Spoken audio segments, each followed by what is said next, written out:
Ticket text on the Pistons. Tom Gore's wasting lots of money. Still owes Monty and then spent money on 2 has-been players. Pistons might win 25 games. But you do have to get to a salary floor. Yes. So I'm not really sweating the Tim Hardaway or Tobias Harris deals. They're 1- and 2-year deals.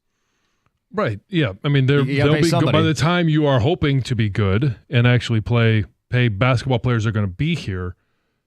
Their numbers fall off. Yeah, you get adults in the room. You have to meet the salary floor. No one else is taking your money. They shoot league average. I mean, guys, if you think I complain a lot, this isn't something I'm complaining about. Texter says, sorry, guys, we meant to announce the Hardaway and Tobias signings at 9 a.m., but we were stuck in a roundabout on Pontiac Trail. That's really good. Yeah. I mean, I could go on and on about the whole traffic thing. So, like the Michigan lefts, I think those are great. But the problem becomes when you make your right and you're doing the U-turn, is there 1 lane? Is there 2 lanes? If it's marked, it's supposed to be 2 lanes. If it's not marked, it's 1 lane. But then you have the space for 2. Yes. And then somebody inches out. Somebody inches out a little bit further. I mean, or somebody cuts you on the inside. Sure, but I think when you get to the opening, the mouth of the, you can form 2 lanes at that point because you get someone who's really gung-ho, wants to go. You let them just kind of sneak past, right? Yeah, but if it's not marked, you're not supposed to do it. And then you're not supposed to, it's fine. It's not the law. Costa, what do you think of the rumors the Pistons are kicking the tires on Lauri Markkanen? We give them maybe Ivy, our first unprotected next year, and whatever else, Duran and future picks. That would be a core piece with Cade. You're nowhere close to what it would cost. Maybe I'm out of touch here. I feel like Lauri Markkanen's 3 first-round picks, maybe 4. Probably. Maybe 4. I mean, you saw what Bridges went for. You might have to go, hey, it's Ivy and 3 firsts, and we're just starting to get the conversation rolling. Are people really going to stomach it? Markkanen would be a good fit with Cade. He's a big who can shoot. I just don't even think the Pistons are in a position to entertain that offer. I'd rather talk about roundabouts. Okay. John made me think of a question. All right. John, you seem like a turn signal guy. Like you probably use your signal most times on the freeway. Oh, sure. If you're changing lanes. Right, left turns and stuff. Yeah. Do you ever use it during a roundabout? No, you're all going the same direction. Right. Just curious if you've seen that, though, because I've seen it. People putting You're their... approaching a roundabout and people turn on their turn signal. Yeah, they're turning going right. I guess it's a little better than if they put on the turn signal turning left. You go, oh, no, this I is knew I'd get a laugh out of you. Disaster. Roundabouts and Markkanen. 248. Yeah, you're all going the same direction. I say this about Markkanen. At least somebody would do something. Yeah, again, I think the Pistons are the team we're least expecting to do something like that. I think they're going to be given a couple of years to clean this thing up, clean it up with Langdon's vision and build around Cade.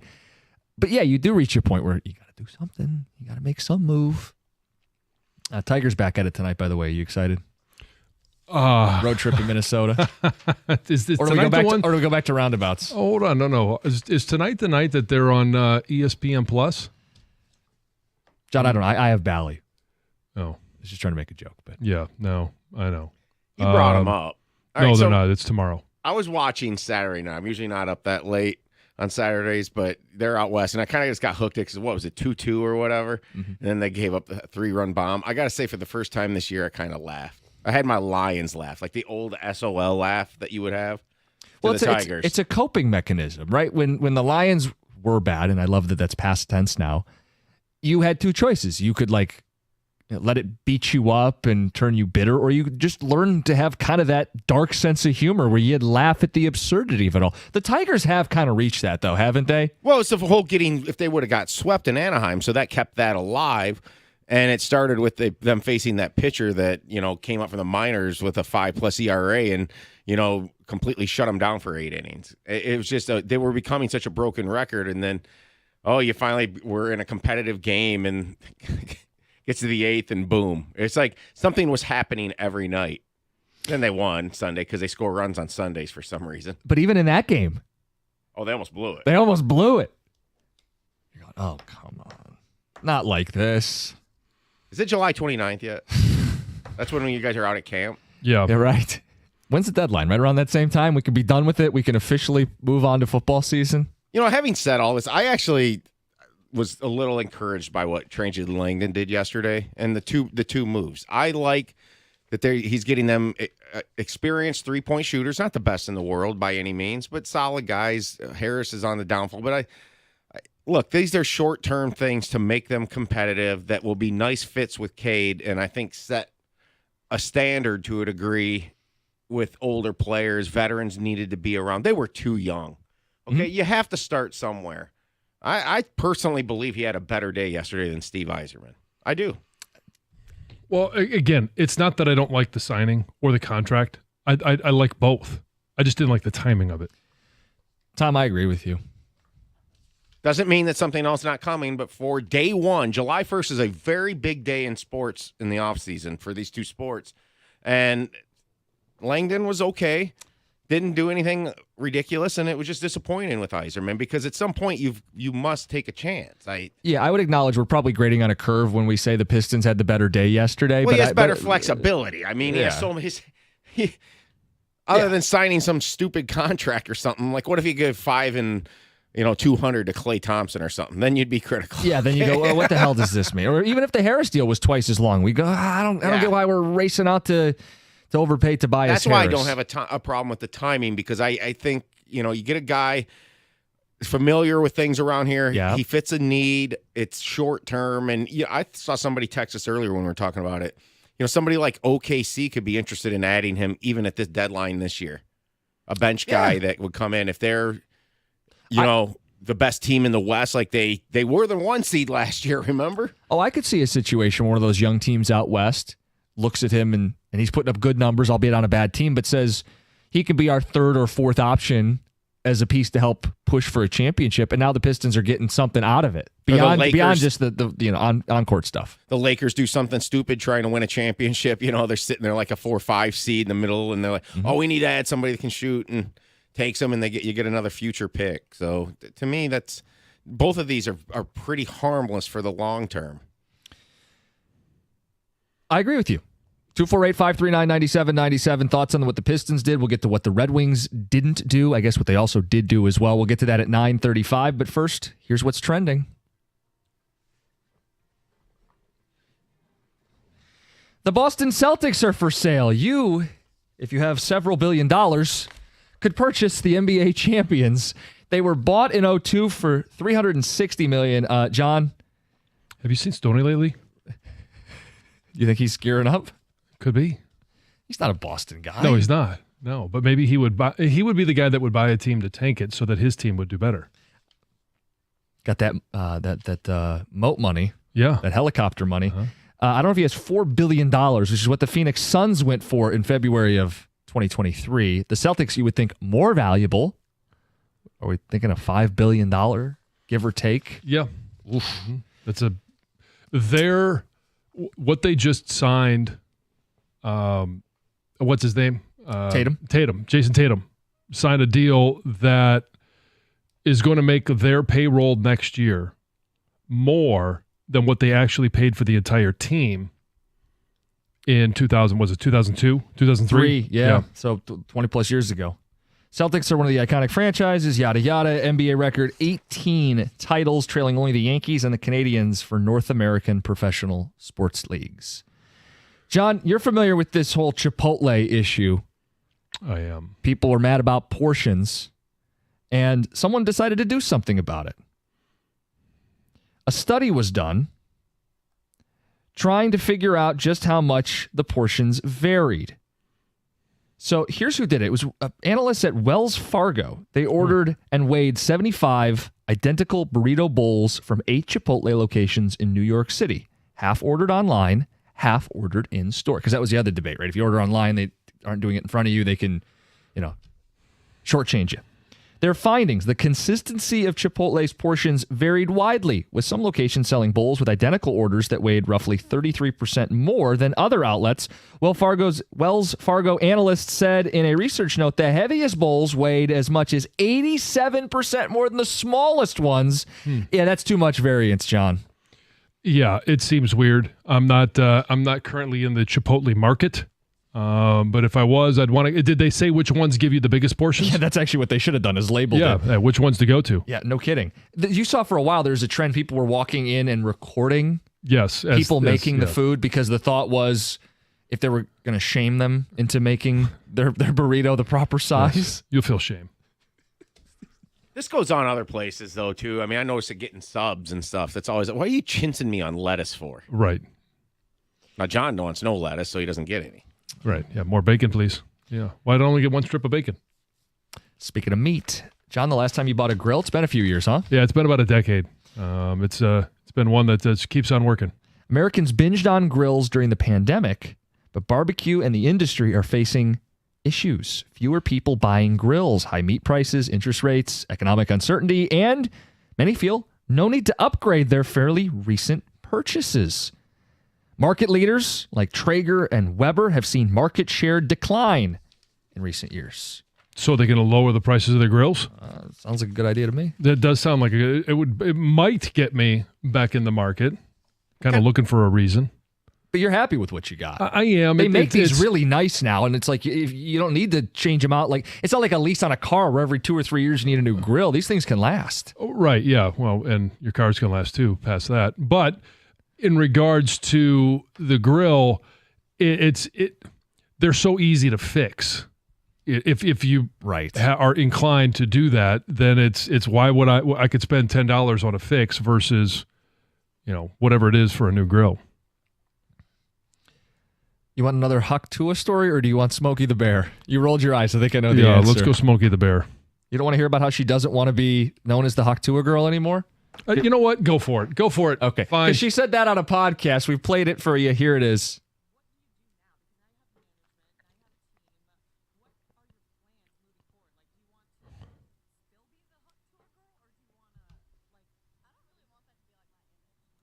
Really?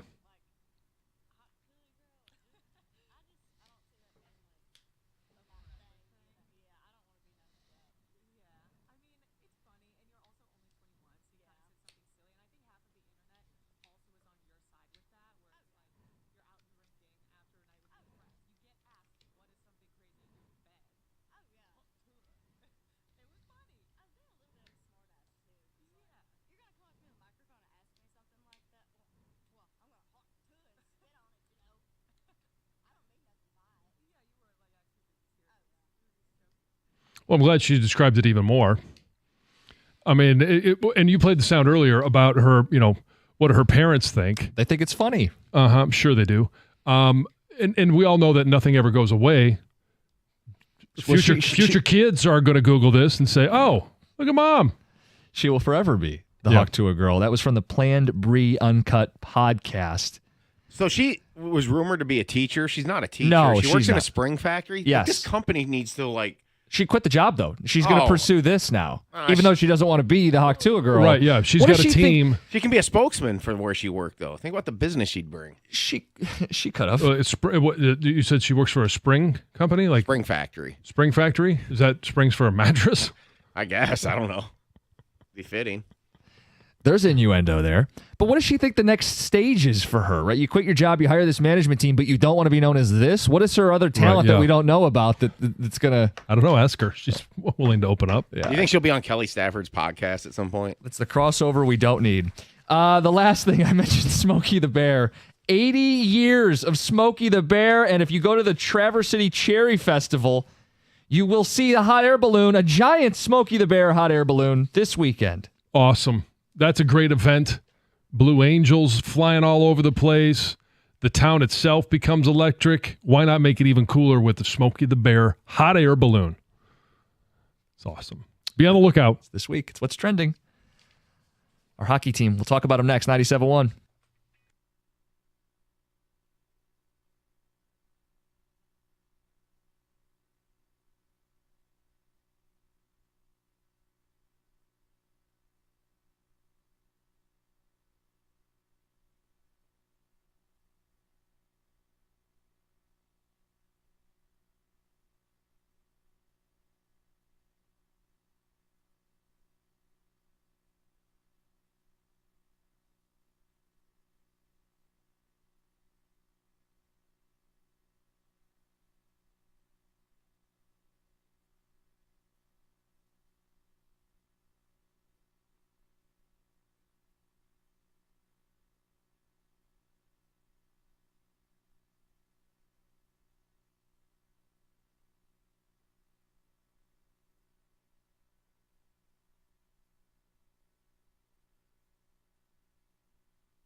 All right, yesterday we were in a great mood. Beautiful weather. Summer's here. Free agency. Wings poised to do something big, impactful, noteworthy for a team on the edge of the playoffs, 5 years in the making. Steve Yzerman had some cap space and a chance to make some noise. Fast forward, 24 hours later, that noise, I'm listening still. Is that Cam Talbot? A little drop of a little pin. John. If you're listening on Twitch, you got the full effect, or if you're watching on Twitch, you got the full effect there. If you're on in your car, you have no idea the head bobs that I'm watching. I'm listening. Ear to the ground. I'm waiting. And there will be Steve defenders who say a trade is coming. It's all going to make sense. Last year, he got DeBrincat on July 10th. I don't know how many of those tickets. But is that a stretch to think that a trade is coming? Okay, couple things. DeBrincat was from here and wanted to be here, and Steve gave up a first-round pick to do it. It kind of fell into his lap. They don't have an extra first this year. No one is from the state begging to come back to the state. I think it's a bit of a stretch to say someone's going to put on a cape and save Steve Yzerman here. He's going to have to save himself. And he has a great track record. He's drafted well. The general direction has been up and up and up. But the job gets harder when you get closer to the Stanley Cup. You will have to take risks. You may have to sign a guy who has an extra year on his deal that you didn't want to give. But the idea was he opted out of free agency largely. He traded a second-round pick to create the cap space and then realized, I don't like these prices one bit. So I don't know. Like, tell me they're going to trade for a defenseman better than Brandon Montour. I don't know that they are. So I'm not really sure what the plan now is other than Hail Mary trade where you have to give something up. They are not currently, they're maybe better than they were last year, but I think it's a maybe, and they may be worse as well. I think they're generally in the same position they were a year ago, which is the playoff bubble, which feels inexcusable given the fact that they had the ability to do something yesterday. Yes, they did. And I get your frustration. I'm frustrated as well. I don't think I'm at the level of frustration that you're at, because I do believe that there's got to be a reason that you send Walman off with a second-round pick to free up some cap space.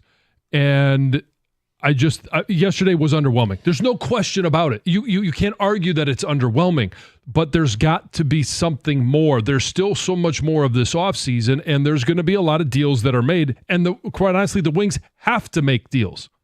Yeah, I think there's a world where they were freeing up space to pursue. You insert big name here. Oh yeah, we were of the belief it may have been Stamkos. Once they got Kane, we also said probably not happening.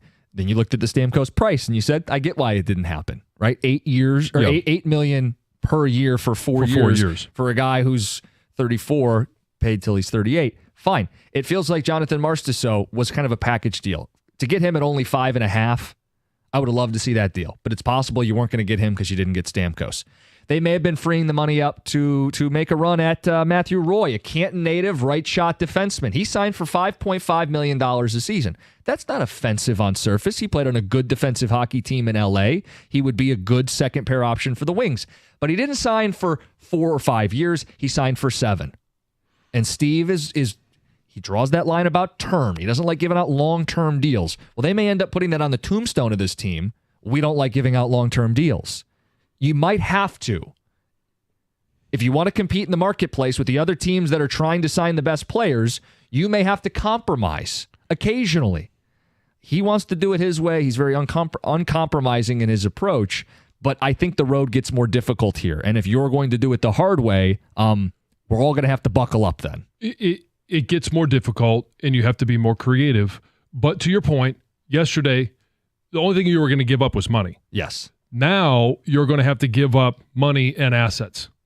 And what assets are you willing to give up, and what are you getting in return? And we know that Steve Yzerman's going to run a hard bargain. Mm-hmm. Is there going to be a team that just simply needs to move on from someone so desperately that it will fit the terms that Steve Yzerman is demanding? Can you give us the Trouba update? Because I'm fascinated by this. You were like looking up like New York, like newspapers and so gossip columns. What's going on there? What I found was that the animosity between Jacob Trouba and the Rangers wasn't quite as much as has been reported. Also, that the conversation between the Rangers and the Wings didn't involve as many details as was also being reported. But the big holdup is the fact that the reason the no move clause was in place for Jacob Trouba was because his wife was in a residency there. That residency was supposed to be done, I think, July 1st of this year. It was delayed in starting a year, so it won't be done until July 1st of next year. Now he has a no trade clause, but that no trade clause only includes half of the NHL. The other half, they're willing to move him. But that animosity not being what it was, they're willing to hold on to Jacob Trouba, especially now that it didn't happen yesterday. Who are they going to use or to find to replace Jacob Trouba, who is a captain? Right. I think their concern is they were bumping him down to the third pair and he was making too much money and they were legitimately looking to trade him. And then everything went dark. And this might be one of those deals where does someone want to trade for a guy whose heart's not in it? Are the Rangers, I can't imagine this, prioritizing his wife's career over their hockey team? I don't really know because I do sympathize for her. They have a young child, right? Her career is important and she does not and should not start over her residency if she's this close to being done with it. But I don't know why an NHL hockey team would say, we won the President's Trophy, we're chasing a Stanley Cup, we want to make a hockey decision, but we can't because one of the players' wives is a doctor. Like, I don't understand why that would hold this up. I'm a little perplexed because he may have his personal reasons for wanting to stay in New York. He does not have the contractual right to block all trades out of New York. And I would think, again, going back to yesterday, one of the destinations he would not put on the list would be his home state. Right. But I go back to it. It would still be a win for Yzerman to get this guy, but I don't know if that deal is off the table now. It may not be off the table. It may be just something that needs a little bit more work in regards to what are you going to be sending back to get Jacob Trouba here. I don't think you have to give up as much either because they're trying to offload the salary. Or right. we thought so, but now to your they're point, going to have to offload it, but they're also going to have to eat some of it. Right. Yeah, the report was they'd eat 2.5. 2.5. I don't know how that changes now. 248-539-9797. Some thoughts on the guys they did add. One of them was Cam Talbot. Mm-hmm. Here's the full story on him because some people are only going to give you half the story today. He was an all-star last year. That's good, right? His general hockey goalie save numbers were good. He played on a team that gave up the fourth fewest shots 5-on-5. At the end of the season, he was a disaster. His last 10 games, which are all of April and the playoffs, he gave up 3.6 goals per game. His save percentage was .880-something. He's 37 on Friday. If you're not going to suppress shots the way they did in L.A., and you're going to put a 37-year-old goalie out there as the main starter, I think that's risky. I think you're risking him being exposed. If he's being brought in to be one of 2 or 3 goalies in the bullpen to just ride the hot hand, great. And I think as of today, that's the plan. So I think it's not a move to celebrate because I think it's really just rolling the dice. Mm-hmm. But it's not a move I'm going to rip.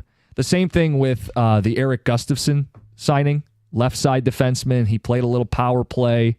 A better defensive defenseman than Gostisbehere. He's Gostisbehere's replacement. Like, these are marginal moves, right? Having one more body in the goalie room would have been nice at the end of last year. Having a steadier third pair defenseman, well, on the margins, that helps him out. A full year of Edvinsson, a full off season for Kane to hit his stride next season. There's reason to believe this team can be as good as they were last year. Maybe even sneak into the playoffs. But this was an offseason where they could have made a more seismic move to where they're not just kind of getting in with this group, but adding a meaningful dude for the years to come, because I don't know in the next few years if they're going to have this opportunity in free agency to add a player. So do you have a nucleus that can win playoff series right now? I think most Red Wing fans would have to honestly answer no, which puts more pressure on Yzerman. And we're getting to a point where people have to start holding him accountable. We've been very patient, and I understand why. But if his name wasn't Yzerman, he would already be facing heat. It would be interesting to hear Patrick Kane's take on were there assurances made that they were going to make some additions more so than they did yesterday for him to come back? Also, he's the one that at the end of February made the claim that this team could beat anybody in a 7-game series. Well, we didn't get a chance to see that. Does he believe, and part of that is the flow of the way the year was going, how comfortable and what he felt like that team was gelling to be.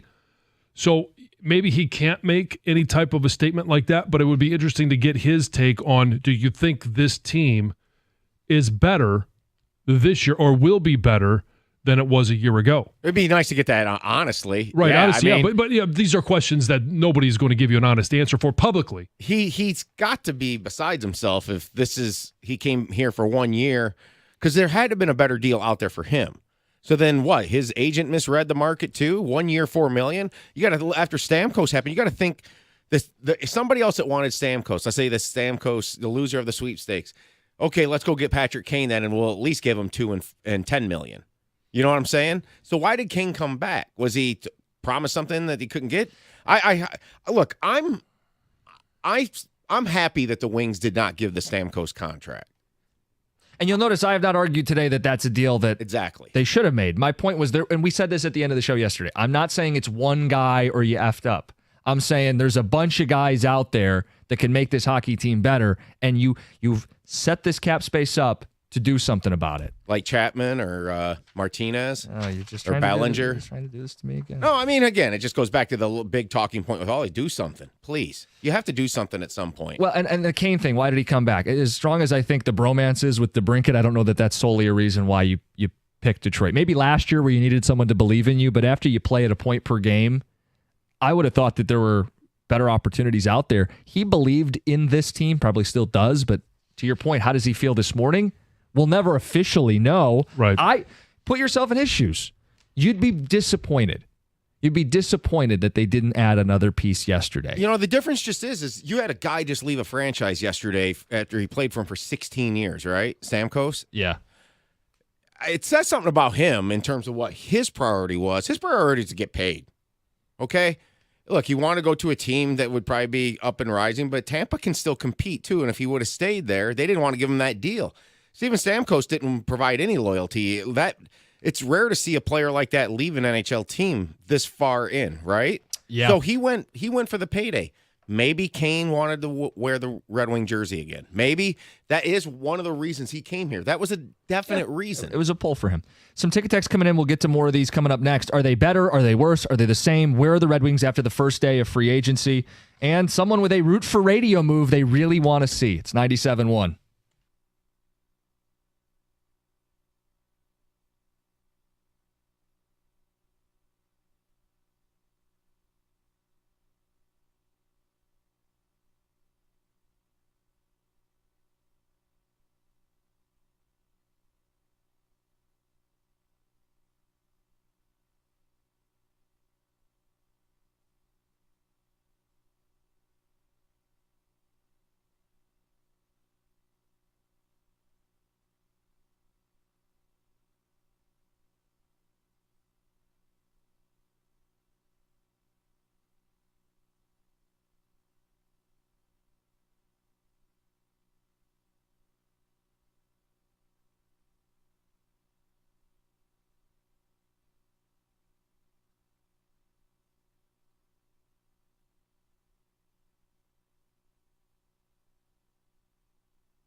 Some ticket decks coming in on the Red Wings. They did and didn't do yesterday. Do you feel like they're better, worse, the same? And the question about the Yzer plan, whether some of the shine is off. Yeah. Also some messages about the Hawk-Tua girl. Tommy got a lot of the spring factory jokes, right? The boing. Yep. Another message says, Dear Hawk-Tua girl, don't bother trying to start a podcast or influencer career. People will move on before you even get started. Mm-hmm. Open the OnlyFans now, bank $2 to $3 million, walk away before the 15-minute window closes. Mm-hmm. Probably sound advice. Her openness to doing OnlyFans is her own business. The first half of that statement is 100% true. She's not going to be some podcast mogul throwing all her time and money into that. It feels like a waste. Yeah. All right, the ticket text on the Red Wings. My root for radio move. Bring Holland back as a senior advisor with Yzerman. I mean, he's had success. If Holland was the general manager this offseason and not Steve Yzerman, what do you think the tone would be? I think more people would be upset. I think they would be upset. And I think Steve Yzerman does carry a certain cachet. Yep. And gets a certain number of passes. But I also think you have to go to what Ken Holland said, is that it's going to take 10 years. Holland won 4 cups and Steve won 3. As a player, yes. That was for you, Joe. Thank you. Honestly, it is following what you said, John, about the 10-year plan. We're seeing this play out. Unless some move is coming that we don't see coming, which is going to be a trade probably, or this team significantly improves with a young talent, you're going to finishing year 6 and maybe playoffs next year, and then definitely has to be playoffs the next year. But you are following that thing of being a cup contender by 10 years. His words are speaking true right now. Colin said too, by the way, when he said that is without getting lucky without a generational player in the draft. Right, and Yzerman has not had the chance to draft 1, 2, or 3. The highest pick he's made is Raymond, who looked like he was making that superstar turn late in the season. That's an excuse in years 3 through 5 when you don't get that player that can flip a switch for you. Yeah, it's not an excuse anymore. No, and listen, I've been very disappointed with yesterday. That doesn't mean I'm out on Lucas Raymond or Mo Sider or Simon Edvinsson or many of the core pieces of this hockey team. The goalie tandem they're bringing up through the ranks, whether it's Kosa or Augustine that hits. There's a clear group. I liked paying Dylan Larkin. I think you can get more out of DeBrincat. I'm a believer that Patrick Kane can get to another gear with a full off season to train. I'm not telling you this team's going to be bad. This team could have made the playoffs last year. I think can make the playoffs this year. My question was just, did they miss a piece that could have helped them win a playoff series or make some noise in the playoffs? And it's clear that Yzerman is not facing that level of scrutiny or urgency, that it's acceptable for him to window shop and kick the can down the road and delay. And ultimately, he doesn't have the pressure, because I don't think his boss is going to fire him if they don't achieve the goal in the next year or two. If they fall short, miss the playoffs next year, it's not like he's going to lose his job over it. So he's going to stick to his guns. We don't have to like it. Like, that's the thing I would stress to people. I think Steve Yzerman is generally very good at this, but that doesn't mean you get off without any criticism. I think AJ Hinch is a very good manager. It doesn't mean he gets off without any criticism. Dan Campbell is a fantastic coach and human being. It was still reckless for him to go for it 4th and 7 on the 2-point conversion in Dallas. You don't get let off the hook just because I like you and think you're good at the job.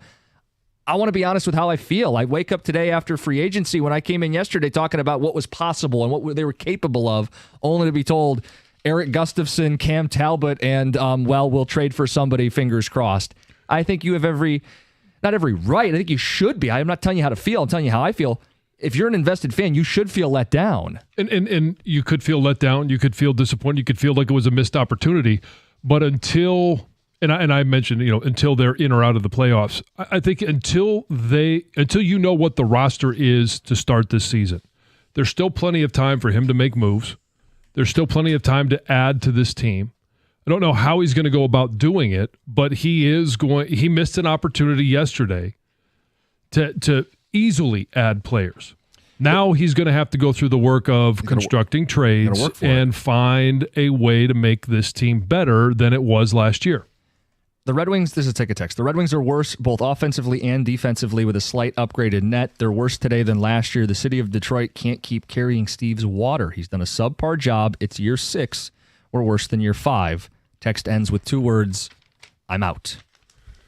I would just say, let's wait until the start of the regular season. Let's let it play out. October 10th. Gator, what's up? The people that say they're out, it cracks me up. They're not actually Nobody's out. out. I mean, Are they going wings free? please. Old bit, here we go. Like, of course you're going to wait and see how things are. You can be upset about if you perceive it to be inactivity or Missed opportunity. missed opportunity. You can say all that stuff, and that's fine. I'm not going to fight anybody on that stuff. But I would argue strongly that this team is poised to take another jump. They've jumped every year for the last several years.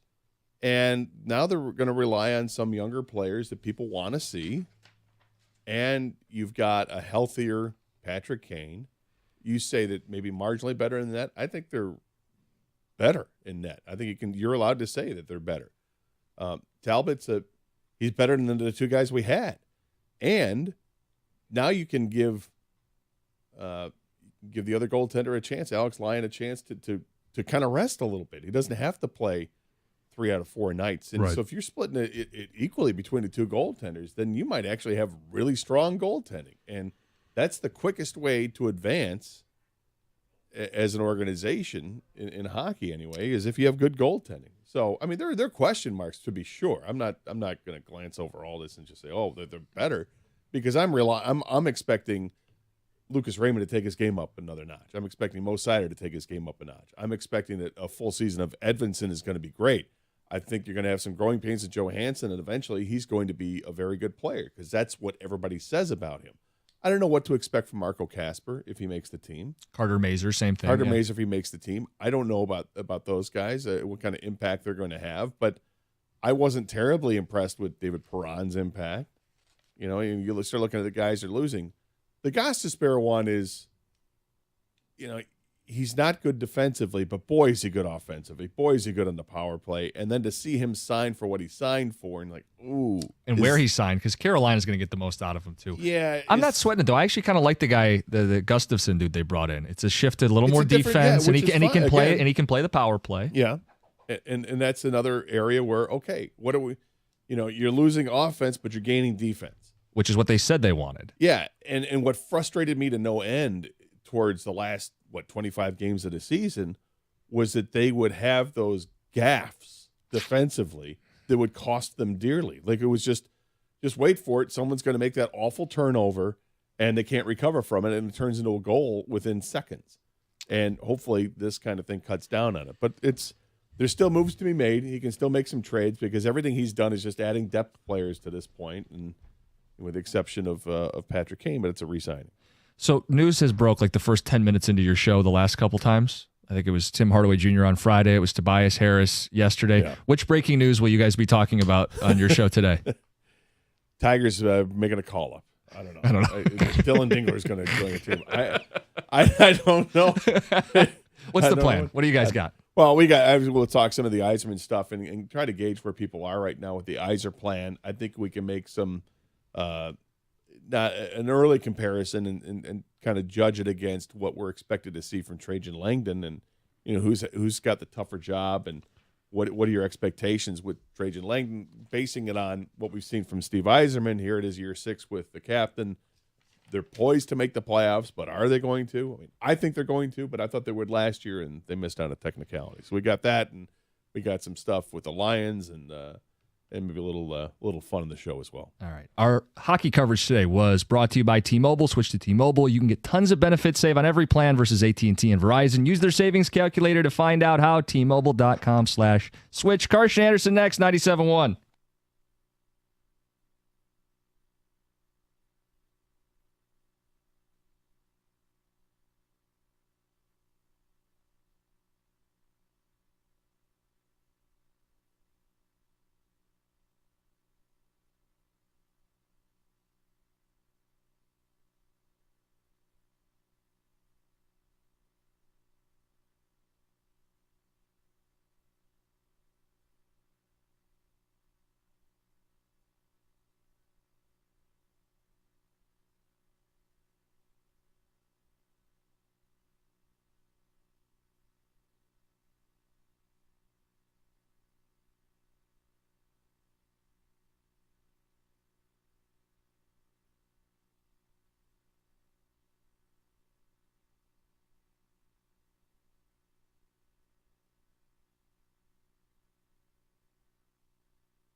Well, good morning, everybody. Welcome to the Karsch and Anderson program. Happy Tuesday, everybody. Once again, Doug will be back next week. Kang is with me. Kang's behind the glass. We got Kenny working the phones, I believe. Look, we're in day 2 of NHL free agency, though I'm not expecting the Wings to do much more in free agency, but maybe we're expecting them to do something in trades. That would be nice. There's still the Trouba rumor out there, but that's taken a turn. We'll get into that in about 10 minutes, but it is definitely taking a turn. It's You investigating, Gator? well, I mean, I read a story last night. I was like, really? Oh, that's weird. Okay. Strange but true, perhaps. We will see. And I don't think it I just wondering if Steve Yzerman is having his Scott Harris moment with Harris last year at the trade deadline with Eduardo Rodriguez. I wonder if something similar is happening with Trouba, and really would be the Rangers GM that's having that moment, but it's affecting Yzerman and perhaps affecting the Yzer plan, which is where we're going to start today's show. 248-539-9797. Same number to text us as well if you'd like to do that. And that it's a simple question is where do you stand with the Yzer plan right now and with your confidence level in it? And what is the plan? I will start by saying that I still have confidence in the Yzer plan with whatever the hell that is. I can interpret it the way that I will, and that is that, you know, you're trying to get better every year, even if it's incrementally, but finding a way to sustain that because you are adding more and more of your own players into the mix. So that means his own draft picks. So here he is, he's in year 6, and I've said this a million times, we're starting to see his own players coming in, and that should be where the difference comes. And when you see guys like Mo Seider and Lucas Raymond and see how they have turned into really good NHL players and that the future is bright, and okay, how bright is it? This team will go as far as those guys can improve. Those are the core guys of this team. You know, Dylan Larkin is here. He's the captain of the team, and clearly the team, a better team with Dylan Larkin on the ice than off the ice. You know, you start to add to the core. They go out and sign Alex DeBrincat last year, bring him here on a multiple-year deal, which is not something that we've seen a ton of here in Detroit sports over the last several years, but they committed money to him and committed years to him. So he's part of the core group of players. And it's just adding to that. And he's got the adults in the room with some of the veteran players that I wish were more productive. That's where I'm a little disappointed with some of the players. But going out this year in free agency and not making a big splash, you re-signed Patrick Kane, but it's on a 1-year deal. So what does that mean after? Is that part of the sustainability thing? I don't think it is, but I think there's a reason Patrick Kane is here. I think his experience is probably the main reason why he's here. Of course, he's still has the ability, but with Patrick Kane, it's the fact that he's got 3 Stanley Cups, right? He's been part of those championship teams. He can show a work ethic. The fact that he has come back from this hip injury that has claimed other players in the past where they never came back and played at all. The guys were done with this injury. Not only did he come back last year and play, but he played at a point-a-game pace almost. And now he's talking about how he can't wait to, for training camp and stuff, because now he's training for the season, ready to go, training like an athlete again and not training to rehab, which is kind of cool. So it's another piece to this team, but he's only a piece for another year before ostensibly handing the baton off to somebody else. The move they made to get Cam Talbot yesterday, at the time I said, yeah, I kind of like it. And then by the end of the show, Kang, I said I really liked it. And you said you're going to love it by the Yeah, well, I just felt that's where we were trending. Yeah. For you at least. I'm staying at I really like the move. Okay. I'm staying there. And the thing that's holding me back is that he'll be 37 when the season starts. But he has been really steady throughout his career. The .913 save percentage is awfully good. It's better than the Red Wings had last season. Those are his career numbers. Okay, but what did you do last year?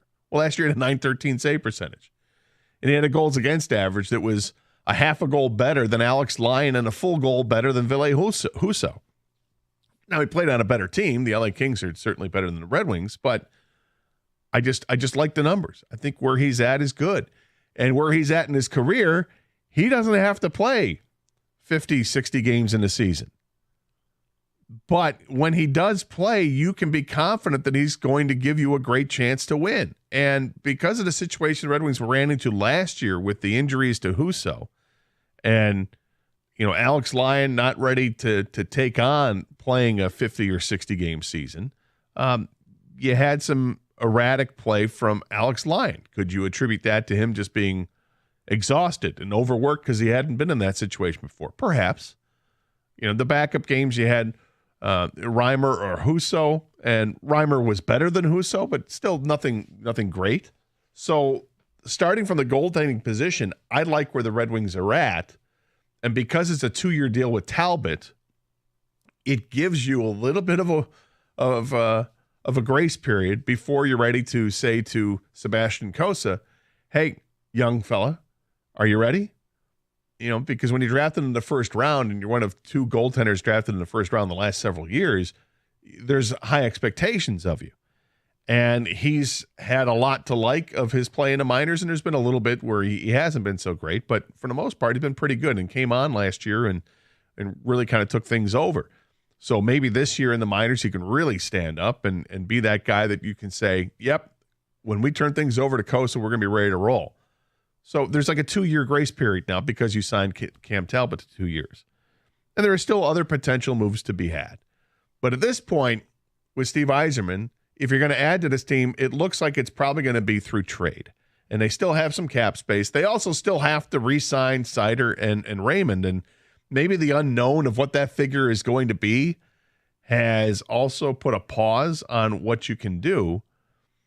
But I'm not going to sit here and lie either. It's disappointing when you get your hopes up that you could be in the running for Steven Stamkos and you don't get him. When I had my own backup plan of Jonathan Marchessault, and that gets dashed because he's going to join Steven Stamkos in Nashville, that's disappointing. When you look at the money that they have left, and then there were the reports that they're going to let Shane Gostisbehere walk and enter free agency without signing a deal for him to come back. And the same was with David Perron. I didn't mind that they let Perron walk, and I was okay with letting Gostisbehere walk because I thought the price was going to be too high anyway. And then the price comes out, and it was like $3 million a season, just over $3 million a year for 3 years. And that seems awfully affordable for a guy who's a power play specialist who had over 50 points last year, and I think 29 of them were on the power play. I start to wonder, okay, is that wise? But they went out and they signed Gustafsson, the defenseman, and Costa and I were talking about this during the crosstalk that, okay, well, Gustafsson's more of a defensive-minded defenseman, and maybe that's what the Red Wings need. Goal scoring was a problem for this team a couple years ago. It wasn't a problem last year. And one of the reasons it wasn't a problem last year was the way that Gostisbehere played on the power play, and also adding DeBrincat and Patrick Kane to the mix. 2 guys that can put the puck in, and that made a difference. But maybe what they need to do is to go back to being a more defensive-minded team, finding those guys that can play on the forward lines that can also play well defensively and be responsible on their own end and keep the puck out of the net and give the Red Wings more of a chance to win. But it's the Yzer plan. What's your conception of what the Yzer plan is, and where's your confidence level in Steve Yzerman and leading this team? Because, Kang, we were at a lot of ticket texters yesterday were upset. Yeah, they're getting frustrated because this is entering year 6, Gator, and I know you're going to gauge, and we're asking the people their confidence level and what the Yzer plan has been so far. You mentioned all this stuff. The one thing that you did mention that I think myself included and a lot of fans don't like is the grace period thing. I know you were talking about the goalie situation with the grace period, but hasn't the last 5 years been a grace period for this entire organization? At some point, and we're talking right now, that's the point, you make the playoffs. this isn't grade school. You don't have to just go to grade 1, grade 2, grade 3, before you graduate. In sports, you can graduate at any time. Now, things have to happen, of course. You have to get the right draft pick, free agent, trade, whatever it is. But my point is, it doesn't have to be this slow, gradual, get better every year, a little bit. Now we're in the 8th seed, now we're in the 7th seed. No, you can get better now. And it's been 5 years. And maybe I erred when I said grace period. When I was looking at grace period, I'm looking at it specifically for Kosa. You were talking about the goalie situation. I'm just talking about the one goalie who's in the minors right now. I think for the next 2 years, this team is better at the goalie situation than they were going into last year, because then Cam Talbot settles things down, and this makes it easier for him. But we'll let the people speak. 248-539-9797. Some people were very vocal yesterday on Ticket Text. Are you still vocal about it? I want to hear from people on the phone lines, hear from people on the Ticket Text, and get your opinion on it about the Yzer plan. What's your confidence level in Steve Yzerman? I think things are a little disappointing so far in free agency. Can't argue with that. But has that shaken your confidence? Do you think they have enough young guys ready to take that big leap this year so we can keep the thing moving in the right direction? 248-539-9797. This is 97.1, The Ticket.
Well, it's day 2 of NHL free agency.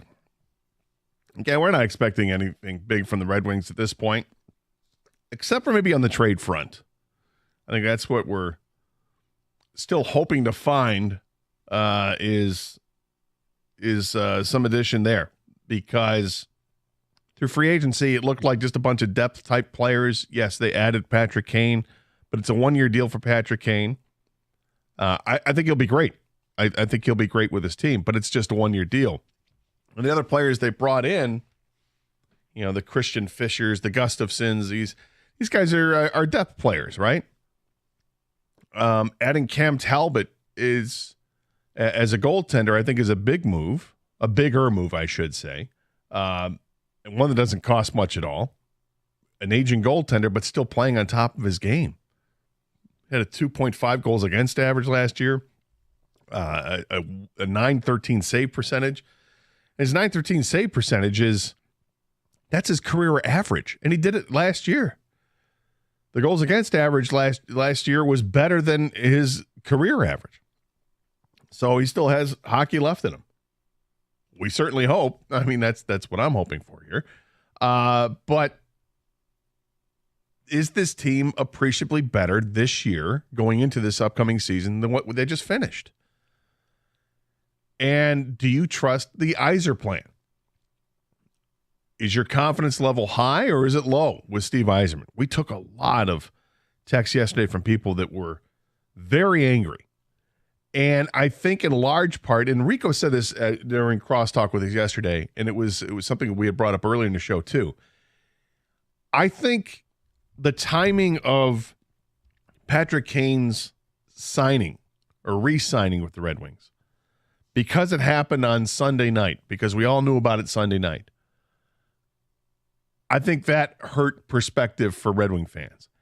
Had that been announced yesterday during the flurry of people signing, I don't think it would have been viewed as such a downer day from Red Wing fans. Maybe I'm wrong, but I kind of feel that way, because we got our hopes up. Oh, there's the one. All right, we got him back. Now let's go and hunt some other ones. And we put all our eggs, as fans, kind of all of our eggs in the same basket for Steven Stamkos, and it didn't happen. And you're left with disappointment because, what could have been if they had both of these guys? Both aging forwards, but both still playing at a very high level. That's the key. They're both still producing. And for Stamkos, it's better than point a game.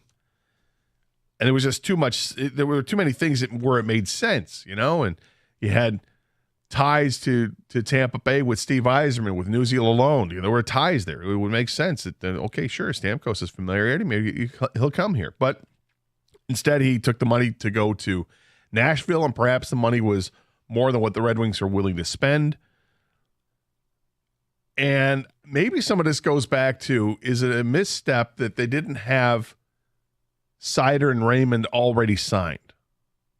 Because that's an unknown factor right now of how much money you're going to have really in free agency if you haven't signed these two guys, which you have to re-sign. And of course, they're going to re-sign both of these players. But they hadn't done it yet. And Yzerman told everybody last week before the draft, he said, we're not going to have these guys signed before free agency. And now we're a couple days into free agency. We still haven't heard that they're signing. But of course they will. It's just a matter of time as to when they will re-sign. 248-539-9797 is the telephone number. Just trying to gauge the pulse of the Red Wing fan right now. Where do you stand with the Yzer plan? And as we're waiting now on perhaps some trades, the one trade we were hoping for over the weekend, because the rumors were out there about Jacob Trouba from the Rangers, that the Rangers captain was going to be on the outs with the Rangers. They were looking to clear up some cap space and send him to another team. And that team was going to be the Red Wings. That was the hot rumor. Well, it didn't happen, or it hasn't happened yet. And then there was a story out in New York that speculated that the reason that it hasn't happened is because Trouba may have put the Red Wings on one of his no-trade team lists, even though he's from Rochester, Michigan. And that the reason could be that he is reluctant to leave New York because his wife is finishing her residency as a doctor, and they have a young family, a very young family that they've just started. and don't want to uproot that at this time, which I can understand. But if that's the case, if that's what's happening here, then is someone getting played like Scott Harris was last year with Eduardo Rodriguez, where you thought you had the deal done with the LA Dodgers right on trade deadline day? Here we go, we're waiting for it. Rumors swirling. Yep, they're going to get a deal done. They got a deal in place in principle. Here we go, waiting to announce it, and then not happening. What do you mean it's not happening? Not happening. He turned it down, and the speculation was because it was a situation with his family that they didn't want to go to the West Coast. All right, if this rumor or report or whatever you read is true, Gator, why would Detroit be on that list, though? Detroit is at least in the Eastern time zone. He's from the state of Michigan. Why wouldn't most of these 15 teams, if he has a no trade clause, to more be on the West Coast if staying in New York or on the East Coast was a big priority? Because if he knows that he wants to stay there, that he could put teams on that list that he knows that the team is going to try to move him to. So if he knows that the Red Wings are one of those teams and he doesn't want to go, you put the Red Wings on that list. It's not that he necessarily doesn't want to play here. It's that the situation, the timing doesn't work out at this point. I don't know. I have questions, of course. Yeah. Like everybody else. I mean, could she just finish her residency out there by herself? But you mentioned they have a 9-month-old or something, a young child. Yeah. I have young children, so I know that can be very complicated. Does he have the means, to hire help, right? Or is there family that they can have help? I don't know. A lot goes into it. Unfortunately, I know from our side, fans and media, like sports players, athletes, they're just, chess pieces you move around, but they actually have lives and things like that. And all that comes into account when they get traded or free agency happens. So, yeah, they do like Eduardo, that whole Erod thing with whatever was going on was completely strange because you're on a terrible team with the Tigers. You can go to a World Series contender in L.A., and it's not, you don't have to stay there at the end of the year. It's just for the playoff run, essentially, and he chose not to for whatever reason. Yeah, this hurts too because the player profile of Jacob Trouba fits in with what I think this team desperately needs. It needs a guy who's nasty on the blue line, who is going to hit you. He's going to punish you for being in front of the goal or going into the corners. And they don't have a whole lot of players like that on the blue line. You got Mo Sider. And, occasionally you would see a player, Petrie, once in a while you'd see him hit somebody like, okay, well, we need more of that, but Trouba does it consistently every night.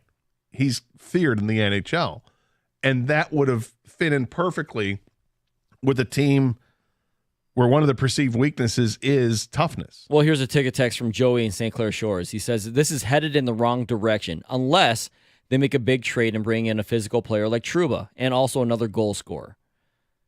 So he doesn't like where this is headed with the Yzer plan right now, but if he makes that trade for Trouba like you want, he's going to feel a little bit better about that. Here's another one, unnamed ticket texter. Fire Illich, worst and cheapest owner in sports. Not sure how much Illich has to do with what's going on with the Wings right now. Is if he just letting Steve do whatever he wants to do, or is this something from up top? Here's about the goalie situation, Gator. Brilliant move by Stevie on signing the 37-year-old goalie. He is good and will teach and pass the torch to Cossa starting in February or next October.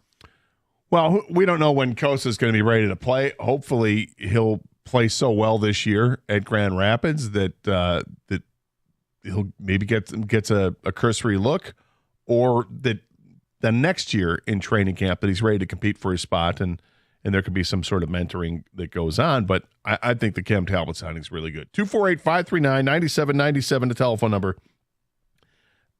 Same number to Texas as well. Talking about the Yzer plan, what your confidence level is in Steve Yzerman at this point. I think a lot of it would have changed if they had signed Patrick Kane yesterday instead of on Sunday. But it's just timing, and maybe timing is what's affected you. 24 hours later, do you feel differently now? Have you calmed down, or are you even more fired up about what's happened? We'll discuss it next here. 97.1, The Ticket.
So we're into year 6, ready to enter year 6 of the Yzer plan. Got 5 drafts under his belt here. We've seen the team actually get better, but they still haven't made the playoffs. They should have made the playoffs this year, but they didn't. Kind of missed out on a technicality, and they missed out because it was their own fault. You know, had they beaten Washington down the stretch, it would have helped them tremendously. Had they not lost the 2 games against Arizona, that would have helped them tremendously. But they did, and they failed to make the playoffs. And you look at the way that they played down the stretch, it was just they had some dramatic wins against bad teams. It really is what it comes down to. So they failed. They ran out of gas towards the end of the season, and they let in far too many goals. So the moves that they've made here, is there some addition by subtraction when you're looking at it? I think there might be. You know, Wallman was a healthy scratch at the end of the season. Well, he's gone. Gostisbehere is a liability defensively, but great on the power play. Well, he's gone. You bring in Gustafsson, who is very steady defensively. Probably an upgrade over both of those players when it comes to just being a defensive defenseman. Okay, there you go. You'll have a full season of Simon Edvinsson. Like it? There we go. And you're going to have a full season of Johansson, who has yet to play a single minute in the NHL, but there's lots of high praise coming his direction. Will he be an upgrade? That's going to be a key. I think Johansson's going to be one of these keys. If he is an upgrade, then okay. Defense looks really good, and as we've talked a lot about the goaltending situation with Cam Talbot being added to the team, I think that helps out a lot too. So if they can, this whole group together, are they better defensively? Can we at least start there? And I think it's still up in the air, but if I had my 51 says yes, they are. And I think it's because of the goaltending situation. 248-539-9797, the telephone number, same number to text. Where do you stand on the Yzer plan at this point? Omar, you're next up here, 97 with the ticket. Hey, Omar. Hey, hi there. I'm all in on the Yzer plan. I think Yzerman had a good day yesterday. He didn't overpay for anybody. He upgraded the goalie position in a big way. I think the reason we didn't make the playoffs last year is because we didn't have a starting goalie. We didn't have a workhorse.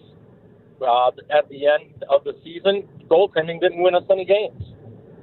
I think we really upgraded there, and I think it's huge. Plus, I think also Yzerman has put together a lot of pieces probably to make a big trade, which makes a lot more sense. He grabs somebody else's salary issue and doesn't have to put in a big contract, and there's a lot of players.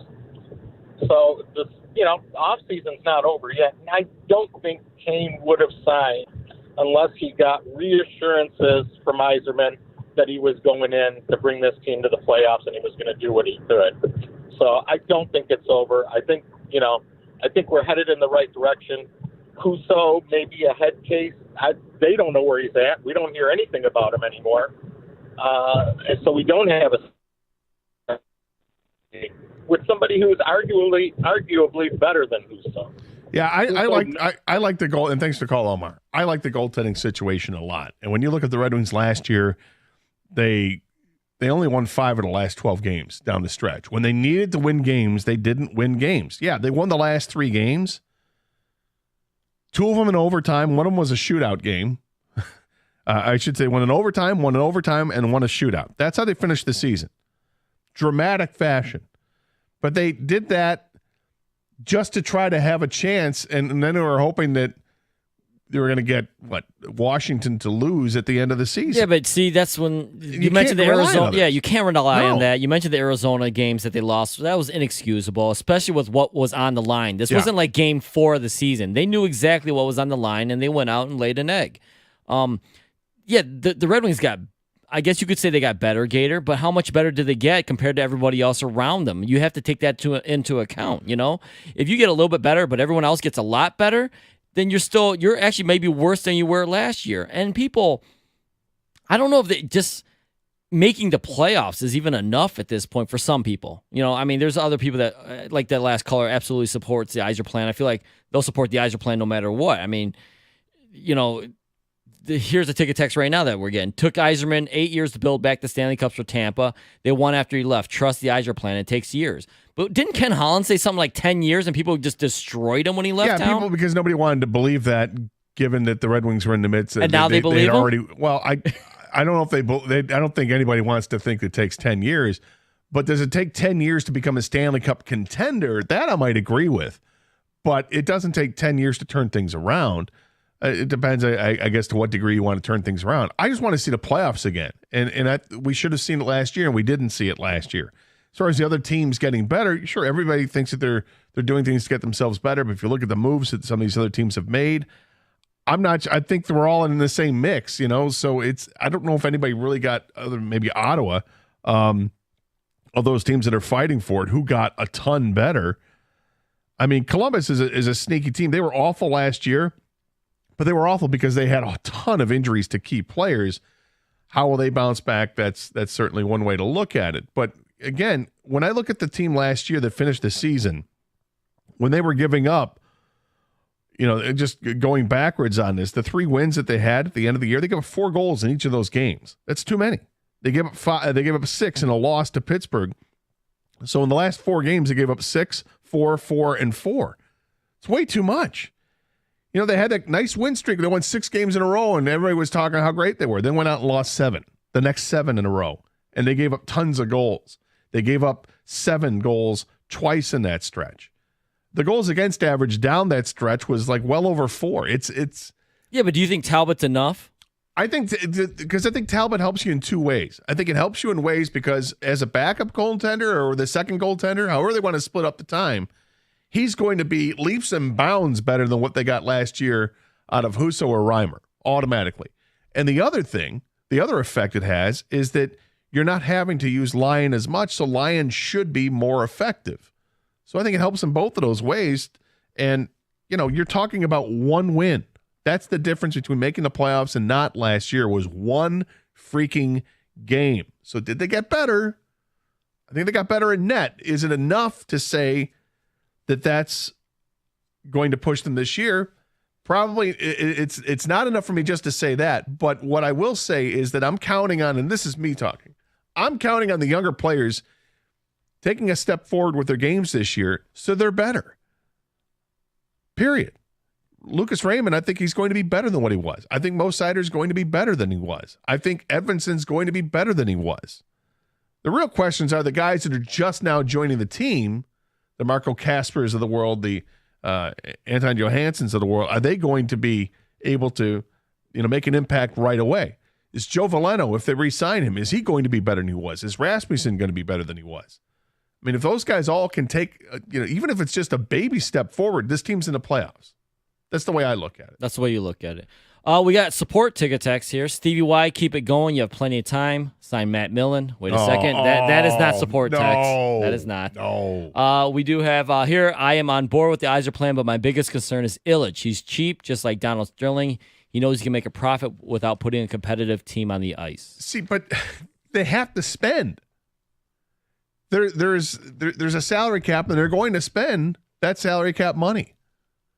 There's no question they're going to spend the money. So you want to be upset with Illich because of how he's run the Tigers? Go ahead. Feel free. You want to be upset because you thought maybe they waited too long to pull the plug on previous coaches or whatever or with Ken Holland? Fair enough, because Ken Holland didn't exactly, leave Steve Yzerman with a whole ton to work with when it came to the draft. That's fine. I'm not going to argue that stuff. But if you're going to argue the point about he doesn't spend money on the Red Wings, I just can't accept that. That's not the case. One last one here. Red Wings fans need to look no further than Harbaugh at Michigan. Patience is key. I don't like that comparison. Well, they end up winning the whole thing. Yeah, well, look what they did to get there. They sold their soul, and now they're one of those programs. They're no longer Michigan above everybody else. They're a team that tainted their existence. But hey, they got an Natty out of it. That's good for them. 248-539-9797. Speaking like a Spartan fan. That's right. That's right. Sorry they cheated. We'll get into more of this as well as the show goes on. You want to comment about Steve Yzerman, the Iceman plan? Where do you stand on this? You still support him? Have you calmed down a little bit over the last 24 hours? Or are you even more fired up because they didn't do what you wanted them to do? 248-539-9797 is the telephone number. Same number to text as well. Well, these days it can be really hard to find reliable service. So I want to tell you about a company that is very reliable. It's Precision Garage Door. You want your garage doors serviced because they need to be serviced. Every 6 months, you've got to make sure that everything is on track and lubricated and ready to go so it's going to move smoothly. You want to make sure that your battery is up to date. Changing a battery isn't the same as, oh, I'm just going to grab a couple of AA batteries and put them in. No. With your garage door, it's a lot more labor intensive. And if you want the guys to do the job right, call the great folks over at Precision Garage Door. They helped me out a ton over the last couple of years, and their service is stellar. Daryl, the whole team they have over there, easy to work with. I'm so glad that I called Precision. And listen, here's what's great about them. Weekends available at no extra charge. They offer the industry's leading warranty. All calls are answered 24/7, and you can schedule your appointment on their website for a time that works for your schedule. How novel. Give them a call today. 1-800-DOOR-REPAIR or visit precisiondoormi.com and schedule that appointment.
So the last 23 games down the stretch for the Red Wings last season, they gave up 3.8 goals per game. 3.8. Now, knowing that you've got a goaltender you just added to this team whose last year goals against was 2.5, think through his career, it's 2.63. That'll help out a lot. Added with Alex Lyon, getting to share the duties instead of having to play as much as he did down a stretch. And his goals against was right around 3. That maybe that can drop a little bit. I got it. The LA Kings are a different team. That's where Talbot played last year. But I'm just going by what Talbot's been throughout his career, where he's played with a bunch of different teams, and he's been pretty steady. And Is the defense going to be more defensive minded this year than what they were this past season? I think you could argue that. And I think that's going to help out. But is it enough? Is it enough to get this team pushed forward into the playoffs? That's the big question. 248-539-9797. Let's go to the phones. And Ted is next up here, 97 on the ticket. Hey, Ted. Hi, good morning. Hey. All this talk about trades and drafts and so forth, what about sharpening up the players that we've got already? It seems to me that Andrew Kopp turned the puck over at least twice that I can remember in a situation that led to goals. He was actually called out, if I remember that right, he was called out by the coach, perhaps, for his quality of play. How about sharpening up the folks we got? You say sharpening up. Yeah, no, sharpening. I totally agree. I don't think they got anywhere near the production of Andrew Kopp that they thought. I think Comfer was another one that may have been a little disappointed with the 48 points in 77 games, but Kopp only had 33 in 79 games. I think those are two big disappointments in the free agents that they had brought in over the last couple of years. So I agree with you. I agree with you. They have to play better, and they're going to get pushed. The problem with, I think, both of those players is they're both signed for longer. I think they at least have 3 years each on their contracts, 2 or 3 years each left on their contracts. So it's going to be it's tough because if they're going to get pushed, it's hard to push out guys that have that much tenure left on the deal. But we've seen it happen before. I don't know. I'm expecting more from them. And do they have more to give? Do you think they have more to give, Ted? Sure I do. I mean, didn't Kopp play for Michigan? And it seems to me that he played remarkably well for that level of hockey. I know he's got it, and they must have it, right? But I just wonder what the lever is to improve the people we have, in addition to adding by the draft and adding by trades. Yeah, and no, I hear what you said. I mean, we lost a little leverage by the length of the contract, I guess. Yeah, and thanks for the call, Ted. I appreciate it. And getting guys like Berggren, these are the things we don't know yet because trades can happen, and maybe Berggren is used for is a trade piece. If he's not, that's a name everybody's been clamoring to see because he performed with the minor league club for sure. He had 6 points in the 12 games with the Red Wings. It's a point every other game on a small sample size, but he was a point-a-game guy down at Grand Rapids. People want to see more of him. Will he get more of an opportunity this year? If he's not traded, you would expect that he would. And does that push other guys? Marco Kasper, is he going to make the club out of training camp? And does he get a push? He's a first-round pick from a few years ago. So there's potential that the younger guys they're ready to break down the door and take over, and maybe some of these veteran players are going to be put on notice a little bit. 248-539-9797 is the telephone number. You want to comment on that. Also, with free agency coming and going, right? You see players like, take Steven Stamkos, for instance. Not from the perspective of, hey, what a great player he is, how great would it be if the Red Wings had signed him, but putting yourself in the shoes of a Tampa Bay fan. They just lost their guy. Like Stamkos, the only team he's known is Tampa. Fans love rooting for the guy. He helped bring him a Stanley Cup. And now he's gone because of free agency.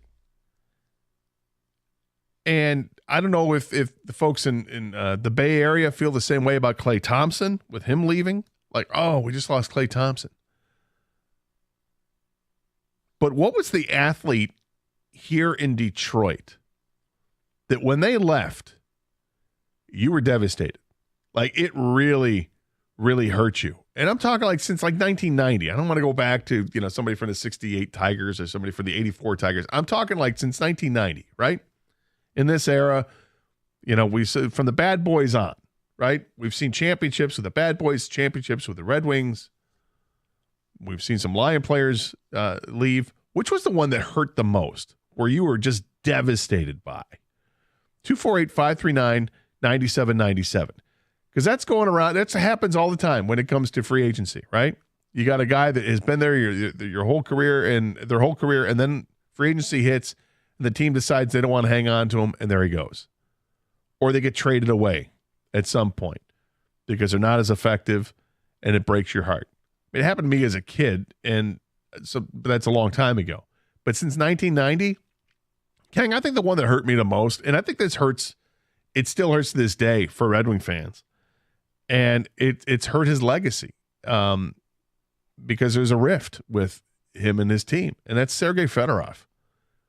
When Fedorov decided he wanted to leave, and for his reasons, wanted to be his own guy. He'd won Stanley Cups here with the Red Wings, had won 3 of them.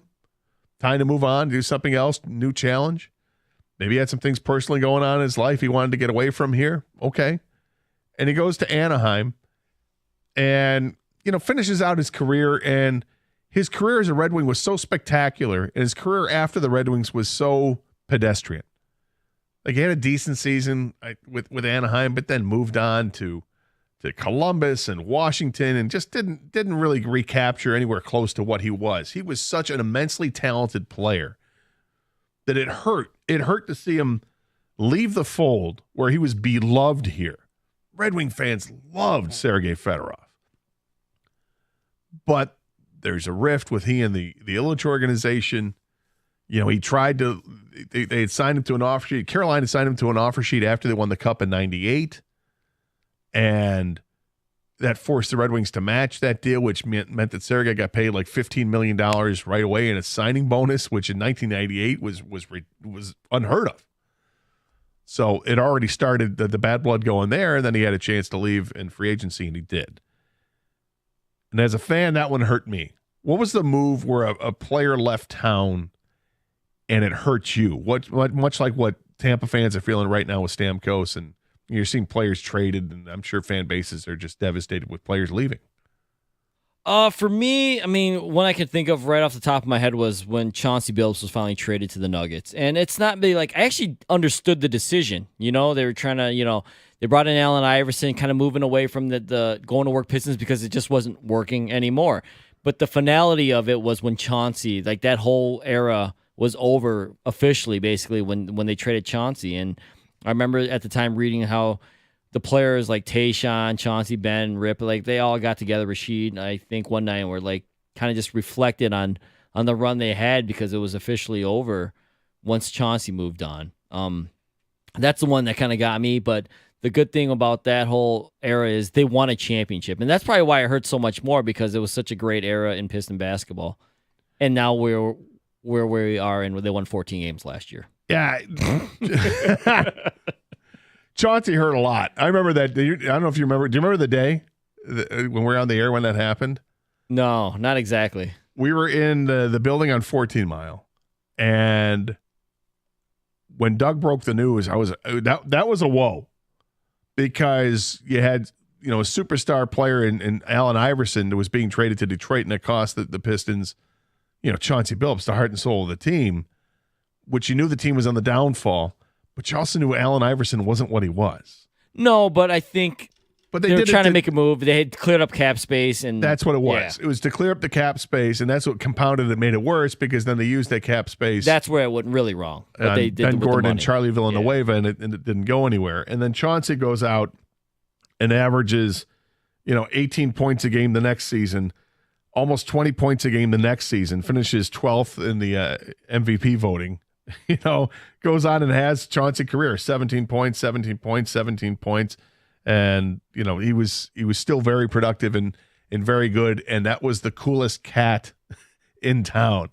That guy was awesome. Loved Chauncey Billups on and off the court. I could see why that one hurt for you. For me, it was Sergei Fedorov.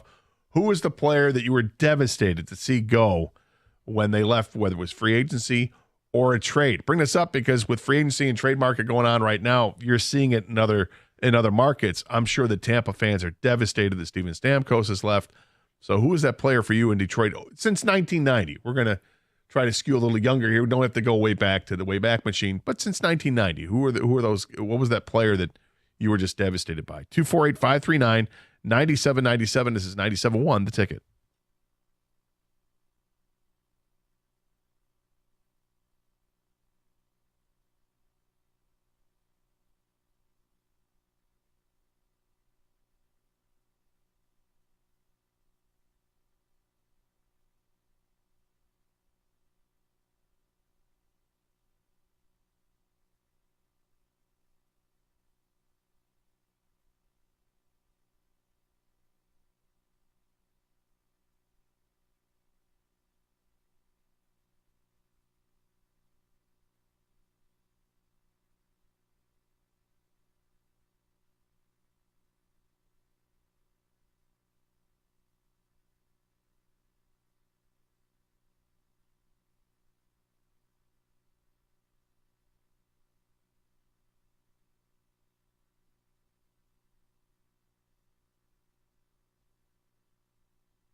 Brought to you by Cars for Kids. The NHL doing a full schedule release today for all of the teams. In the meantime, Pavel Datsyuk in the house at the Little Caesars Arena to work with the prospects at their development camp today. The Magic Man will enter the Hockey Hall of Fame later this year. While the Pistons continue their building of a new leadership, the rest of the division not getting any weaker. The Cavaliers end up keeping Donovan Mitchell, a 3-year, $150 million extension to remain in the Central. He posted the Wolf of Wall Street, "I'm not leaving" clip on social media. Detroit's lone move so far was to bring back Tobias Harris on a 2-year contract. Next up for the Tigers, they're in Minneapolis following a day off and now 13 straight days of games leading up until the All-Star break. Tarek Skubal will take his turn on the mound. His last time out, 7 scoreless innings and 7 strikeouts against the first-place Phillies. He did take offense to questions asking him about his pitching creativity, wanting to give it to Jake Rogers.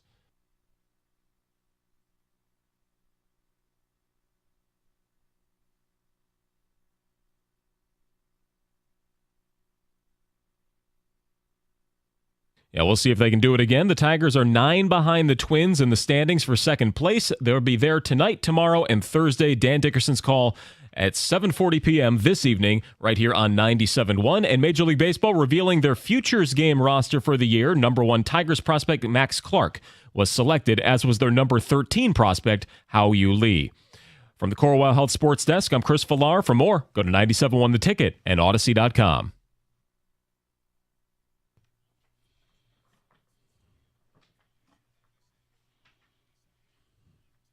No McGonagall? Come on.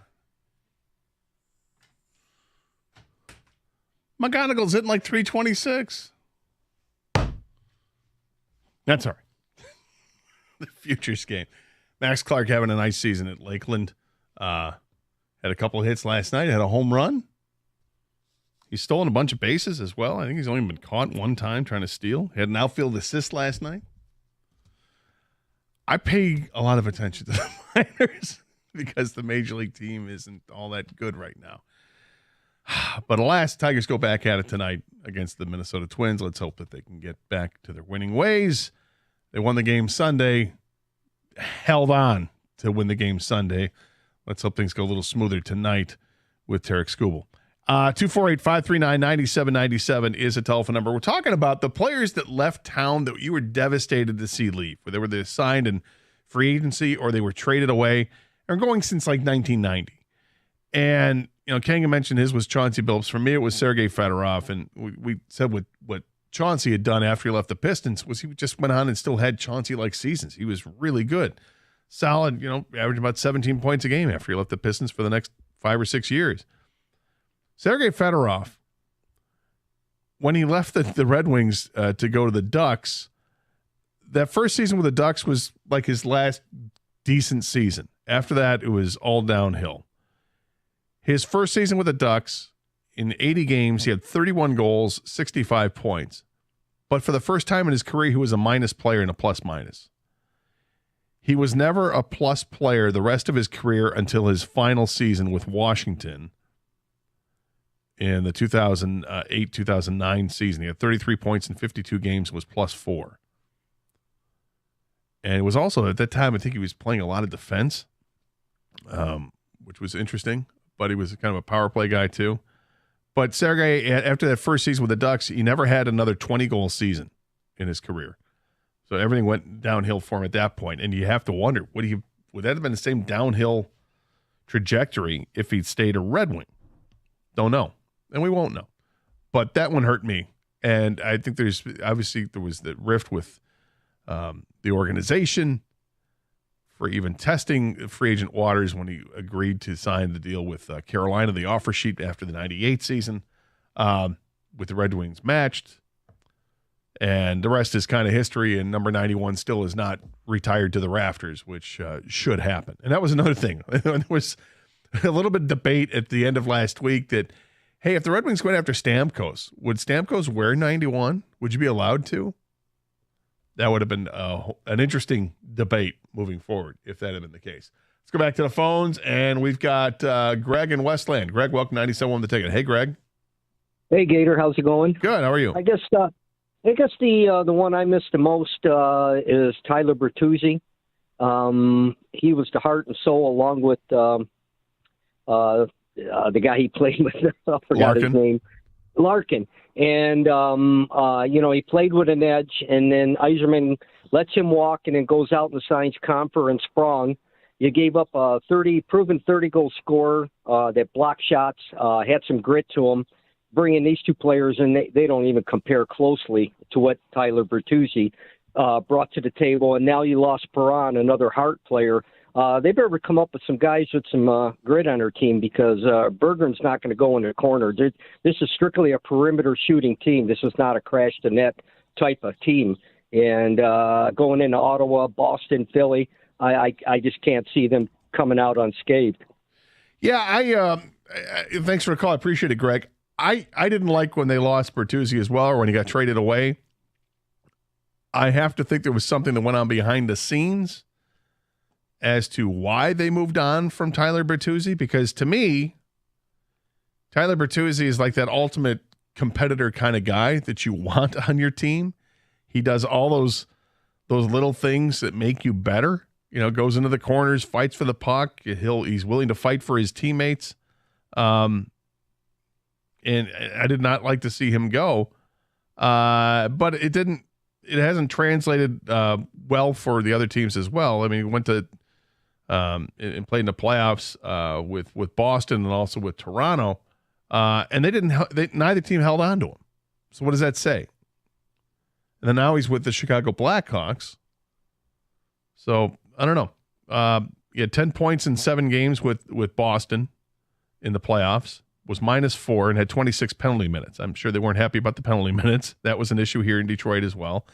And then played 7 playoff games at Toronto last season as well.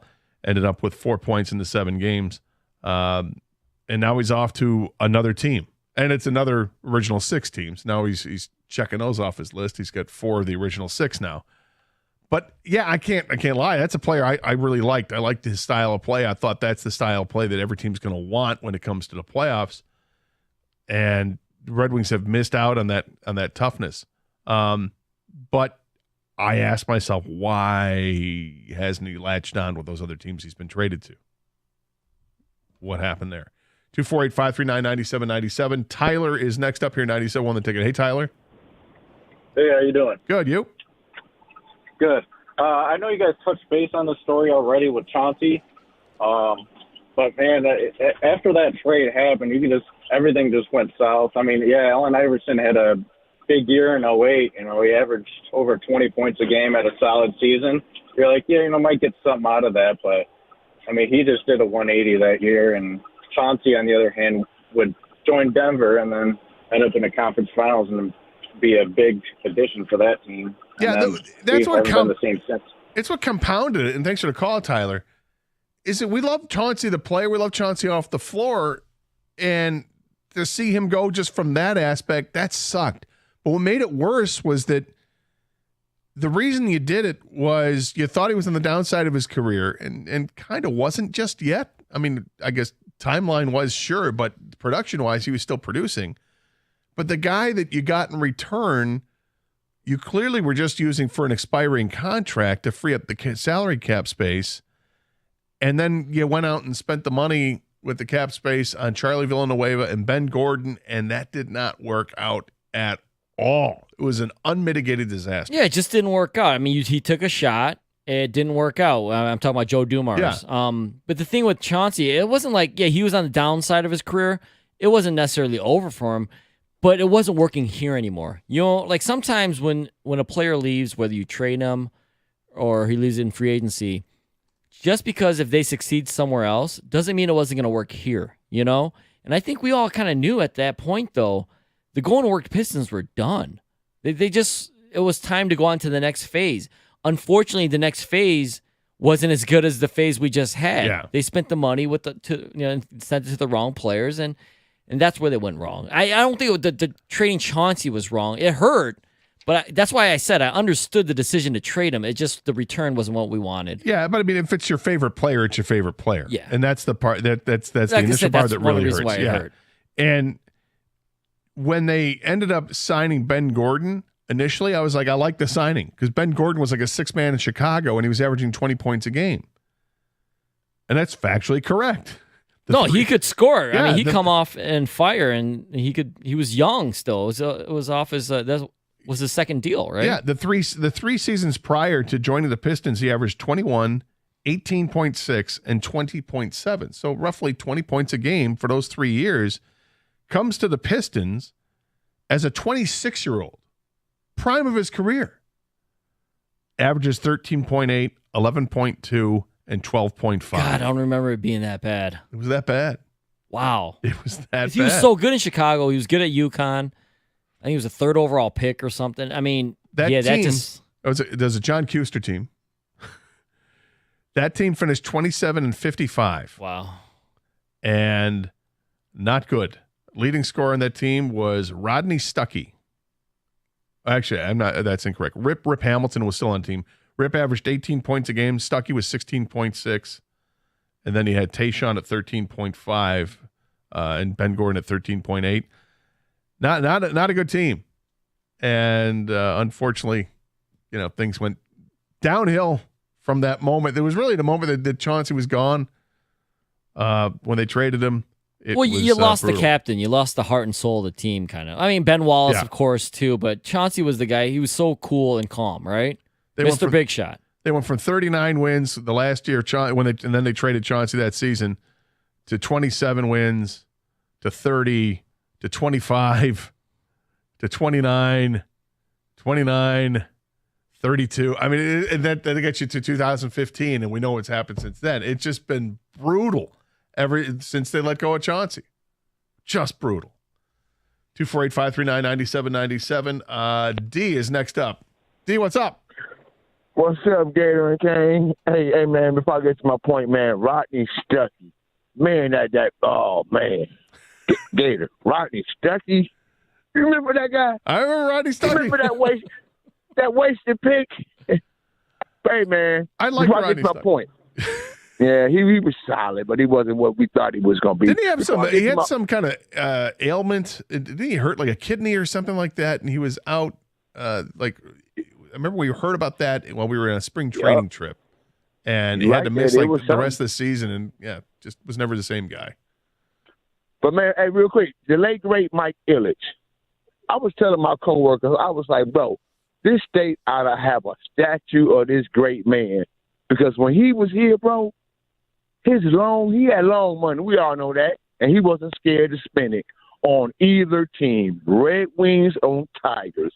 And, bro, I was just telling him, bro, back in the day, we just knew every time free agency came around, he was going to go on that bag and he was going to spend some money to try to win a championship.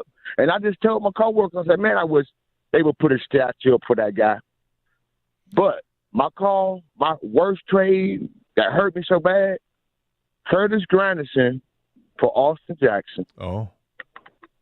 Bro, Curtis Granderson played center field so well. He stole bases. He was a good average hitter, better than average hitter. You know what I'm saying? Good in the community.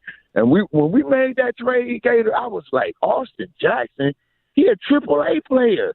We giving up a proven guy for a AAA player, and it blew me away, bro. And the next year, what did my man Granderson do? Hit 50 bombs for the Yankees. Remember that? I do, but I'm trying to. Was Max Scherzer part of that trade? You know what? Maybe.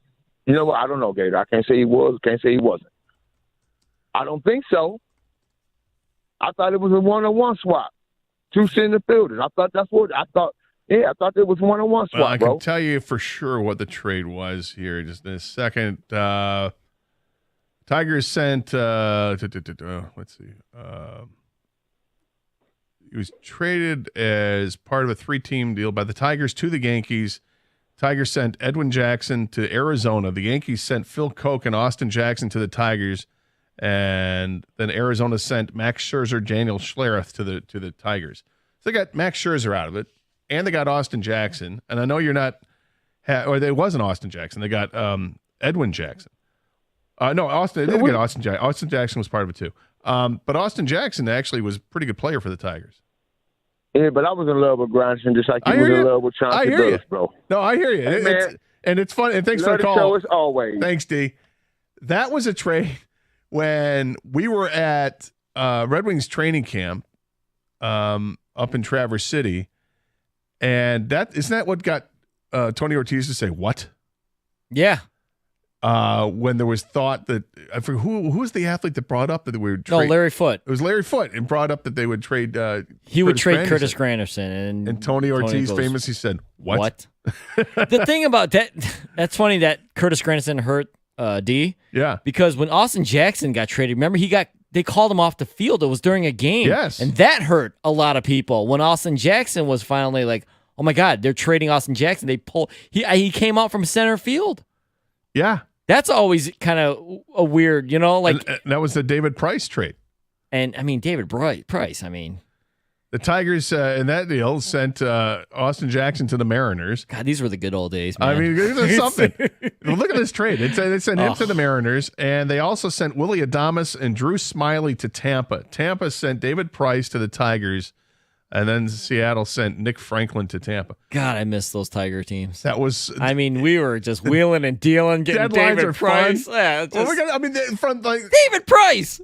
At the time, he was just every year there was something. Like they had one year it was we got Pudge Rodriguez, and then it was Magglio Ordonez, and then they go out and get Kenny Rogers, and then Gary Sheffield's coming to town, and what they traded for Miguel Cabrera? What? Yeah. Prince Fielder? Who? That to me was the biggest shocker of all the moves that happened during that great Tigers era. Absolutely, that was the biggest shocker. Absolutely. I remember there were people on this station that said, "Stop dreaming, it's not going to happen." And what happened? It happened. Didn't work out, but it happened. He was actually a lot better than people remember. But people remember the interviews in the locker rooms as and things the fact more that important. They didn't win it, and they didn't win. Damn it. 248-539-9797. This is 97.1, The Ticket.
Welcome back to the Karsch Anderson program here on 97.1 The Ticket. Doug will be back next week. Kang, our producer, joining us today as well.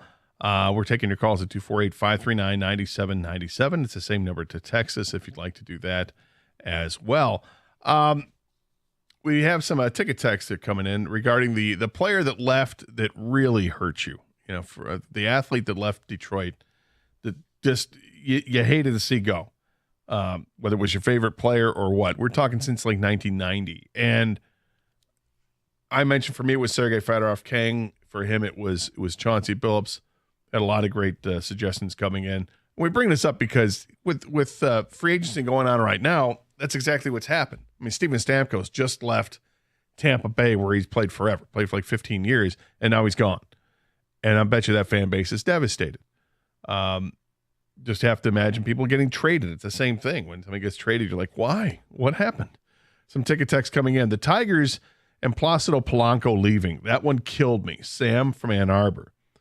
And that ushered in the Omar Infante era, I believe. We had the Infantiago combination for a while with Ramon Santiago. They had Johnny Peralta on those teams, but he was more of a shortstop, I guess.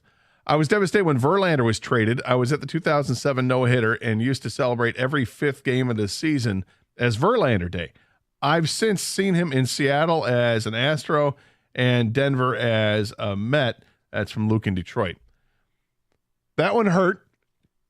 That one hurt because you knew he still had more to give, and then it's compounded by the return they got in the trade. He had a lot more to give, and the Tigers got crap in return. It's like everything went the complete opposite way. Not only, was he still good? I mean, he won World Series, Cy Young. He was unbelievable down the stretch for Houston immediately after becoming an Astro. Immediately. You actually got to look at his career, like Detroit and post-Detroit. They're that good if you separate the two, you know? Yeah, I mean, Verlander was insane how good he was, and that obviously that one stings. That one stings. And we still have the last vestige of the trade in the catcher that we have with Jake Rogers. That's it. Who was it? The other guy? Was it Perez? Franklin Perez, who never made it out of A ball because he was always hurt. Always hurt. And then was it Daz Cameron? Yes. I had hopes for Daz Cameron. Yeah, I think we all had hopes for Daz Cameron. Came from good stock. His dad, Mike Cameron, was an outstanding center fielder, and he had some promise, but it never panned out. He goes to the Astros immediately after the trade from the Tigers. Made 5 starts. Was 5-0 with a 1.06 earned run average, 43 strikeouts in 34 innings, and a whip of .64. The next year, 16-9. Then he went 21-6. He won the Cy Young, finished second in the Cy Young Award voting prior to that. Won another Cy Young with Houston in 2022. I mean, yeah, thanks. It sucks for sure. He's with the Houston Astros. His ERA in 7 seasons with the Astros 2.48. With the Tigers in 13 seasons, it was 3.49. So yeah, that one certainly hurts to see him go the way they left. Curtis Granderson killed me when he left. He was my favorite. Antonio McDyess, I love the role that he filled for the Pistons, and he was genuinely a nice guy. John in Lake Orion. He was part of the Chauncey Billups trade to Denver. Was he? Yeah. I did not remember that. But he got overshadowed because Chauncey, he was so beloved here. That he was. Donkey Kong Sue leaving hurt. I will agree with that one, and here's why. I mean, yes, he wasn't the best to media or fans, and he was kind of a jerk on the field, but he was our jerk, and that hurt because he was a really good player. I don't care how you felt about him. He was an all-pro defensive tackle. And so when you lose that type of caliber of player, and by the way, the Lions were making the playoffs then, they just didn't win a playoff game, and you didn't replace him with anybody. That's what hurt. Yeah, and you had Aaron Donald staring you at the draft. There you go. Twist the knife. But Martin Mayhew thought, well, I mean, he could read the room, right? I mean, Sue's going to resign, right? I so bought into that they got this done. They got this. He's going to come back. And then, no, he's not coming back. He's entering free agency. It's all right. They're going to sign him. No, they're not going to sign him because they can't match what Miami was offering. There's a no state income tax in Miami. Makes that deal like $10 million richer than what it already was. Yeah, that sucked. And then lastly, I hated when Fedorov left, arguably the best player on those early Cup teams. That's from Chris in Grand Rapids. Yeah, I hated when Fedorov left as well. And we've gone over that. It was brutal. Wanted to get into this.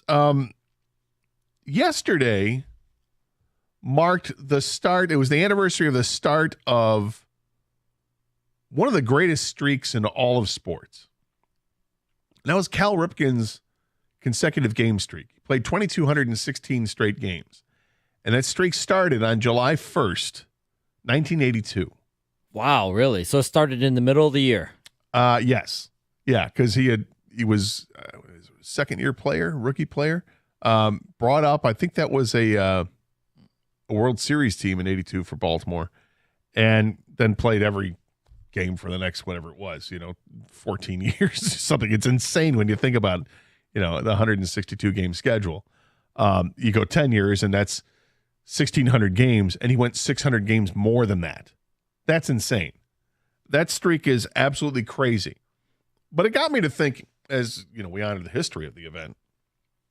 Do you have a personal streak, something that you did consecutively that you can kind of boast, or maybe you're a little embarrassed by it that this happened for you?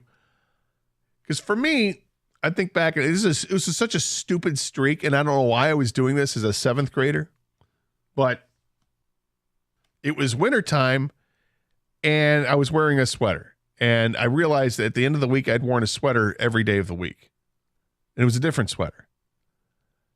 And I just kept going the next week and kept going the next week. And then I started to hunt down sweaters in the house because I didn't want to wear the same sweaters I had. I started looking at, anything my brother had, anything that going to fit? Not likely because he was tiny in comparison to me back then. But I did find a couple. Then I started looking for like old sweaters that my dad had. And next thing I know, I had gone like the whole month of January wearing a sweater. It was a dumbass streak, but it was a streak nonetheless.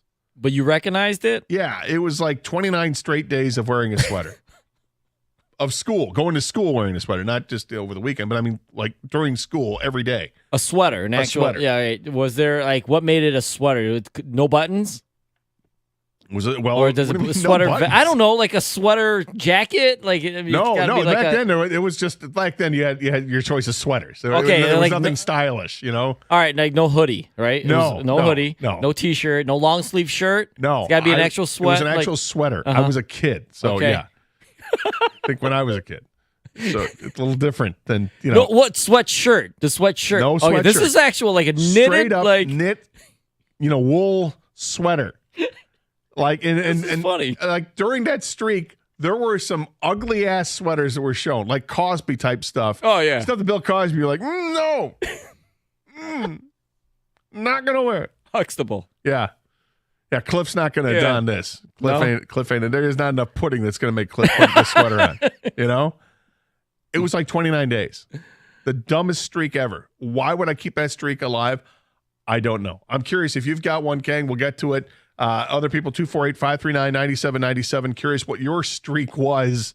Cal Ripken, the start of that great streak that he had, the consecutive game streak, started yesterday, July 1st, in 1982, and went on for 2,216 games. So think about that. Did you have I doubt people are going to have a streak like that, but do you have a streak that you can look back and think, you know what? I did this. That was pretty sweet. We'll talk about it next year. 97.1, The Ticket.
Welcome back to the Karsch and Anderson program. Taking your calls and texts 248-539-9797. Looking for the crazy streaks that you had.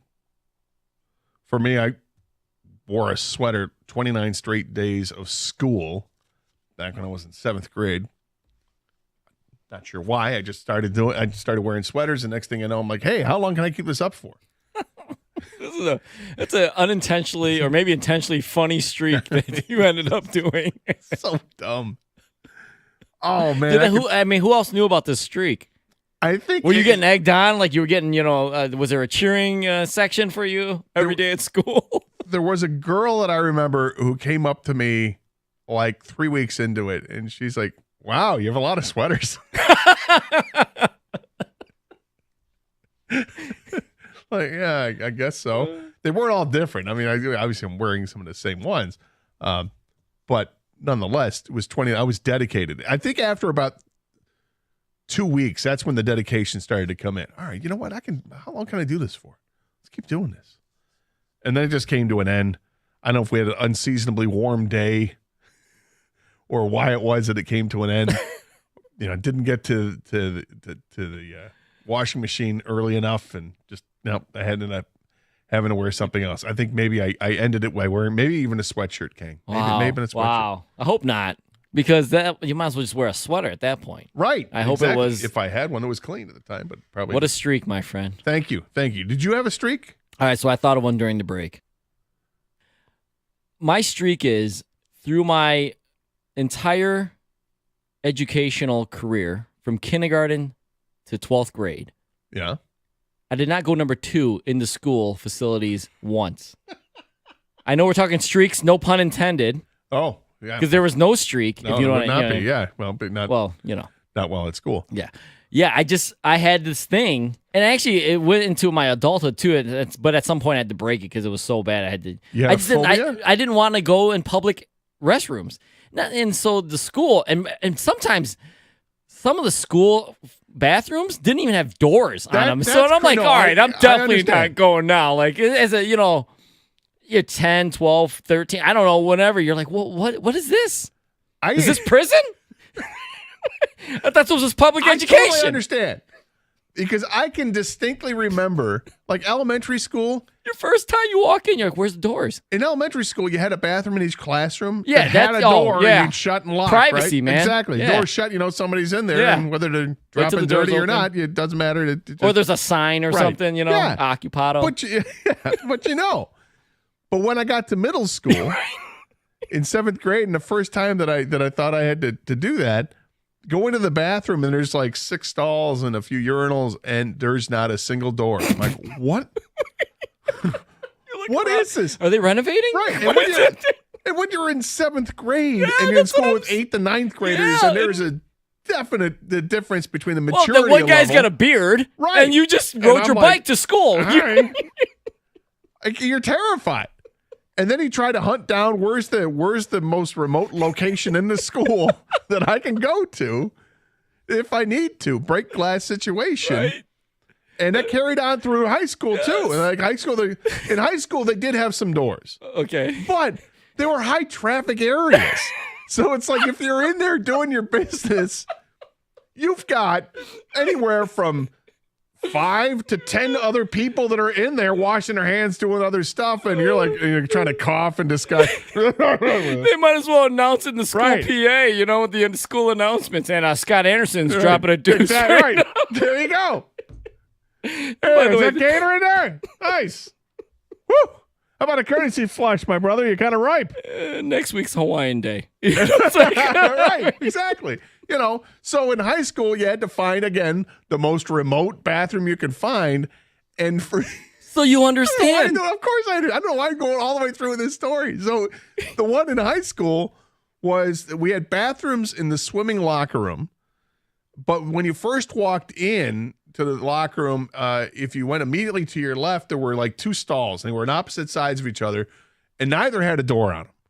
And one was like, okay, you're going to see the person's legs, no problem. But the other, you won't see unless you turn the corner. And when you do, you're fully exposed. And you're like, hey, sorry, But if you walked through the locker room, walk through where the dryers were, and then you walk through the showers. Past the showers, there were 3 more stalls. And who's going to walk through the showers? You're not going to do that. That's where you'd go. So you found. I found an area. I didn't have that. Unless if I did, I didn't know about it. And so I held it for 13 yeyears. I just held it. Me and Fifth Hour just, yep. Yeah, I got it. Did you ever like skip the last couple hours of school to go home? I'm sure I had to do something at some point. I mean, I just didn't go in school, Gator. I wouldn't. I refused. I trained my body. You meditate, make it go yes, away? Exactly. I don't for do State that. Farm? Yes. I learned how to meditate by the 2nd grade. Go away. Go Wow. on. All right. It's impressive. There were some bus rides that were rough. I bet. Yeah. Oh, please don't hit this bump. Please don't hit this bump. Oh, boy. Yeah. You learn how to breathe differently. Yeah, there's a lot of breathing exercises you're going to go through. Why is King practicing Lamaze? He's trying not to drop dirty. Craig's in Farmington. Craig, welcome to 97 on the ticket. Hey, Craig. Hey, good morning, guys. Hey, over the last probably almost decade, I would say 80% of the time I've been able to play golf all 12 months here in Michigan. And back in the day, I would call like Stoney and Jamie and be like, hey, what are you doing today? And it'd be like 40 degrees in November or December. And I'm like, I'm going to go play 18. And they were blown away, and Jamie just couldn't get it. And Stoney would be like, all right, I'm not good anyway, but who wants to go do this in 40 weather? But this year, obviously, February didn't work out, but I've been able to play 12 months of the year. So good stuff. So I'm going to let you scoop. See ya. That's impressive. That's impressive, Craig. Does that make you jealous, Gator, or no? No, not because I'm like sometimes towards the end of the season I become a fair weather golfer. Like I love the golf, but on my terms for the most part.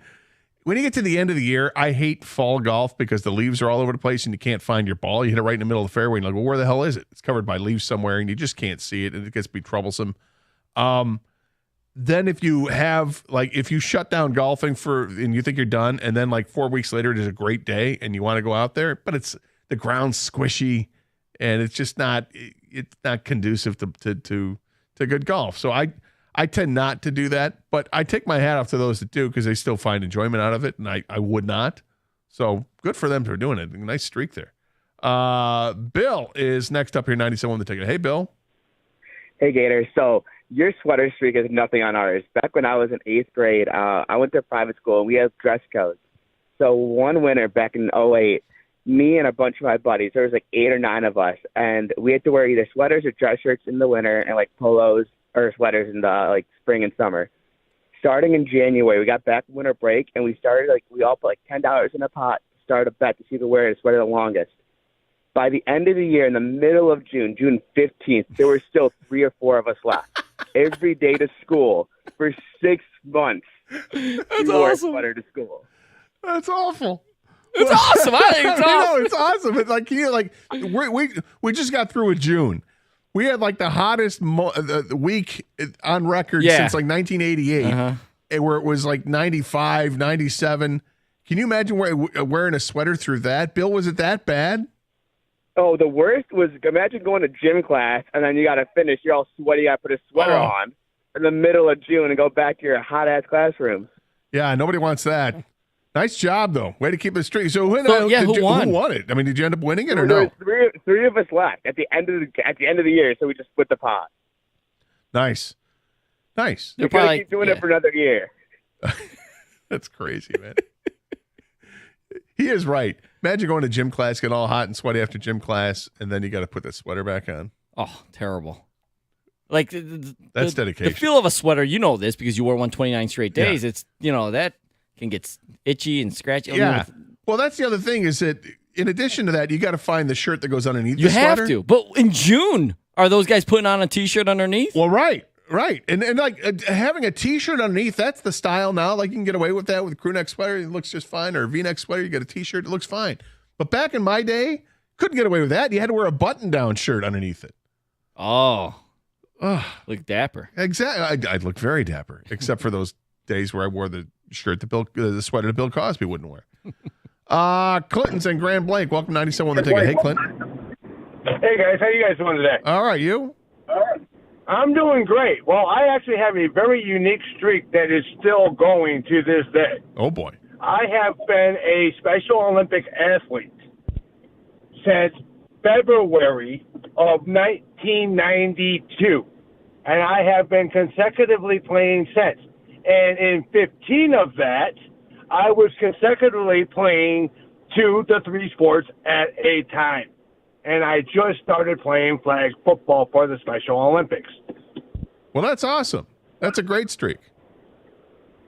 Oh, yeah, it's one I'm proud of. And the thing about it is that some of the teams I was on and some of the memories I have were just unreal. I started as a track and fielder in 92, and then I got into swimming from 93 until I graduated in high school in 03. And then I got into floor hockey, basketball, softball, soccer, ice hockey. Wow. And now flag football. Volleyball. Yes. Well, that's great. That's great. That's quite an accomplishment. Congratulations to you, Clinton. I think that's awesome to be part of the Special Olympics that long, and that's actually kind of cool. They run through a bunch of different sports like that. That's pretty cool. 248-539-9797 is the telephone number. I got a lot of ticket texts that want to get to. There's some funny ones, man. Some great streaks. Yeah. We'll get to those coming up next year at 97.1, The Ticket.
Got some breaking Tigers news. According to MLB Network Radio, they had A.J. Hinch on, and A.J. Hinch indicated that Casey Mize will be placed on the injured list with a left hamstring strain. Evan Petzold has more on this story from the Detroit Free Press. It says Casey Mize, here's a quote from A.J. Hinch from that interview. It says, "We have to get him symptom-free. Sometimes that can take a short period. Sometimes it's longer. He's not going to be able to do a ton until his leg gets back underneath him. I don't know how long that is." So this sucks because Casey Mize is, went out there and pitched really well the other night, right up until the point that he had to leave the game with a hamstring strain when it happened to happen on a pop-up. One of the fielders didn't see it. I forget if it was the catcher that didn't see it. Mize tried to make the catch. They didn't make the catch, and he leaves the game after throwing, I think he had thrown like 5 1/3 shutout innings. He was really good. So we don't know how long he's going to be out. They haven't indicated who's getting the call up in his place as they're playing in Minnesota. But they play tonight, so get somebody out there, I'm sure. Interesting. Something else is interesting. Maybe it's not, but just something to look at. Tim Anderson was DFA'd by Miami. Now, as the shortstop, spent most of his career with the White Sox until this year where he was with Miami. And with the White Sox, he was a dynamic shortstop, very good fielder, and also could hit. Had 3 straight seasons where his OPS was above 800 from 2019 through 2021. Was an all-star in 2021 and 2022. Last season in 2023, everything went downhill for him. He played 123 games, and in 524 plate appearances, his OPS was down to 582. So like Javi Baez territory. This past season was with Miami, played in 65 games, and in 241 plate appearances, his OPS has dropped to 463. Just wondering if the Tigers take any kind of shot, any kind of flyer, or not. I mean, it's worse than Javi Baez at the plate, but the field, still a pretty good fielder. Is this just are these blips in the radar, or is this the end of his career? I mean, more than likely, it's probably the end of his career. Yeah. But I've always been a Tim Anderson fan.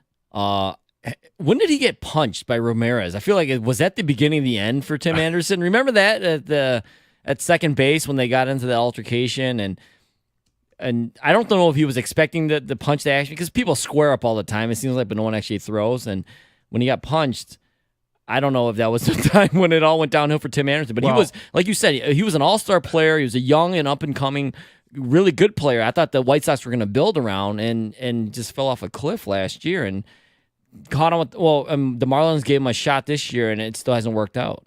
It was August of 2023 when that happened. Okay. So I'm taking a look at his game log from that point. I forget when that would have been in the beginning. So it would have been somewhere in the early part of August there. Okay. So when they finished playing Cleveland in that series, he was hitting 244 with a 576 OPS. So his OPS pretty much stayed where it was at. And his batting average actually stayed where it was at too. So he was bad. Yeah. That's not good. He was bad really the whole season. Mm-hmm. He got off to a hot start in March and April, and then everything went downhill once it started in May of last year. But yeah, he was a guy who could do it all. And there was thought, I remember a few years ago, hey, if he ever hit free agency, maybe the Tigers should go. And fortunately they didn't, because it would have gone down the road of Javi Baez and how unproductive he has been. But with his glove, and because he's 31, is it possible it's a reclamation project? If I'm the Tigers, I'm not going near it. I'm just bringing it up because that's a name. But it's interesting nonetheless. But the Casey Mize news sucks. It sucks. I suppose, I mean, look, what difference does it make? It's not like it doesn't look like the Tigers are going to make a run for the playoffs here. But with Casey Mize, this is a make or break year for Casey Mize. Like, he has to stay healthy, and he's got to be able to make his starts and show that he belongs in the big leagues with this team that took him 1-1. So we'll keep you up to date if there's an announcement or when there's an announcement on who will take his place in the roster. But right now, Casey Mize is going to miss some time with a hamstring strain. That's too bad. Getting back to some of these streak texts, what kind of crazy streak did you have? We mentioned this because July 1st, which was yesterday, marked the anniversary of the first day of Cal Ripken's streak of 2,216 games played. Started that streak in 1982. So we asked people, what's your personal streak that you have? We have this one from Jason, the Uber driver, says, I bowled a 600 series or better for 66 weeks in a row on my Tuesday night men's league. That's a hell of a series. Is that like Pro Bowler good? Yeah, like, right? I would think it is. 66 weeks, too. This was over... That's no fluke. Over a year. Yeah. That's 200 plus average on your bowling league for over a year. Jason, were you a pro? I mean, that's crazy. True story. I went to see a movie every Tuesday of every week for 332 straight weeks. The pandemic ended it. Lots of movies. John and Lake Orion. Are there that many movies? That you could see one once a week? Sure. Yeah. New movies come out every week. Now that you'd want to see, or like at some point, if you keep that streak alive, you're seeing movies you don't want to see. Right. At you some point, have to you're be. seeing something you really don't want to see. Like just to keep the streak alive. Yeah. Like, are you sneaking in and like kind of cover your face because, or maybe are you wearing something out that says I'm not a pedophile because you're at you're at a kids movie by yourself. Yeah. It's just weird. There had to be some weird movies in there, right? Like, what are you seeing? Did you want to see the movie Chocolat? Yes. Who wouldn't? I went 3,214 days without calling into work. My dog got hurt and ruined my streak, Mike in Madison Heights. That's a lot of days. His dog ruined his streak. Oh. Poor dog. Hope the dog was okay. 29 days of wearing a sweater in the winter. Gee, Gators, save some chicks for the rest of us.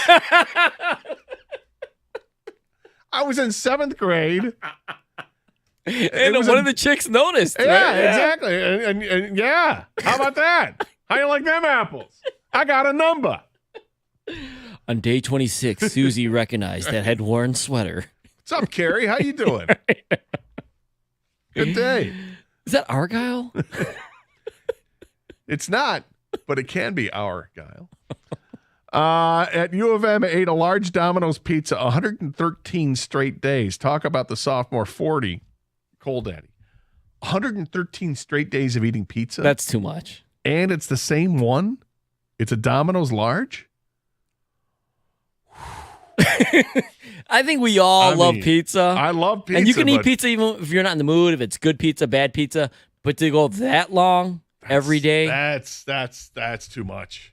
That's too much. I knew a kid who, he wasn't a kid when he did this. He was in his early 20s, and he went like 47 days of eating Taco Bell. But at least you can vary it up at Taco Bell. I mean, it's all the same stuff, but you can change it up.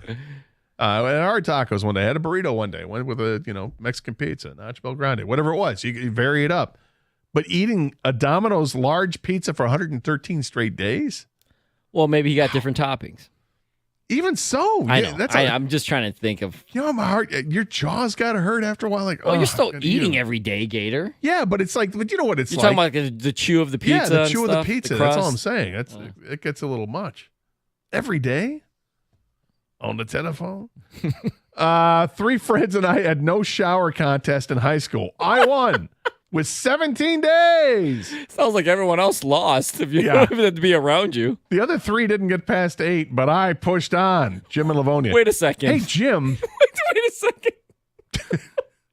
I don't want to explain math to you or personal hygiene, but I feel that now is an opportunity to do so. If you and 3 others engaged in this competition so you can go the longest without showering, and the other guys are done after day 8, you can shower now. You're allowed to. In fact, your mom's probably got the hose ready for you before you even get in the door. Yeah. You went on another 9 days? Newsflash, you weren't doing victory laps at that point. Oh, my God. No one wants to hang out with that guy. He's like, but I kept pushing through. His friends are like, what are you doing? Nothing. You shower yet? No. Got to go. See ya. Sounds like he just didn't like showering. Sounds like he didn't like his friends or his family or humanity. My God, man. Take a shower. You won. You've got the What are you green trying light. to prove? What are you trying to set the bar? Why? Yeah, that's what it was. Well, what, it was Guinness calling you? I'm going to guess that Guinness has a longer record than 17 days. My goodness. That's just a terrible mistake. 248-539-9797 is the telephone number. I think we can always sprinkle these in through the rest of the show, but we want to get into some Lions stuff.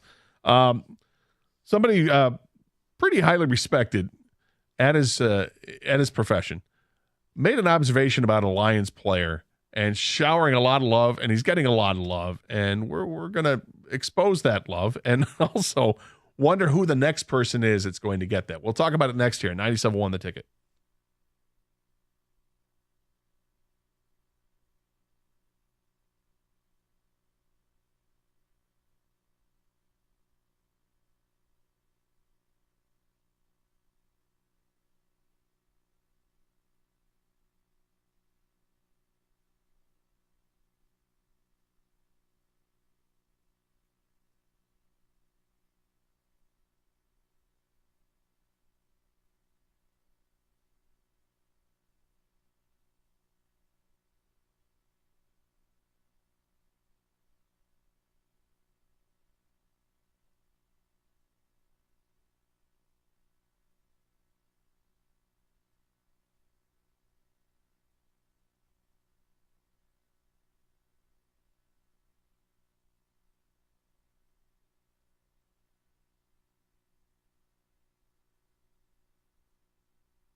You gonna watch Hard Knocks tonight?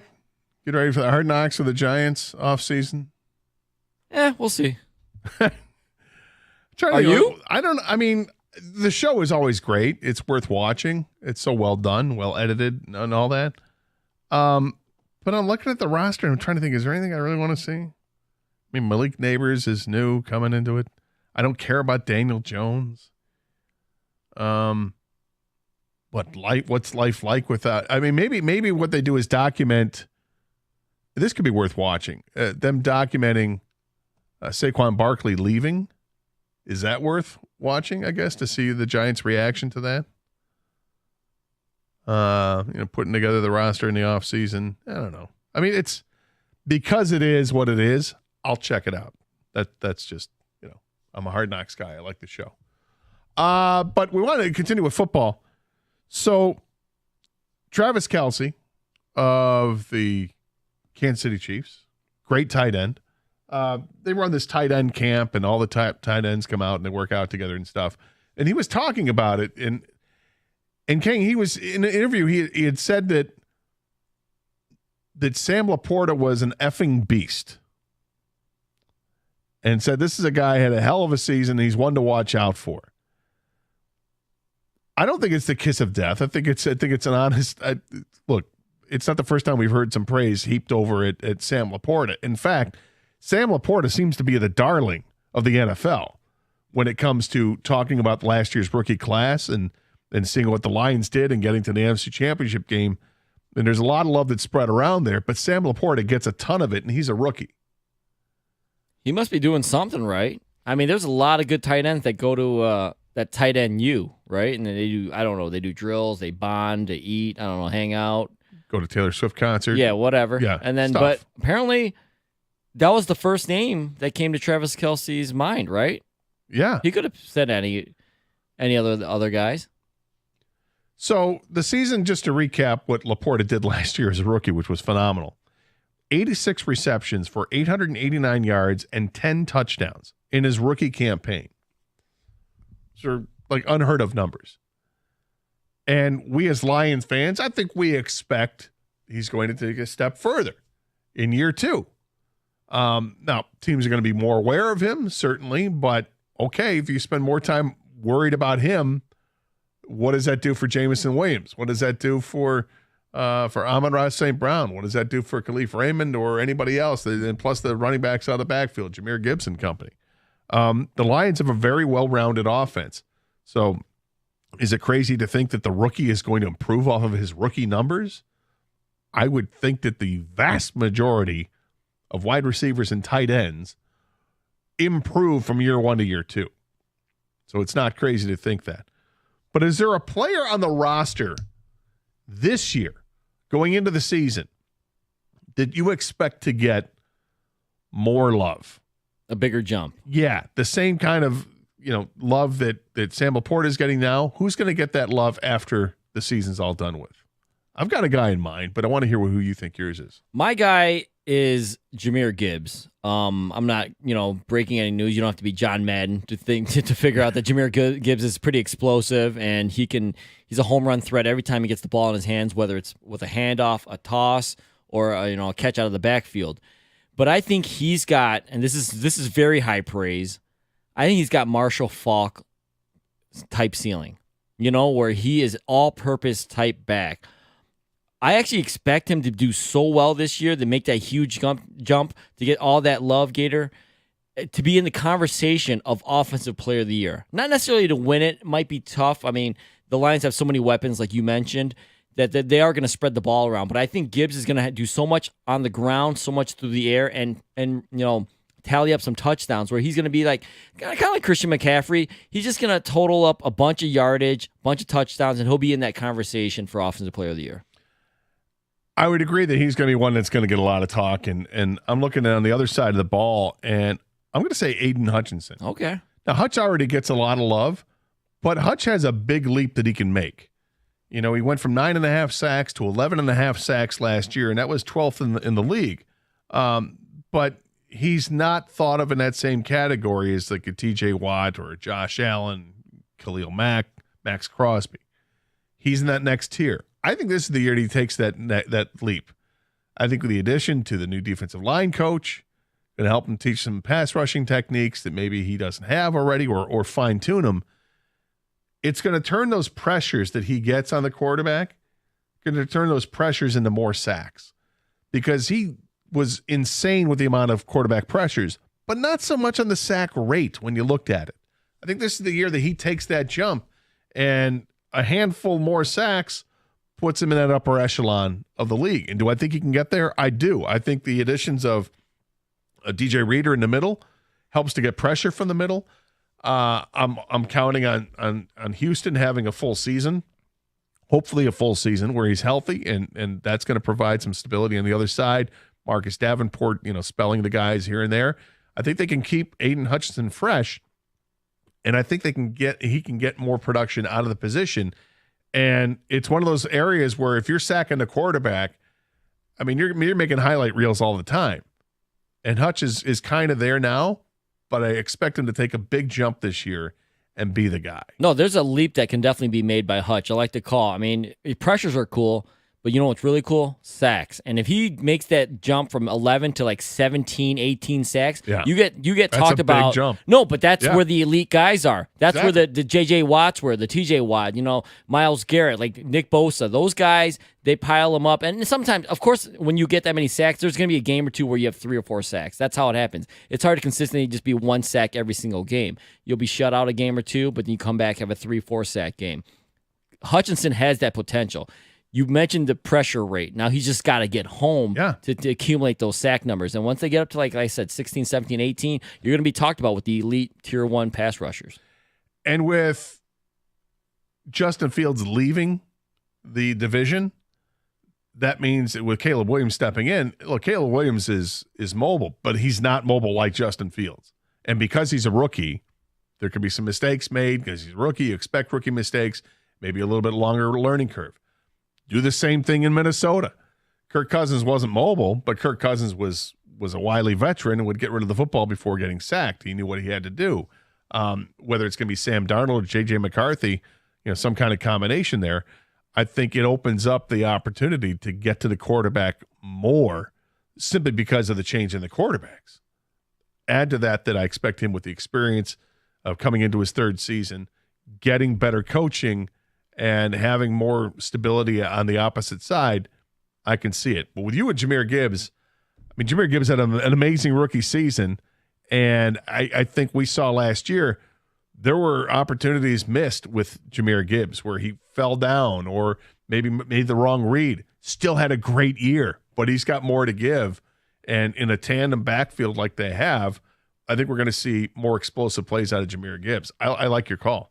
Yeah, right now, Jahmyr Gibbs last year was just learning the speed of the game, like you mentioned, finding the right holes. He didn't necessarily hit the right holes and make the right cuts last year. This year, with the experience, knowing how, like I said, the game of the speed, how NFL defenses operate, knowing where to make those cuts, because he's got the ability. He's just got to, I think mentally, if he knows the playbook even better, he's got such a high ceiling, and he's so versatile that I think he can rack up all those yardage numbers, whether it's through the air or on the ground. Nayrock on Twitch says Hutch going to have elite numbers this season. I'm counting on it. I'm hoping if he makes that leap, if he ends up getting the elite numbers, Lions going to repeat as division champs, and let's get to the playoffs already. Let's start the playoffs right now. I think there's some indicators where things can be better. And the other thing I didn't even mention is that the secondary is going to be better. So if the secondary is better, it gives the defensive line more time to get to the quarterback. 248-539-9797 is a telephone number. Which line do you think is poised to have that kind of breakthrough season? Well, everybody's talking about Sam Laporta and the great year he had, and Travis Kelce mentioned it in the interview. He was a freaking beast when they were working out. What a year he had. Who's going to get that love when we're talking next year in the offseason? 248-539-9797. This is 97.1, The Ticket.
Who's the next Lions player to get all that love? Sam Laporte is getting it right now. Wonder who's the next Lions player is going to get all that love. From Hellborn Elfchild says, got to be J-Mo. He's going to get the ball way more. Yeah, I expect him to get the ball plenty and get an opportunity to show himself as to being the first-round receiver that he was. The guy we saw at Alabama who is dynamic. Love to see that. I could definitely see him being that guy. For Kang, it's the running back, Jahmyr Gibbs. For me, it's the defensive end, Aiden Hutchinson. I just think, look at these two players on both sides of the ball. With Gibbs coming off his rookie season, like Laporte, you're expecting more from his second year. And for me, looking at Hutchinson, growth from first year to second year with 9.5 quarterback sacks to 11.5, I think this is the year that he can step up his game and jump up into that upper echelon of pass rushers. So, obviously, the Lions have another really good running back in David Montgomery. I think his touches actually go down this year, and Gibbs gets a bit more, because that's what would hold Gibbs back from getting all the numbers, from maybe being an offensive player of the year. I think Montgomery, he carves out a nice role to, like, maybe, finish out games, finish out drives, goal line, of course. But I think the most and the majority of touches are going to go to Gibbs in that backfield. I just think he's just too versatile, and he can do so much, especially coming into his second year. As a rookie, you do want to ease him into it. You have Montgomery there, a vet who shows him the way, shows him how to be a pro before he even hit the field. And then when they hit the field, he shows him how to hit the holes and things like that. Be patient. But I think coming into year 2, I think Gibbs is really poised to put up some huge numbers. Yeah, and we'll see what role Sione Vaki plays on this team, if he's going to take some reps away or some scoring opportunities. But I'm excited about what they can do, and just having more depth there means that you have more meaningful plays, because more well rested. 248-539-9797, the telephone number. Let's go to the phones. Stan is in Southfield. Welcome to 97 The Ticket. Hey, Stan. Hey, how you guys doing? Good. How are you? All right. We had 3 rookies last year, and any of them could be that guy, but I'm going with Jack Campbell. Because I think Jack Campbell, after the learning curve and in the off season, he's going to be lights out on the defense, and they're going to be like, "Oh man, where did this guy come from?" And it's going to be Jack Campbell to me. Aaron Glenn's already singing the praises.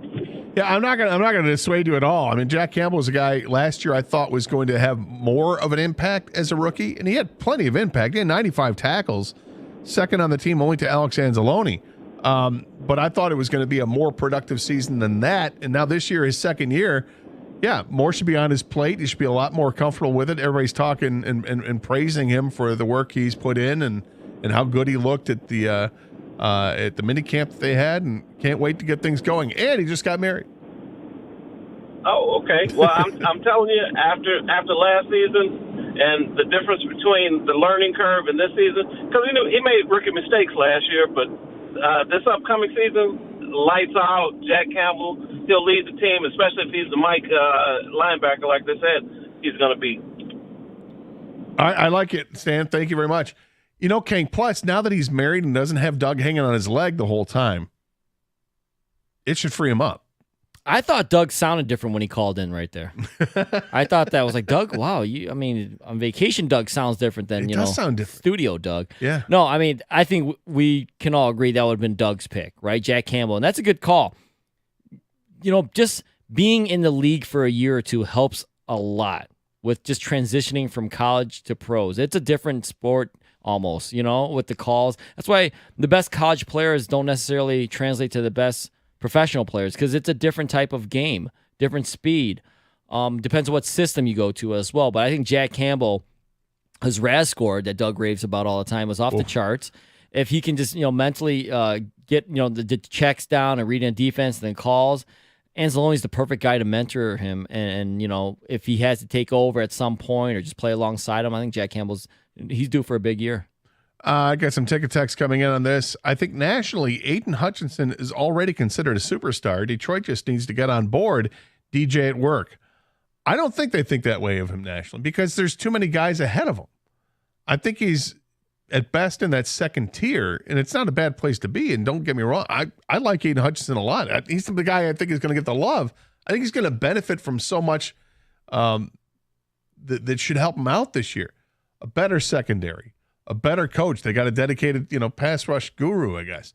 The fact that he's wisened up now, he's in his third year in the league, that he's got hopefully steady compliments on the outside, on the other side of him with James Houston and Marcus Davenport, that these guys can stay healthy and provide a presence on the other side.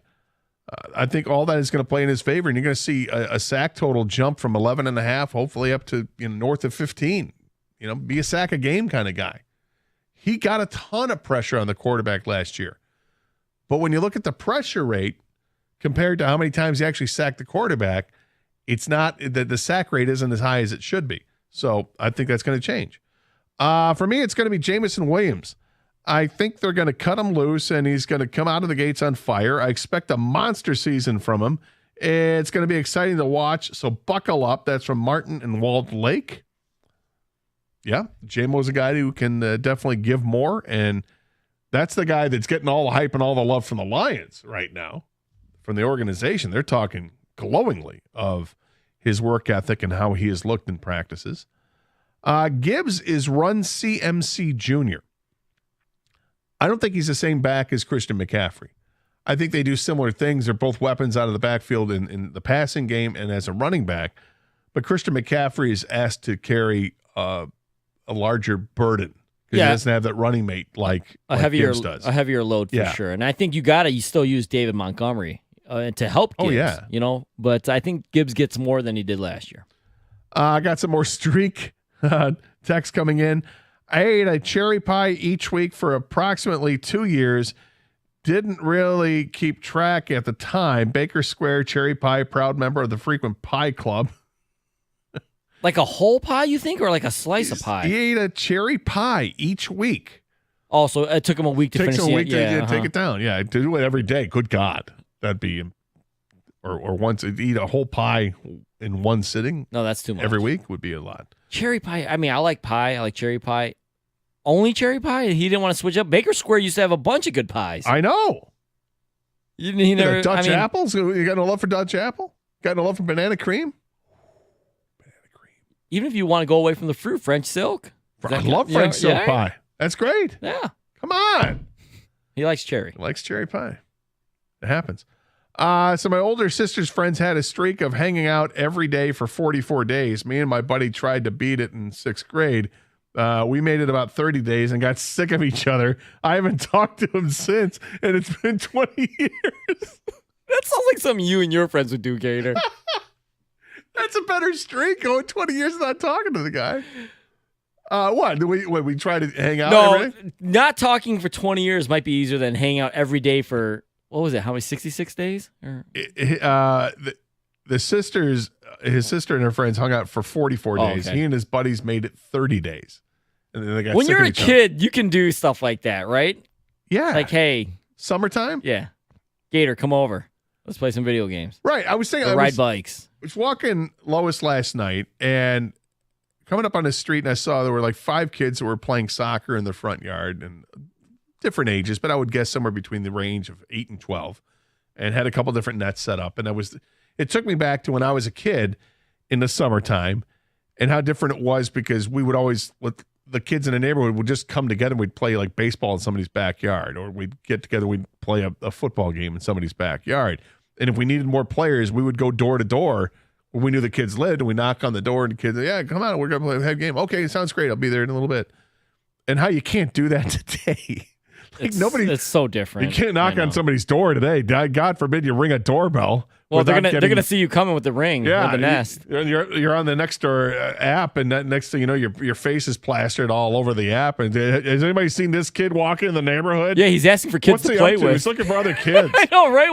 What a psycho! What is this? Call the cops. I get more enjoyment out of reading the stories on that app for the dumbest stuff. Oh, somebody rang my doorbell. Yeah. Probably want to see if you're home or not. Anybody know what this is about? Why don't you answer the door? No one does that anymore, Gator. Yeah, no, nobody does that anymore. Anyway, but that's the thing, though. As a kid in the summertime, that's all you wanted to do was hang out every day and just run around. 30 days in a row. I mean, first of all, I don't know if this was during the school year or in the summertime. Because summertime, you could pull that off easier as long as neither one of you had like a family vacation. Right. That's the thing that's going to throw the monkey wrench in it. We're going up north. We're going to Florida, whatever. If you're not going anywhere in the summer, Playing travel baseball. you can see your buddies every day in the summer. I mean, that's what it's for. That's what you want. 30 days and they were done? And then you haven't talked to each other since?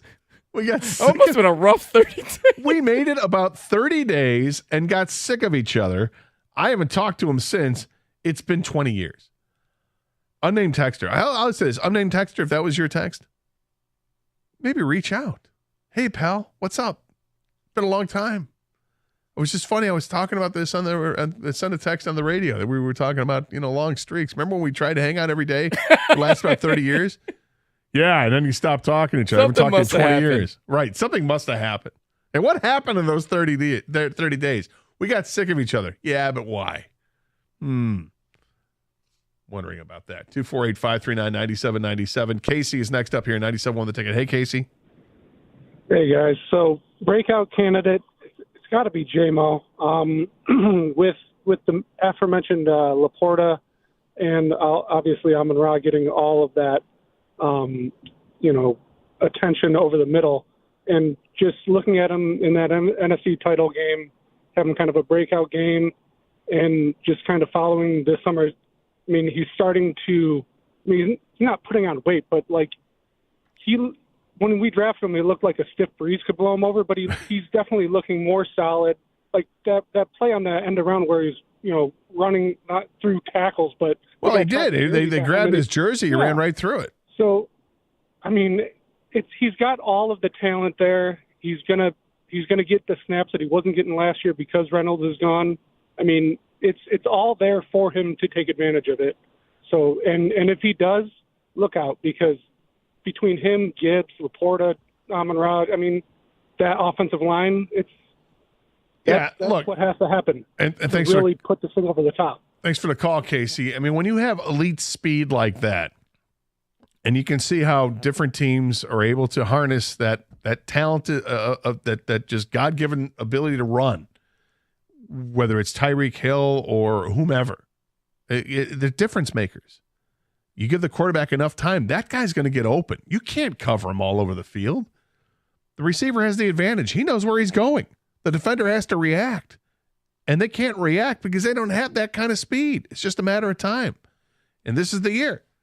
He's entering his third season in the National Football League. Obviously, he didn't play much in the first year because of the injury. Played way at the end, and this past season had the suspension and in and out of the lineup a little bit. But this is the year, and everybody says he's put in the work and he looks great, and getting the confidence of the quarterback that he's Jared Goff has come on this show and talked about how he's feeling more confident every day, throwing the ball to him, and he's earned it. He's earning that confidence. He's earning that respect. Can't wait to see him play.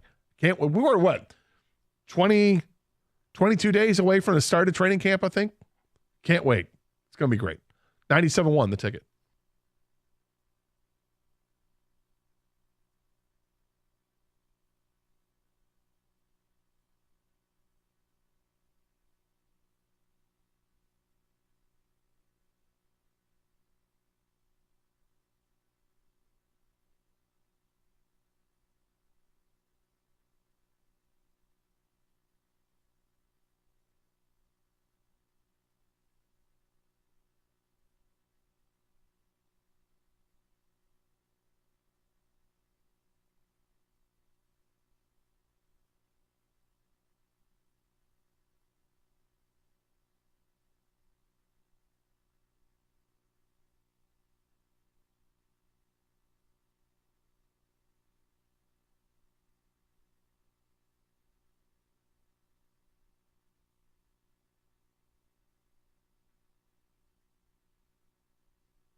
All right, we were talking about Travis Kelce's comments about Sam Laporta.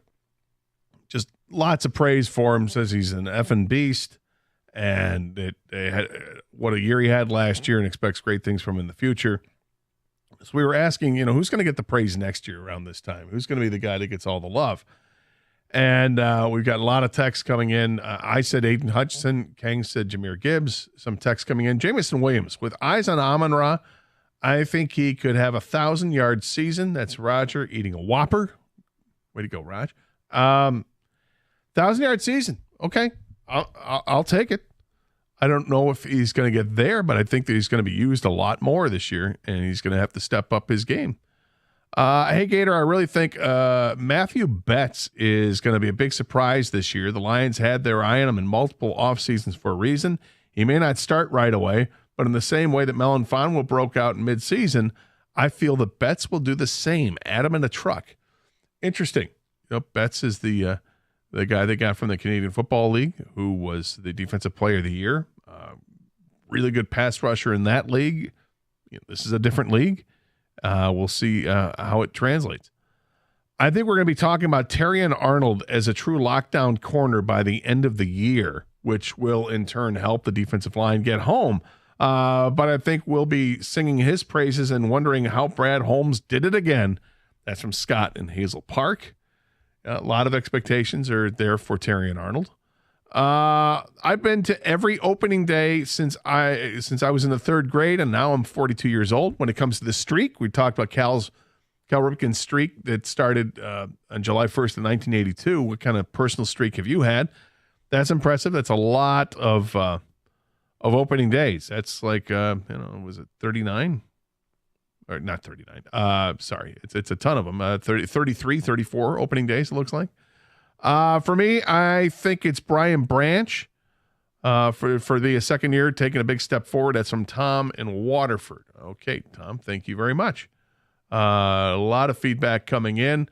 I think the next line to be given the props will be Jack Campbell going into his second year, having a better secondary. The linebackers won't be asked to cover as much, and it really was the only weak part of his game as a rookie. That's from Matt in Redford. Look forward to seeing what Jack Campbell can do this next season. J-Mo is going to be no better than the fourth option behind Brown, Laporta, and Gibbs. I'll be surprised if J-Mo has more than 60-ish catches. Okay, throwing a wet blanket on things, but that's okay. That's all right. But 60 catches is more than what Josh Reynolds got by a lot. In fact, it's 50% more than what Josh Reynolds had last year, whom he is really replacing. Josh Reynolds had 40 receptions for the Lions that last year for 608 yards and 5 touchdowns. You're going to tell me that J-Mo is going to have 60 receptions? Okay. He's going to have a bunch of yards and a bunch of touchdowns. It's improvement. But would it be enough to get that kind of high praise? Perhaps not, but I do think that that would be an improvement.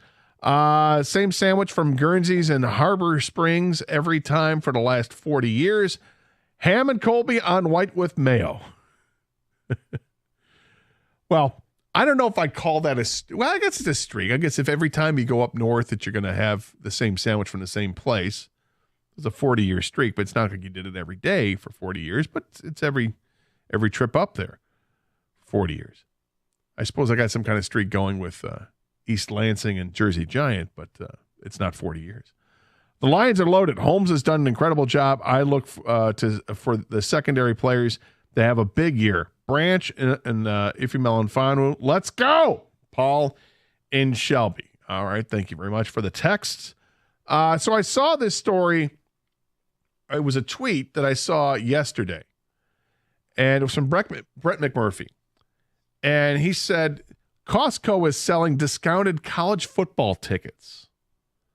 Sure, why not? Baylor, Indiana, Louisville, Minnesota, Nevada, Rutgers, Tulane, and Virginia selling 2 tickets anywhere from $65.99 to $99.99 for home games through the Membership Warehouse Club.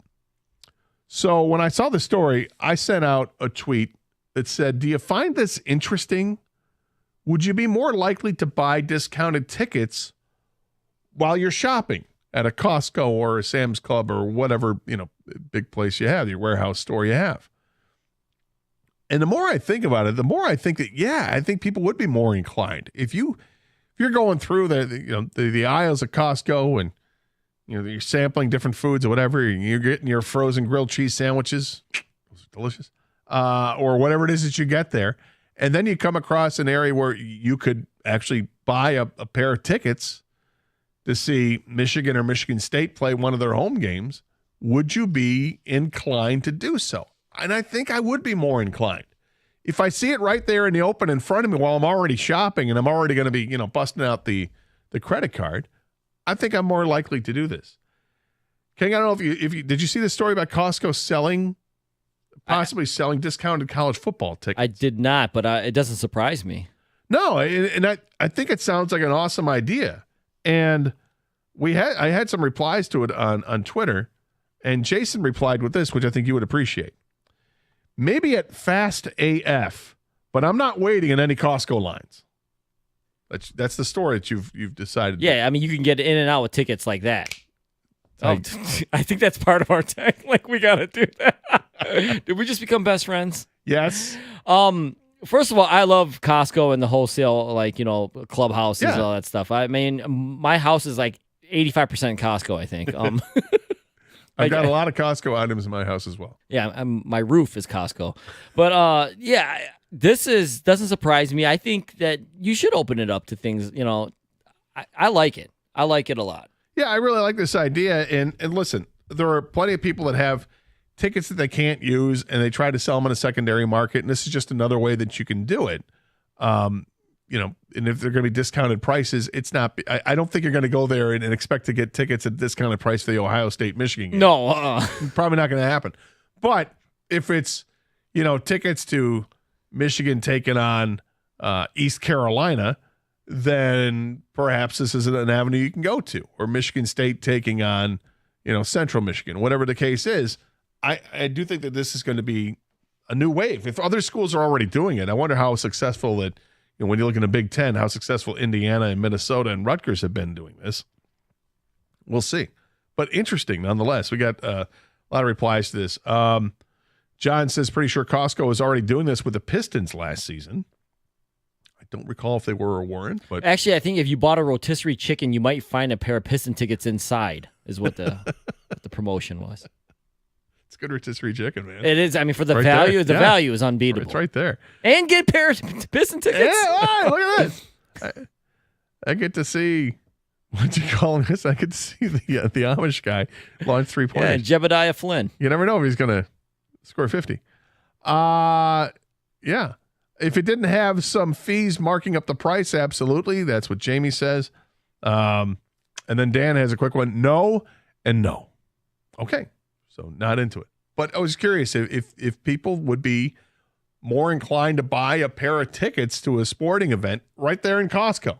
If you're going through the aisles and you see, hey, got 2 tickets to see the Tigers take on, the Cleveland Guardians, and it's at a discounted price, would you be more inclined to buy it because you see it right there while you're doing your shopping? Or were you just like, what are you doing? Costco, stop.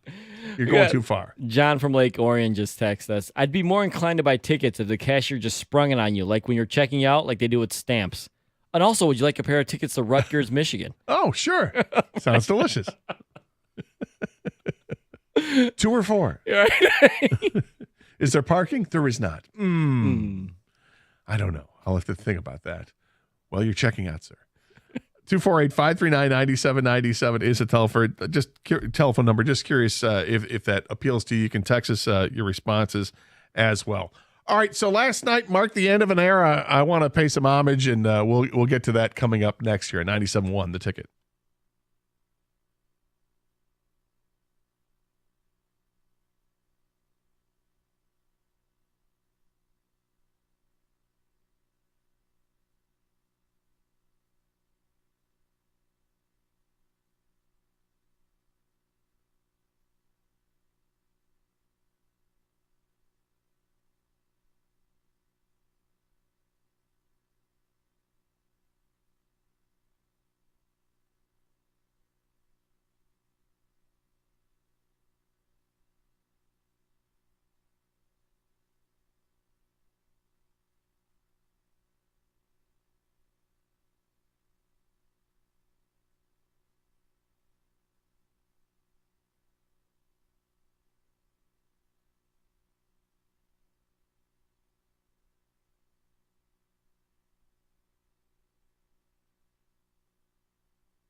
So last night marked the end of an era.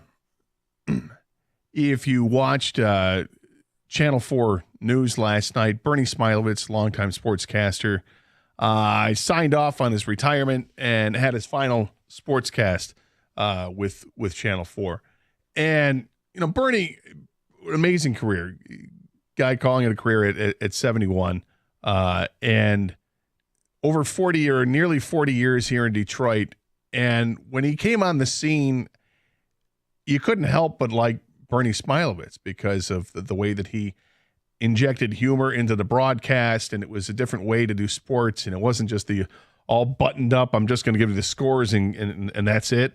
I mean, Bernie had fun with it. He had fun with the highlights, and then he'd find some stupid stuff to do with highlights, his squirrels, water skiing or whatever, and it was fun. It made it fun. And he obviously had a huge following over the years, and Channel 4 kind of ruled the roost with the local ratings with it. And, he was awesome in the way that he did things. And also when it was time to be serious, he handled the serious topics and could do those in-depth interviews that made sense. And like when that squirrel on that water ski would get hurt. Right, exactly.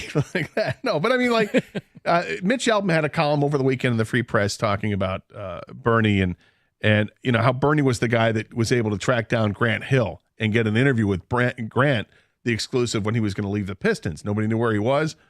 Bernie found out that hey, let's check out his fiance's in-laws and go there because he heard some quick interview with him where you could hear children in the background. He's like, well, where are the kids going to be? Maybe at the grandparents' house. And they went to Windsor and tracked him down. Grant Hill opens the door and says, all right, you got me. And they do like a 3-part interview, and it was awesome. I've gotten to know Bernie a little bit over the years, and more in the last year maybe than in all the years prior. The couple of things I did at Channel 4.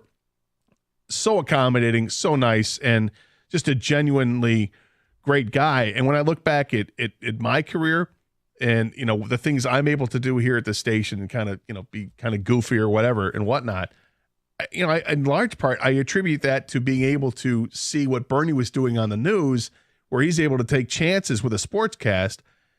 And, that's ingrained in my head. So when I got into radio through high school, I had a teacher that kind of instilled the same thing. Go ahead, take chances. And that's why I say they ain't all gems. They're not all going to be gems, but, at least you're trying and you're having fun with it. And I've kind of taken that same approach. So in a way, he paved the way for someone like me to do what I do. So I really appreciate that out of Bernie Smilovitz. And I really enjoyed watching the broadcast last night. And it was pretty great. Devin Skillion and Kimberly Gill doing the broadcast, and they're right there with him. And then they bring in, here comes Carmen Harlan and Chuck Gatica from the past. And it just was awesome. And he was there with his 2 kids and Kim Adams with the weather as well. And it just ended up being like this long 10-minute sportscast, and it was great because he's self-deprecating as always.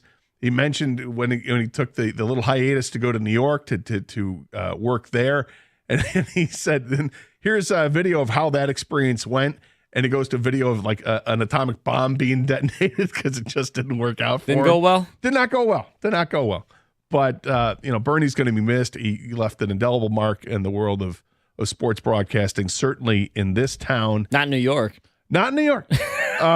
But certainly in this town. We really appreciated him here in this town. And, there were like the 3 guys growing up that were doing sports at the time: Eli Zaret, Bernie Smilovitz, and Don Shane. And, now all 3 of those guys are kind of out of TV at this point. And sadly, Don's no longer with us, with us. Yeah, I mean, those are the 3 guys. Those are the guys. Well, for me, I'm younger than you. That's the only 3 guys I knew, pretty much growing up. And I don't know Bernie at all. I did meet him once, though.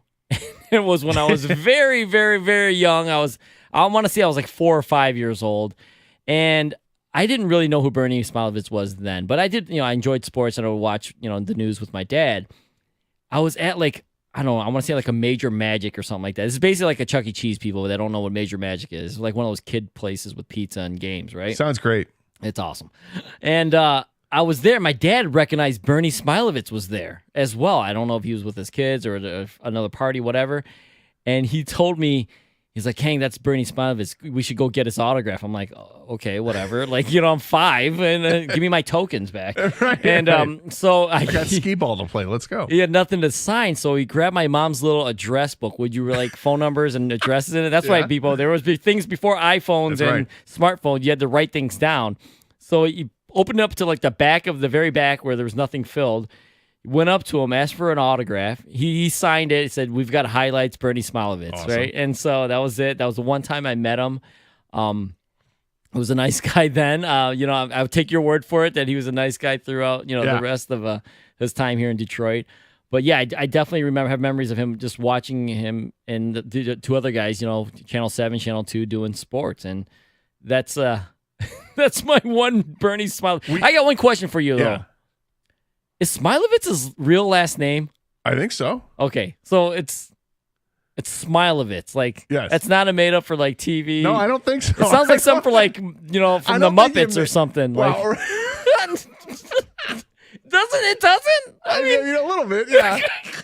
But I don't. Do you change your name to sound to be? I don't think you would change it to that. Not that there's anything wrong with the name of Smilovitz. I'm just saying, yeah. I mean, maybe that's a question for Stoney, because Stoney worked with him for years as a producer back in the day. It's like Big Bird's, you know, doing, you know, hey, no, we're Bernie Smilovitz with sports, you know. And then right, I got it. Right, here's Snuffleupagus, and wrong with Bernie Smilovitz. I got it. No, but it's not it. Okay. I remember when I was like in my early 20s, and me and my friends were at a bar in Pontiac. I forget what the name of it. It was a sports bar. It was called the Ultimate Sports Bar. I forget what it was called. Yeah, it was called the Ultimate Sports Bar. And there's like 10 of us there. We're there, and it's packed. It's like a Friday night. It is jam-packed with people. We're having a great time. And one of the other local sportscasters was there. I was going to hold out on his name, but I'm going to say the name. And it was Don Shane. And Don Shane was an awesome guy. Got to meet Don Shane over the years. Tremendous guy. And Don would do these Dare Don episodes on his sportscast. And they were kind of fun stuff where hey, Don Shane's going to go and get tackled by Chris Spielman. Well, it didn't go so well. He broke like ribs when he did it. Here's Don Shane. He's going to go skate on the ice with Steve Yzerman, or, you know, do all these kind of crazy little stunts. He's at the Ultimate Sports Bar, and I forget what the thing he was going to do was, whether it was climbing a rock wall or hitting the punching machine or something there, right? So he was dared to do. He was right. So the light goes on from the TV camera, and everybody knows he's on. And he starts to do the broadcast, and one of my friends starts chanting, "Bernie, Bernie, Bernie." Come on. And I'm like, wait a minute, what are we doing here? We can't do that. And pretty soon, half the crowd is chanting, "Bernie, Bernie," while Don Shane is doing this thing. And this is so mean to Don Shane. And looking back, I feel terrible about it, but yet it's also kind of funny. So then his producer, who's next to the camera guy, shouts, guys, no. That's Don Shane. And my friend Rob goes, "Oh, okay. Go, Bernie, go. Go, Bernie, come go." on, man. And it starts with that. And the crowd starts doing that too. And poor Don Shane's got to do his stunt. He does it. And the crowd goes nuts for him.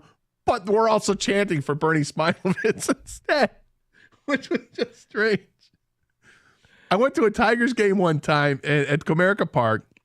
I was there with a friend of mine, and I'm pulling into the media lot, and they're in front of me. There were some spots that were blocked off by a cone, and I'm like, "There's nowhere else to park." I'm like, "What am I doing here?" And my friend's like, "I'll get out and I'll just move the cone." I'm like, "Okay, go ahead and do that." So she gets out, moves the cone, and I pull in, and I said, "Listen, I got to go up to the press box for a minute, for a couple innings, and I'll come back down." Okay, and then I'll meet up with the rest of the people that we're with. And so I was up in the press box, and I'm kind of standing over way to the right of the press box, and Bernie Smilovitz come in, and he says, "Some jackass parked in my spot." I'm like, "Oh, that must have, is that what the orange cone meant? That was your spot?" I'm sorry, you know, but I never copped to it that it was me that did it that day. No. I think it was Don Shane. Right, check out Don Shane. And someone dared him to do it. No, it could have been Eli. I don't know who it was. But anyway, it's just a long way to go to pay some respect to Bernie Smilovitz, who's a legend in Detroit. And congratulations on your retirement, Bernie. You're going to be missed in this town, but you said you're going to be around. We'll see you somewhere, whether it's as a greeter at Walmart or whatever. We're going to see you. And that's awesome. So thank you very much for entertaining us for nearly 40 years. You were great at it, and you'll be great at whatever you decide to do while you've got some downtime. We'll get back to some sports here. 248-539-9797. Kind of want to test the waters here and see with the 4th of July coming up. I was wondering about this because my friends and I kind of celebrated 4th of July on Sunday because a lot of us have to work on the 4th of July. We don't have it off, and other people have other things going on. So we have an annual event that we do, and I want to kind of compare that against another annual event that people have and see where if the people are choosing sides or not. We'll get to that next here on 97.1 The Ticket.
The Red Wings' full schedule was released today. We already knew that their season opener is set to be at home versus Pittsburgh on Thursday, October 10th. One of the highlights is their Stadium Series game with Columbus, which will be played on March 1st at Ohio Stadium. It'll be the Wings' 5th outdoor game in history. Their first was in 2009 at Wrigley Field in Chicago. December will have the most games played at home, totaling 9 out of their 14 scheduled games as well. ESPN and ESPN Plus will air a triple header of hockey on the first day of games, October 8th, featuring the Blues and Kraken, Boston and Florida, and the Blackhawks versus the Utah Hockey Club. Casey Mize is heading to the IL with a left hamstring strain. Mize was listed from his start early over the weekend after some discomfort. He threw 5 2/3 innings, allowing just 3 hits and no runs. Finally, Michigan women's basketball commit Silas Swords has been named to the Canadian Olympic team. She's a 2024 grad from Long Island. At the Corwell Health Sports Desk, I'm Jeremy Otto. For more, go to 97.1 The Ticket or Odyssey.com.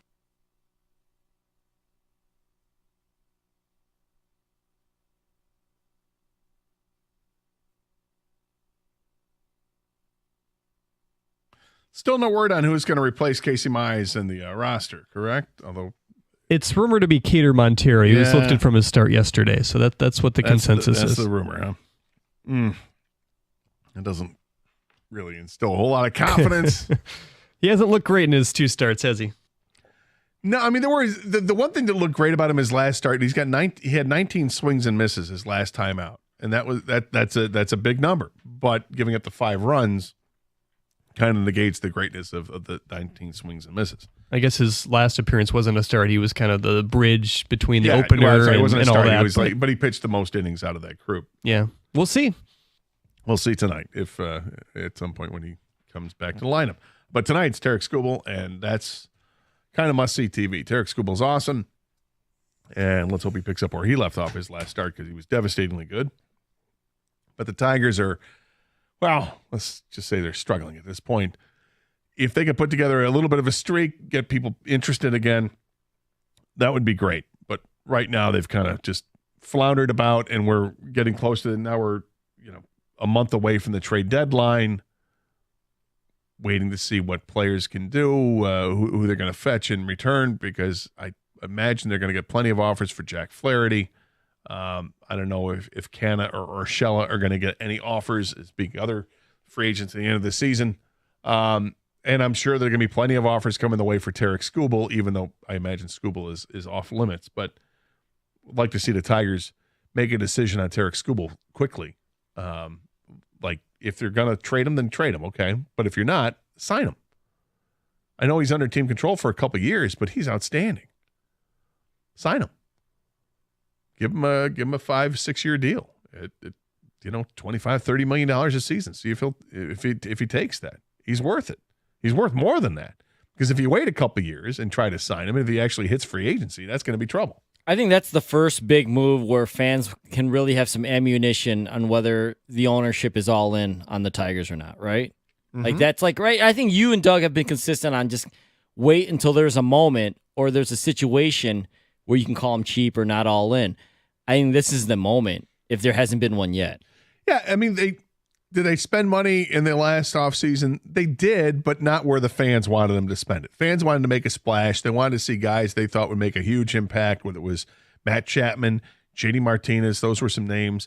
And instead, they went the route of Mark Canna with a trade and then brought in the 2 pitchers, when Flaherty and Maeda. And Kenta Maeda. But obviously, Flaherty has worked. And that's $14 million was spent that I think initially people were like, wow, that's a lot of money to spend on Jack Flaherty. And Flaherty's had this resurgence in his career to the point where you think you can get a pretty good prospect in return if you were to trade him, right up until the point that he made his last start, which was horrible. We're hoping this next start works out a lot better so he gets that trade value back up. But, yeah, spend some money. If you spend money on your own guys, that's the Lions' plan. It's what they've done. And as long as it makes sense. Does it make sense with Tarik Skubal to spend money to sign him long term? Of course it does. But you got to go out and do more than that. You're going to have to find some free agents or make some trades that make sense for this team too. That's the difference with baseball and the other sports. Is the other sports you can dangle first round picks and get somebody else's really good player. Major League Baseball doesn't allow that. You can't trade draft picks, so it has to be players, prospects. It's a harder route to go. Anyway, 248-539-9797 is the telephone number. So 4th of July is Thursday this week. A lot of people get Thursday and Friday off.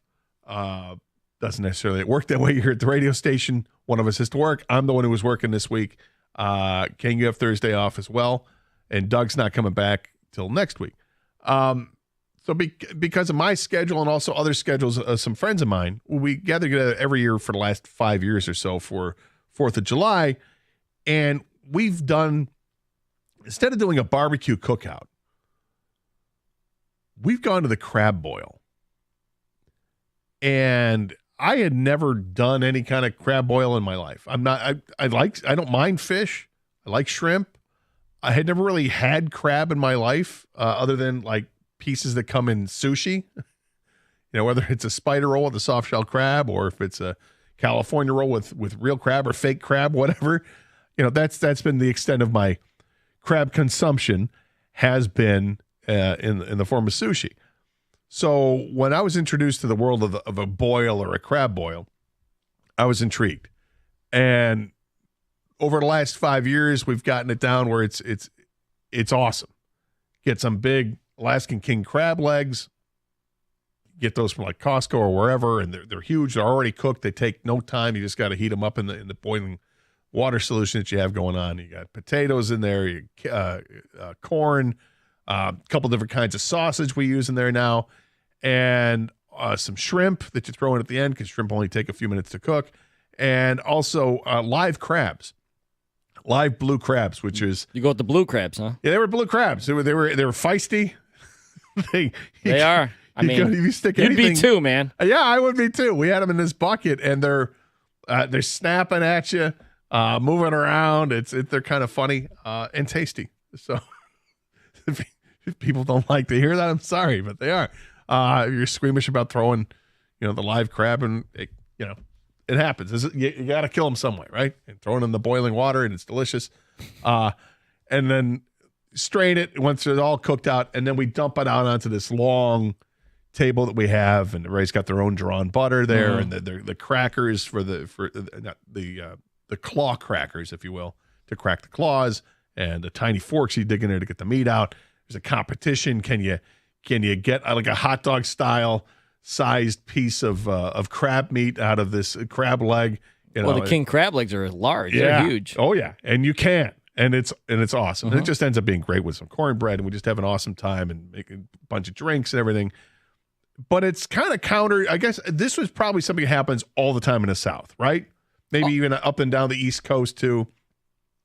But in the Midwest, I've been, like I said, King, I'd never been to a boil before. I've been to one party one time where a friend of mine had a couple hundred of crawfish that did a crawfish boil, but it wasn't anything like this. But what we typically do here is the barbecue.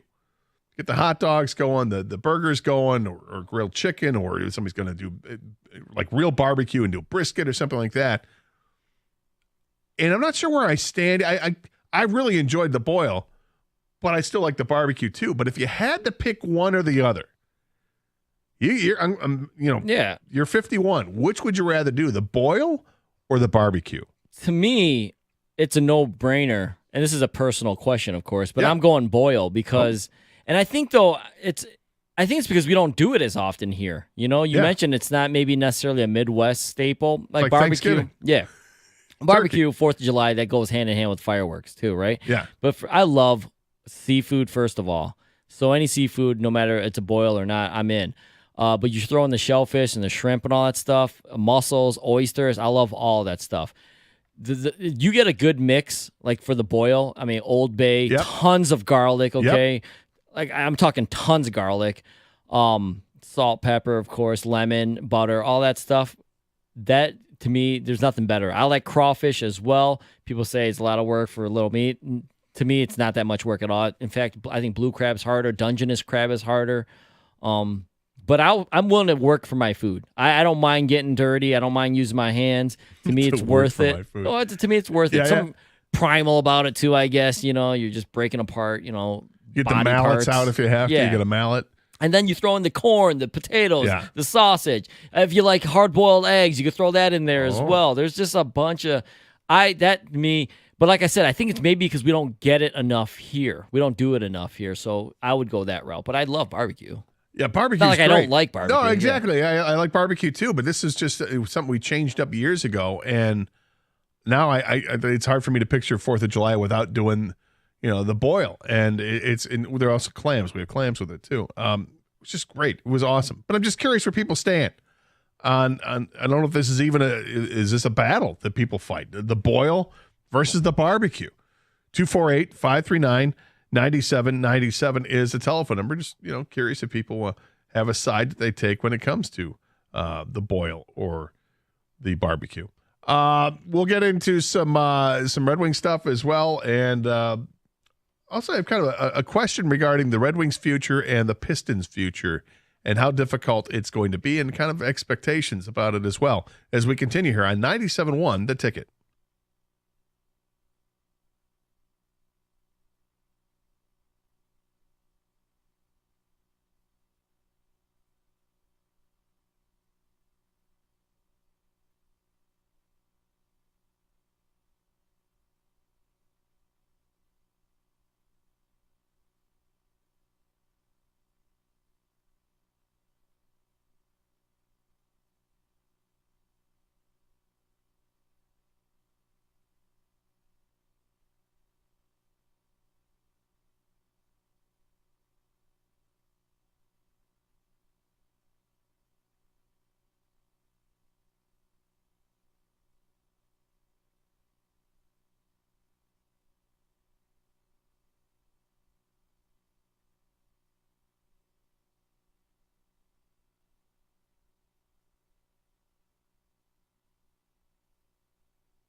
Just kind of throwing it out there. I was curious as to where people stand on the, I don't know if it's debate or not, but I'm making it a debate.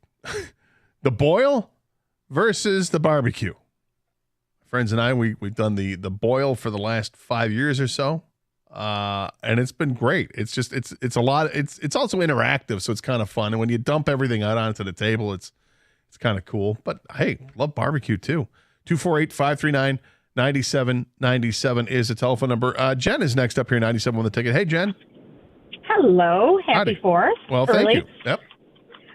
Same to you. So we were with family in Maryland, in Baltimore last summer, and we were invited out on the river. There had been traps previously set in the morning. We went out on this small, low to the water. I mean, I'll call it a crabbing boat. And we actually pulled the traps, caught our own.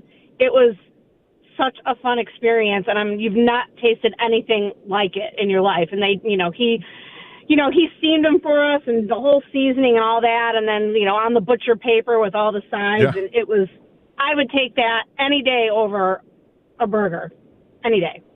It's just, there's something about it's like a different experience. It's not that I'm not going to say the food's better necessarily, but the experience seems to be, I don't know, more. Well, and more enjoyable. this is something that they do regularly, Right. so we knew that it was going to come out outstanding. So, anyways, thought I'd chime in. Thanks for taking my call. Thank you, Jen. Appreciate it. Yeah, fresh crabs. It's going to make a difference. Yeah, I think.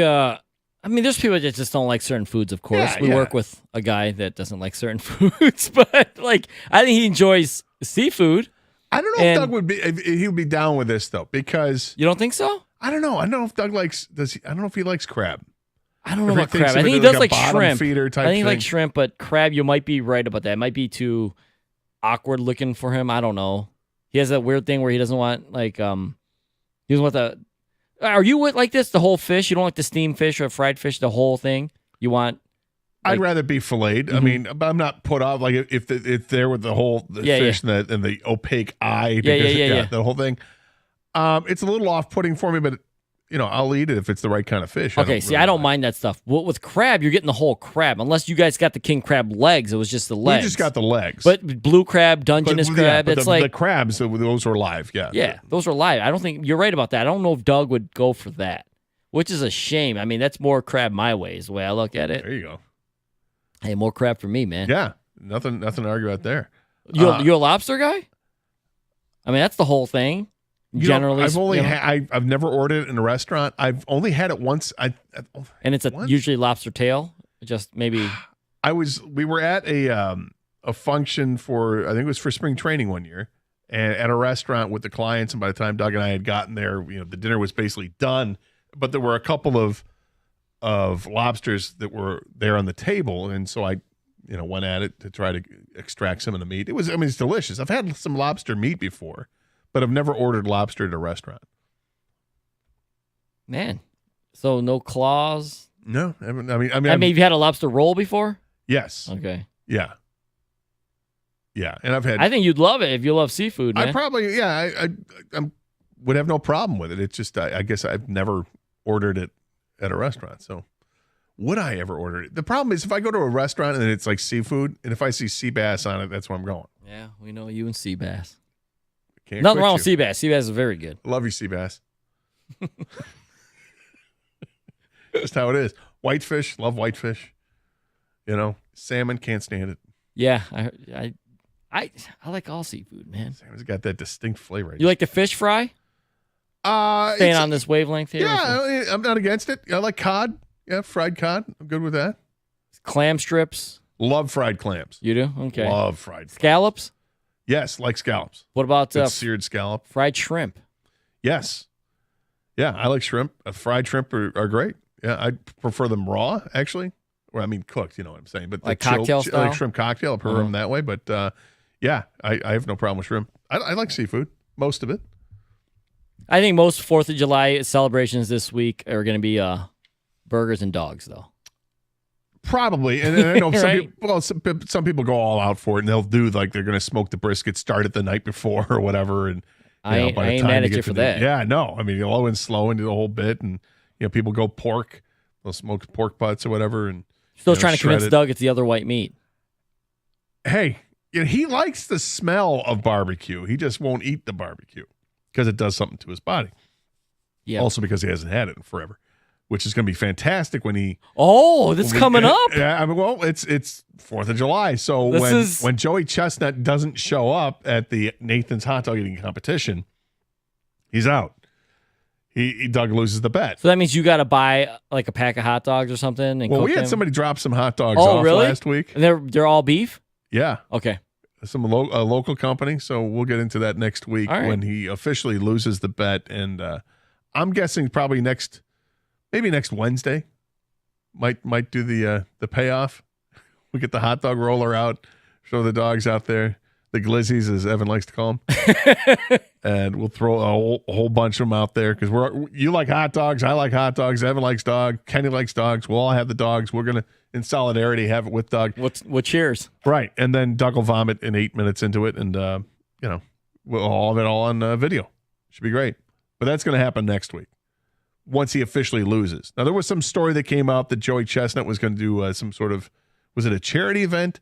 He was going to get involved with yes, I read something on eating that. some hot dogs in a hot dog eating competition on the 4th of July, but it's not at Nathan's. So that's why Doug loses, because he said he was going to show up at the Nathan's one, which clearly he's not going to. He's banned. He's banned from Nathan's. As much as Doug wants Nathan's to have a change of heart, it's not going to happen. All right, 248-539-9797 is a telephone number. So we're looking at rebuilds here with our Pistons and our Red Wings. And for the Red Wings, it's been a long road going here. Steve Yzerman inherited a bit of a mess, not a whole lot to show for it with the previous draft classes prior to him taking over. But now it's year 6, and we're expecting better things here. I thought they'd be a playoff team last year. They missed it on a technicality. Free agency is underway here, and the Red Wings haven't made a giant splash in free agency. They haven't made a big splash in free agency. They re-signed Patrick Kane, which makes all the sense in the world. They got him on a 1-year deal, though, so it's not like this is, hey, we got him for the next 5 years. I mean, he's in his he'll be in his mid to late 30s when it's all done, so you can understand why it's only a 1-year deal. But they missed out on trying to land other free agents. If they were interested in Stamkos or Marchessault, well, they didn't get them. Both of those guys went to Nashville. I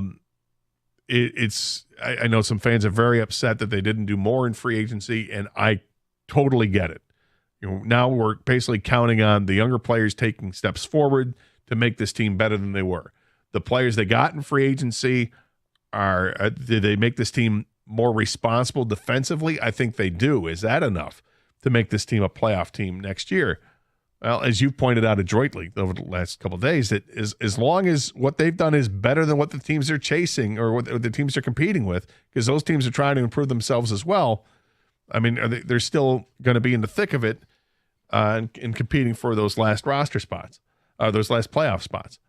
So there's work to do, and I think we're going to start to see more of his drafted players infiltrate the roster over this course of the next season. Then you look at Trajan Langdon and what he is inheriting. And, the two sports operate a little bit differently, both under a salary cap, but it's a very loose cap with the NBA. If you're going to re-sign your own free agents, you can go well above the cap before you have to pay a luxury tax fee. And then even then, teams don't care. If they're winning, they don't care. They'll pay the fee. But with the Pistons and what Trajan Langdon has inherited, I don't think it's as big of a mess as what Steve Yzerman inherited. And I say that because the NHL roster is obviously larger than the NBA roster. So the NBA roster, these guys are playing, you've got 5 guys on the court at any given time. In the NHL, you got, 5 plus a goalie, right? But you've got different lines to work with and guys are getting different amounts of playing time. In the NBA, you can have your stars play 35, 40 minutes a game if you want. So depending on how good they are, that's how good your team's going to be. What Langdon has inherited here, and with some of the first moves he's made here, is to make sure that they're going to build around their guy. They identify Cade Cunningham as the guy. Whether you agree with it or not, that's what they've done. And give him the extension of 5 years, $226 million, So now you've got this 5-year window to show that you can turn things around and be a winning basketball team. We know that to lure free agents is awfully hard to do. First of all, you have to have cap space to do it. And then secondly, and maybe more importantly, you need to be a desirable destination. And if you're not winning, you're not desirable. So that's why the Pistons aren't going to land top free agents until they start to win. So they have to build around this core. He's entering his 6th year here. In the NBA, I think it has to happen quicker than that. You can't, because of the number of guys around the roster, it's a different sport, and I think it lends itself to being one that you can turn things around within a couple of years. I'm not saying you go from being the worst team in basketball 1 year to 3 years later, now you're competing for an NBA championship. But what I'm saying is, within 3 years, you probably should be knocking on the door and being that playoff team, at least being a team that's in a play-in games. But within 5 years, you should be a playoff team. If not, then you've got the wrong guys running the organization.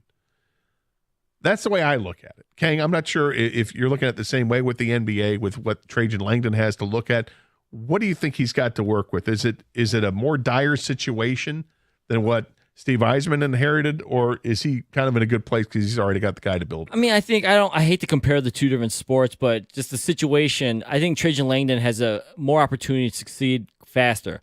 But I don't want to let Steve Yzerman off the hook. I think 6 years, going into 6 years, is long enough to at least see the playoffs. But to stay with the basketball point of view, I think Trajan Langdon has been, he's been handed a pretty decent spot as far as he has cap space. He already has the guy he thinks he can build around. They're going to get, they're reportedly going to give him the max extension, which I think is a no-brainer. They have to. And if worst case scenario things don't work out in a couple of years, as long as he hasn't fallen off a cliff, you could probably move him because NBA contracts, as if you haven't noticed, people, they are berserk every year, every offseason. Look what Jason Tatum just signed for. God. The cap keeps going up. They keep getting billion dollar TV deals, which there's a super max that players can get. So I think that Trajan Langdon has his young piece to build around. He's got the cap space. I wish that, and it's not over yet, and it doesn't have to happen this year. It could happen next year, but he would take on a bigger contract to get that star because you're right. It's going to be almost impossible to land a big-time free agent like a Paul George or someone of that stature. You're going to have to trade for him or you're going to have to draft him, right? And to trade for him, you're going to have to be willing to pay him an existing contract that he already has or extend him to a supermax deal. And so I think Trajan Langdon has more pieces to work with, and you should expect playoffs sooner rather than later. It's still a process, don't get me wrong, but I think he can do it if he just hires the right people to get the right players. Well, free agency is interesting for the Pistons. Trading is interesting for the Pistons and the Red Wings. We'll see where that goes. Today's free agency coverage is presented by T-Mobile. Switch to T-Mobile and you can get tons of benefits and still save on every plan versus AT&T and Verizon. Use their savings calculator to find out how at T-Mobile.com/switch. More to come here on 97.1 The Ticket.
All right, so even though I think it's easier in the NBA to turn things around quicker, it doesn't mean that I think it's easy to turn things around to the point where you're an NBA contender.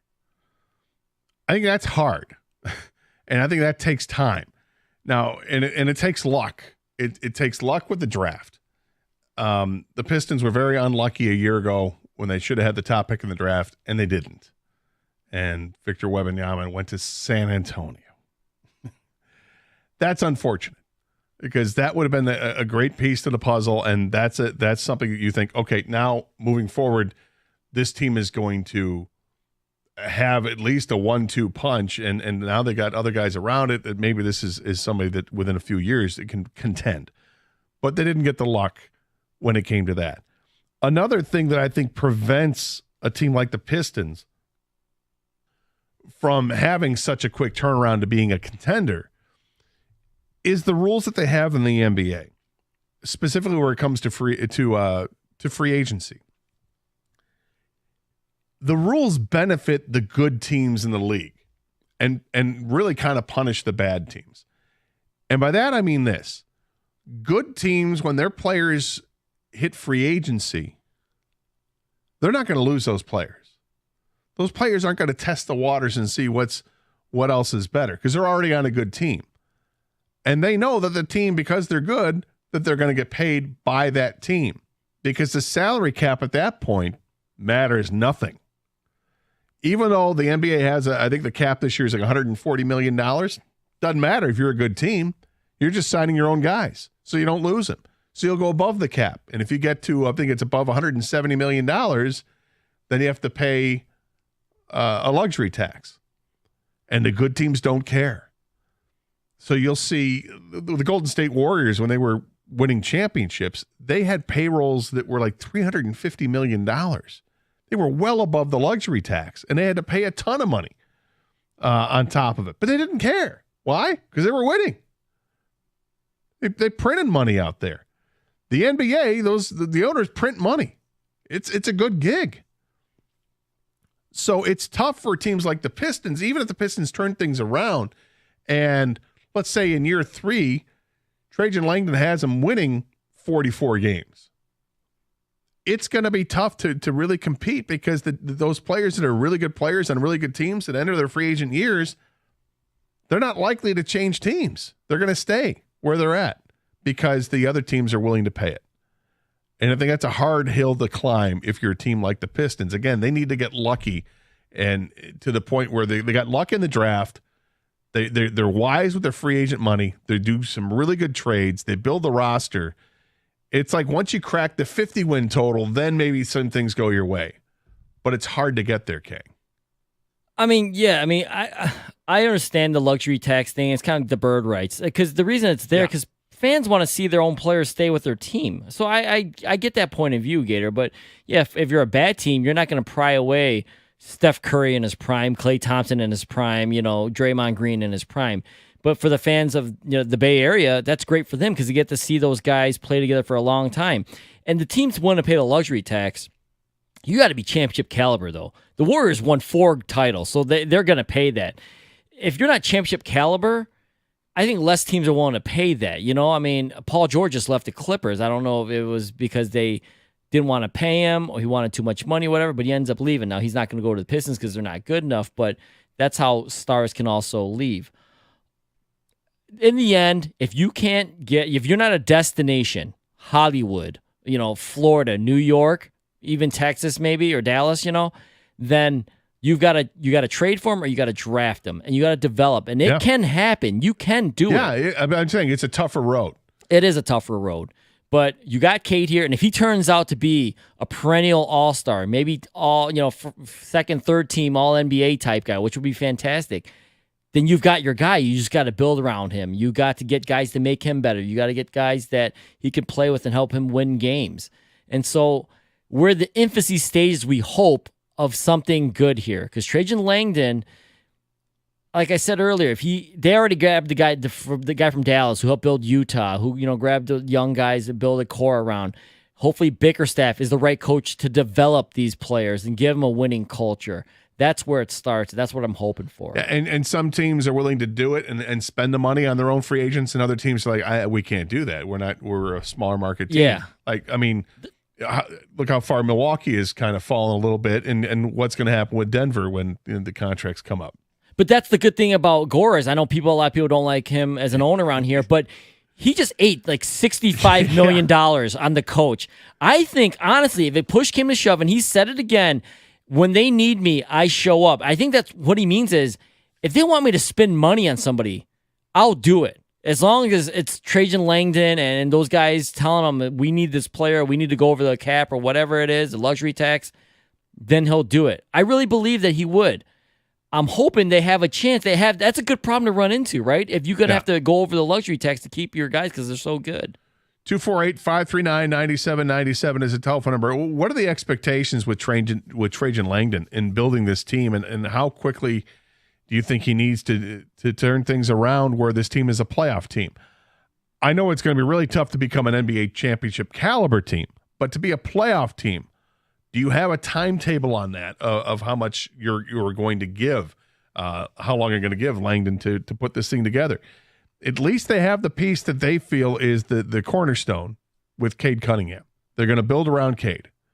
They have some young talent on the team. Is the they're apparently going to hire Bickerstaff to be the coach, JB Bickerstaff, and he's good with working with younger players. Maybe this thing can get turned around quicker than we think. I don't know if it's going to get turned around enough to the point where Detroit can be a destination. But I can't help but think what was said like a couple years ago when Kevin Durant was talking about Cade Cunningham, and he had all the praise in the world for Cade Cunningham. And for just a minute, you started thinking, if Durant ever got to free agency, would he want to play with Cade Cunningham? Is that the kind of guy that other players would want to play with? If you're winning, maybe, but it's tough to get there. 248-539-9797 is a telephone number. Got some ticket text regarding the Boyle versus barbecue. If this were anywhere, it says, aloha, how about a poke bowl for the 4th of July? LOL, that's Tony in Hawaii. Happy 4th. Poke.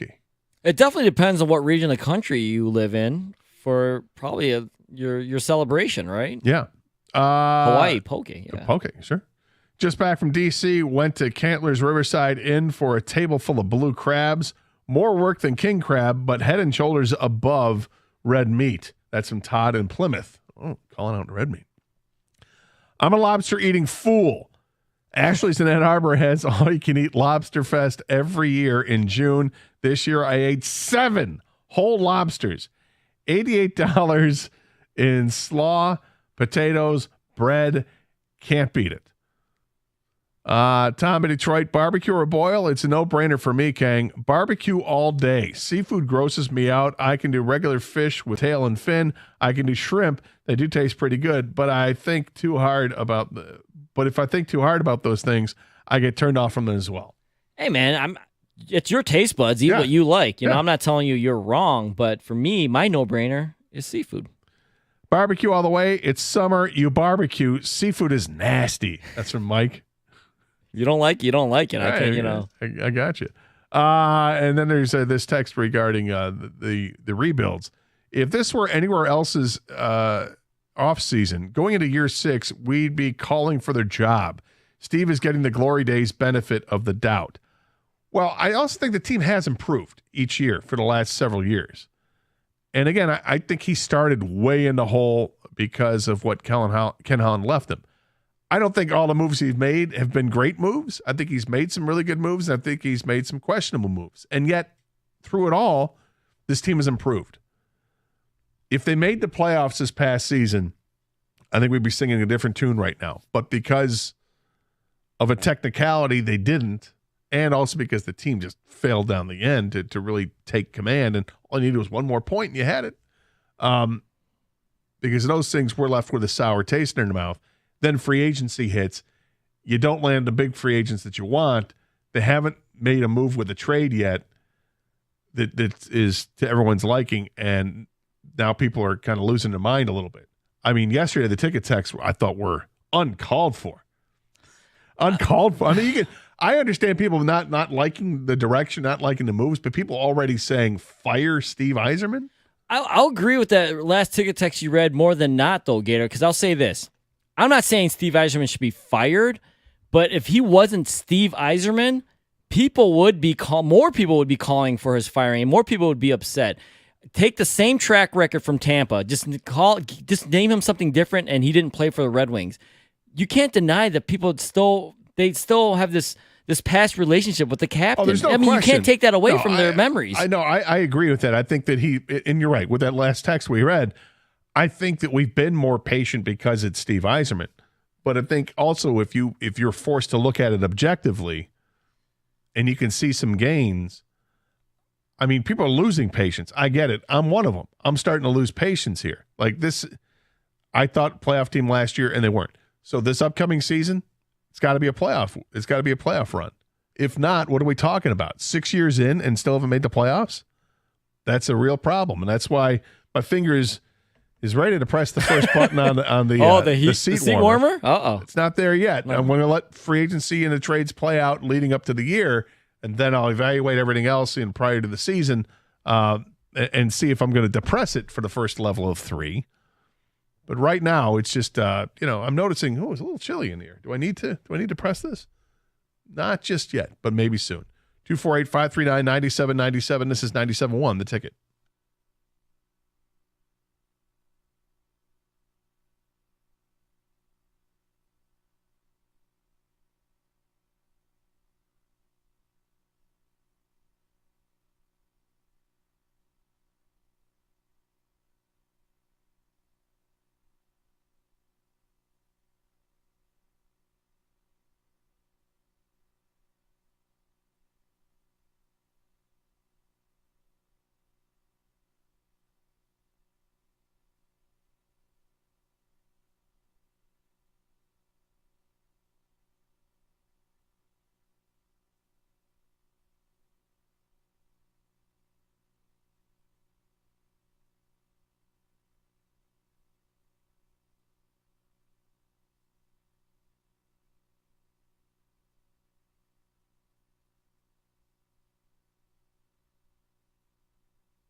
So,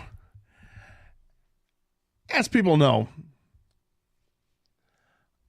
I'll just speak for myself on this. I'm not the biggest soccer fan out there. I don't mind it. I don't hate on it. I'm not hating on soccer. It's not something that I pay a whole lot of attention to. But I'm on Twitter last night, and the United States is playing in whatever it is they're playing in, and I noticed that on Twitter, people are starting to lose their minds about the game last night. And because I don't follow it, I don't know why people were losing their minds about this last night, but I couldn't help but notice all the texting going on. Was the guy offside? Was he onside? Can someone explain to me why last night's game in soccer was such a disgrace? Why people were losing their minds about it? Does this have impact on the World Cup, or is this just some other tournament? And Twitter blew up last night. It was crazy. I'm just trying to go back into Jason La Canfora's his feed. And there is a ton of stuff that he has just constantly retweeted about the coach of USA Soccer, about the officiating from soccer last night. I mean, he's got to have 20 tweets, more than that.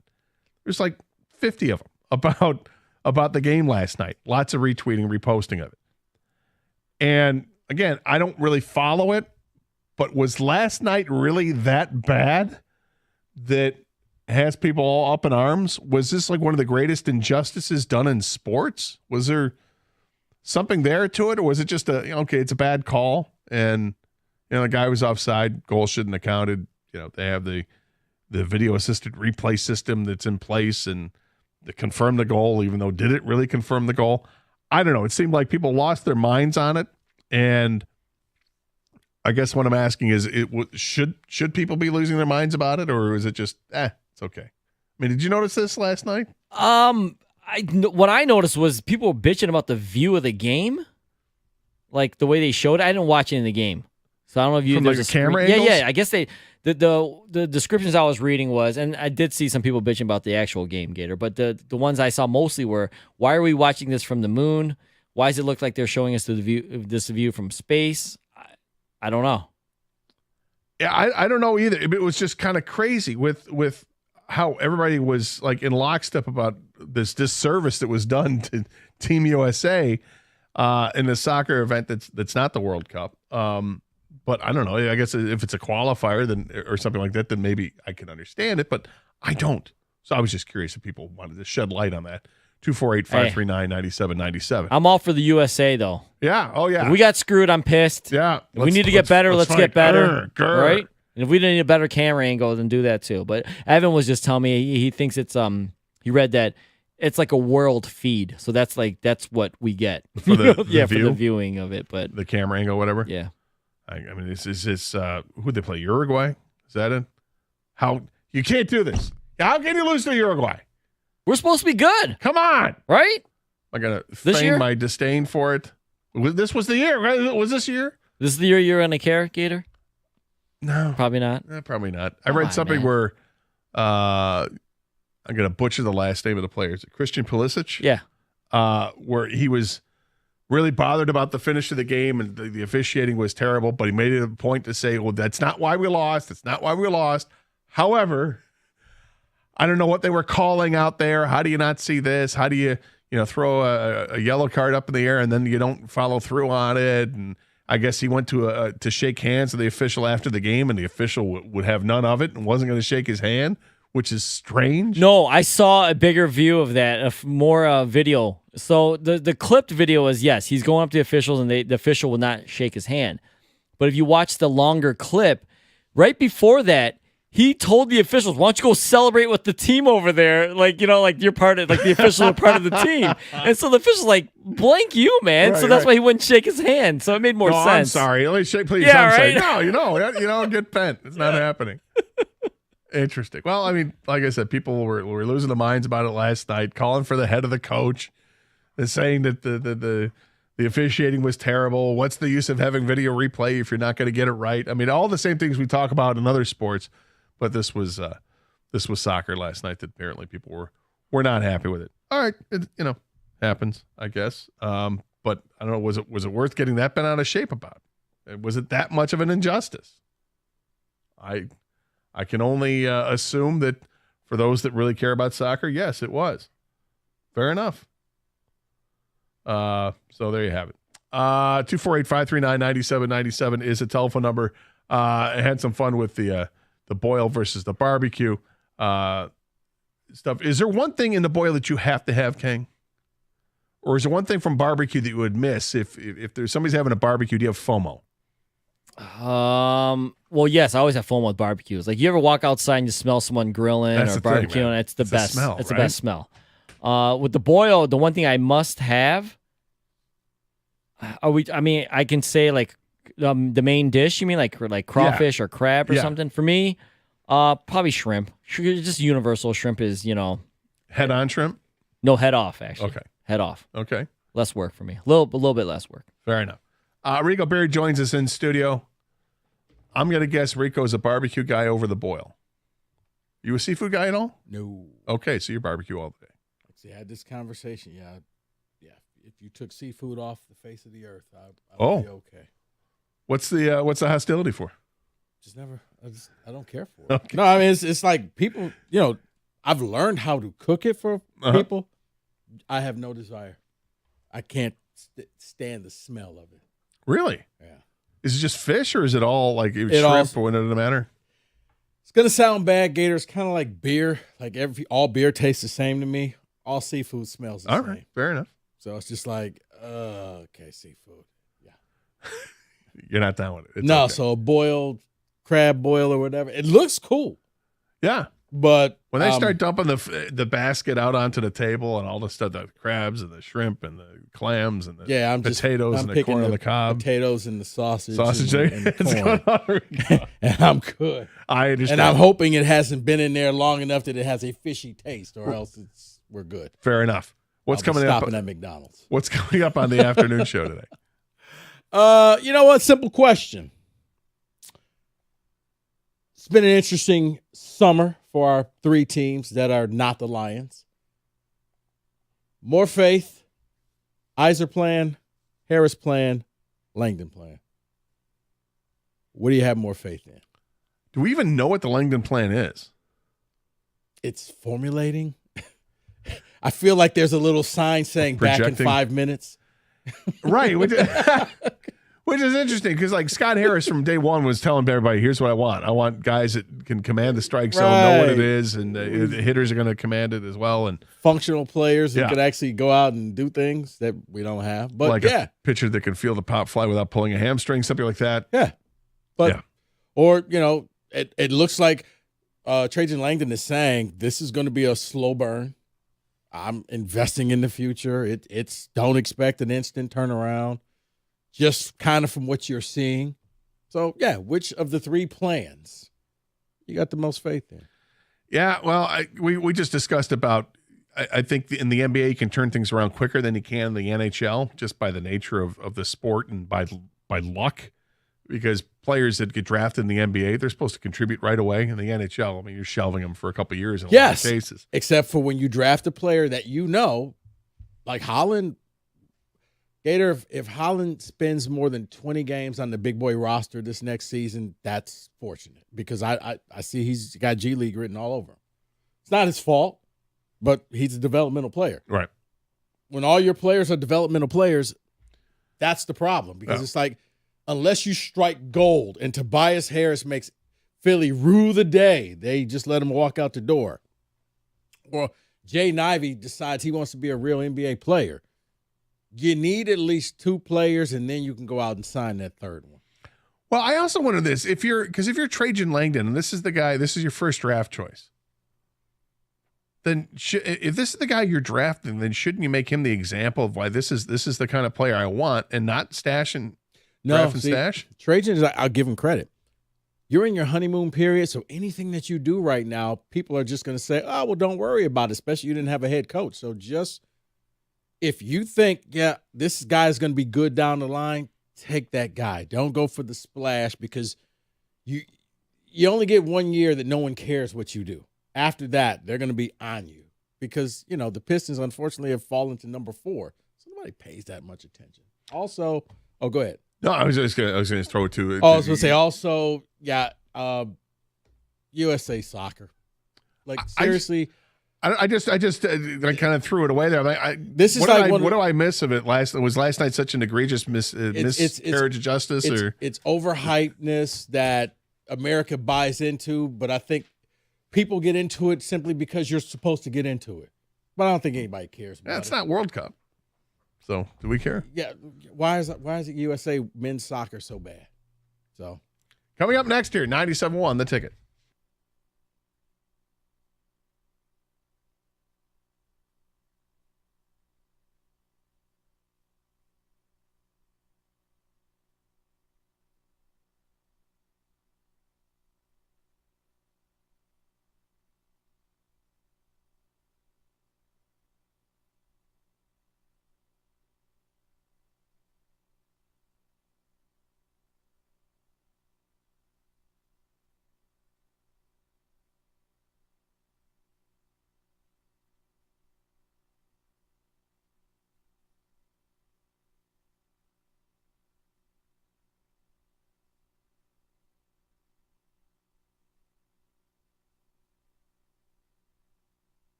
What a way to start. Brought to you by Twin Peaks. AJ Hinch revealed on MLB Network Radio that Casey Mize is heading to the IL with a hamstring strain. Quote, we have to get him symptom-free. Sometimes it takes a short period. Sometimes it's longer. He's not going to be able to do a ton until his leg gets back underneath him. I don't know how long it will be, end quote. It's the fourth time he's been on the MLB injured list since his call-up in 2020. Max Clark and Hyu Lee have been selected to the MLB Futures game on July 13th at the All-Star festivities in Texas. Clark, who was Detroit's first-round selection last year, is baseball's number 10 overall prospect, according to the latest MLB Pipeline rankings. That just came out as well. He's currently with Lakeland, hitting .269. Lee, who was acquired in the Lorenzen deal last year, is playing for Erie. He's been solid, hitting .295 with 11 home runs this season. The Tigers kick off a 3-game series with the Twins tonight on the road. Tarek Skubal makes the start. You can hear pregame coverage right here on 97.1 The Ticket at 7:15. And after being let go by the Pistons, James Wiseman has quickly found a new home. He's heading to the Pacers with a 2-year deal. At the Corwell House Sports Desk, I'm Jeremy Otto. For more, go to 97.1 The Ticket or Odyssey.com.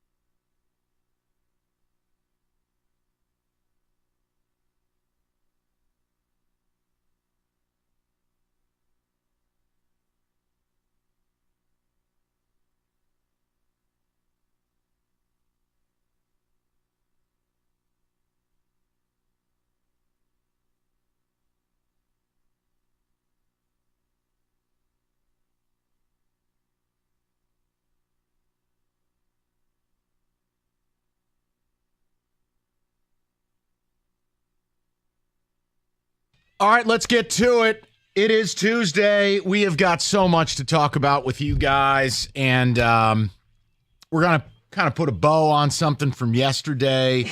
We are going to bleep can Team USA. I will explain. We are also going to figure out which rebuild in this town needs the most juice, who needs the blockbuster most. We're going to unearth what the Yzer plan really means. We got a busy show today. This is good stuff.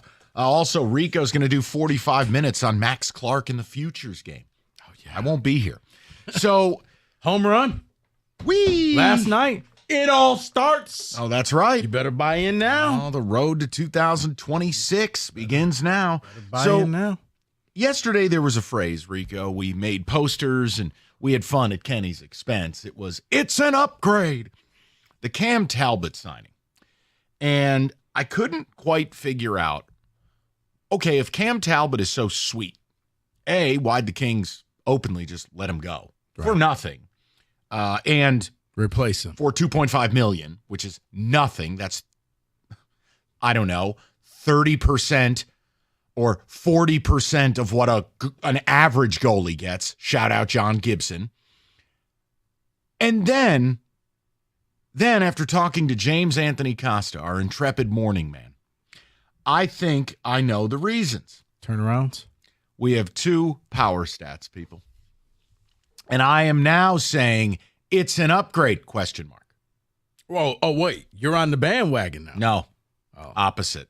Now I know why you got this guy for a Ritz Bits and a Gatorade. Ready? What was the discourse around every goalie rumored for the Wings? It was either he sucks, but he's on a terrible team, or he's good only because he's on a good team. Remember, we were talking about Linus Ullmark. Oh, well, he's only good because he's on the Bruins. Then you had people ripping Kenny's disdain of John Gibson. Well, I mean, what do you want? He's on the Sucks, the Ducks. What about Juicy? Well, he's only good because he plays for Smashville. No, hold on. Cam Talbot cratered. Oh, he's an all-star, all right.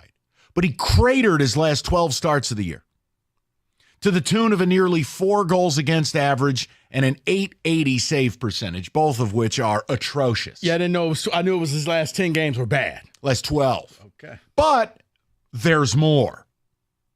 The real power stat, courtesy of Jim Costa, who openly admitted to me on the phone, quote, I'm a nerd who has nothing but time, and I unearthed this. Talbot, the all-star, played on a team that ranked top 4 in the league in shot suppression. The Kings don't allow shots on goal. Now he's leaving that team who simply locks you down, and they give up about, I think, 26 and a half shots a game. And they're top 4 in the league. The Wings are bottom 4. So here's my thing. I want to go back to the man who created the meme. Mm-hmm. It's an upgrade. Kenny, you're not required. It's a conversation. But yesterday, you were doing the it's an upgrade question mark. There was some self-doubt. Do these power stats change your mind at all? By the way, I love these power stats. They're fantastic. I expect more of them from Costa and you. They're great. Okay, so not stupid, just interesting. They're relevant. I'll give you that they're absolutely relevant, especially considering how badly our defense has performed the past, couple of years and how well LA has. And as we sit here right now, would you say the Wings defensive core is worse right now than it was last year? I would say it's the same. You would say even? Even. Not better, not worse. Trending worse, depending, but not better. Okay. Certainly not better. So, guy going from we'll make the numbers easy, top 5 team in not letting you get pucks to the net. Shoot it, to a bottom 5 team at preventing such things. For a 37-year-old goalie who cratered towards the end of the year and whose team decided we would rather spend double for an almost equally old goalie, and you can leave now. They saw the handwriting on the wall. We're not going to win with this man. So here's my question. Is Talbot an upgrade? But what if this is what happens? But wait, there's more. There's more. Oh, I'm coming to the table. There's no, I don't care if it's the week of a holiday. We're doing radio. There's no Yzerman media availability, which means Stevie has got his apron on. He's chopping the basil. Hopefully he's still cooking. But what if the battery actually isn't Talbot, Husso, and Lyon? What if, very early on, what if it's Talbot and Kosa? Now, I know, look, I lived a life with a franchise who rushed goalie prospects. Look up the Islanders' history with highly touted goalies. It's terrifying. Yeah, you showed me the Gordon Fisherman. Oh, that's Eric Fichaud. Rest in peace. The point I'm making is, Kenny, we've already heard he's going to play a bigger role at Grand Rapids. So what if by Christmas, Kosa's here? Am I wrong for thinking, good, you know what, fine. And the reason I say that is because I know Husso is unreliable at best. He's barely healthy, and when he is, he's very Jekyll and Hyde. We really don't know what we have in him. And Alex Lyon has the ability to just stop playing goaltender altogether and just allow 5 goals in a game or 6 goals in a game, especially behind that defense. At least we get to see what Kosa is. Okay. We always talk about how goaltender progression isn't linear. No. But I would at least like to see what we have. Not worried that you're rushing him? No, because you also, this is the benefit of having Cam Talbot, is this is a guy who's been in the league for 11 years. Now, whether you like him or not, and by the way, I am under no illusion that he's an all-star, because he's not. No, he's the Jamal McGlure of all-stars. He could have been an all-star 5 or 6 years ago, and that's just fine. But what he is now is a decent goalie, and I still think he represents an upgrade over a guy who, like I said, is barely healthy and very inconsistent, to Alex Lyon, who I don't know what he is anymore. I don't. I've lost a little bit of faith. So here's the whole point. Here's the reason I bring it up, Rico. Like, I'll land the plane. I wanted to give Kenny an opportunity to open the show. I thought the numbers were interesting, and if you want the full presentation, go listen to the morning show. They were excellent today. It was just the idea of Talbot being a product of his environment, and the year finished very poorly. And he's going from a team that kind of shelters him and protects him to a team that it's going to be yeehaw open season, because defensively, this team is morbid. I mean, let's just call it what it is, Kenny, whether it was the goalies, certainly the blue line crew, and just the way they played, not only the amount of chances, but the quality of chances. And that's why I think there's all the more reason you have to go after a guy like Jacob Trouba. I know it's a little off topic, but I think that's important to address as well. But I think your stats are extremely relevant. and it is cause for concern. I wouldn't body bag those stats. So in any can regard. we say from yesterday, can we replace the exclamation point and bolded text, it's an upgrade, Kenny Cott, to it's an upgrade? Question mark.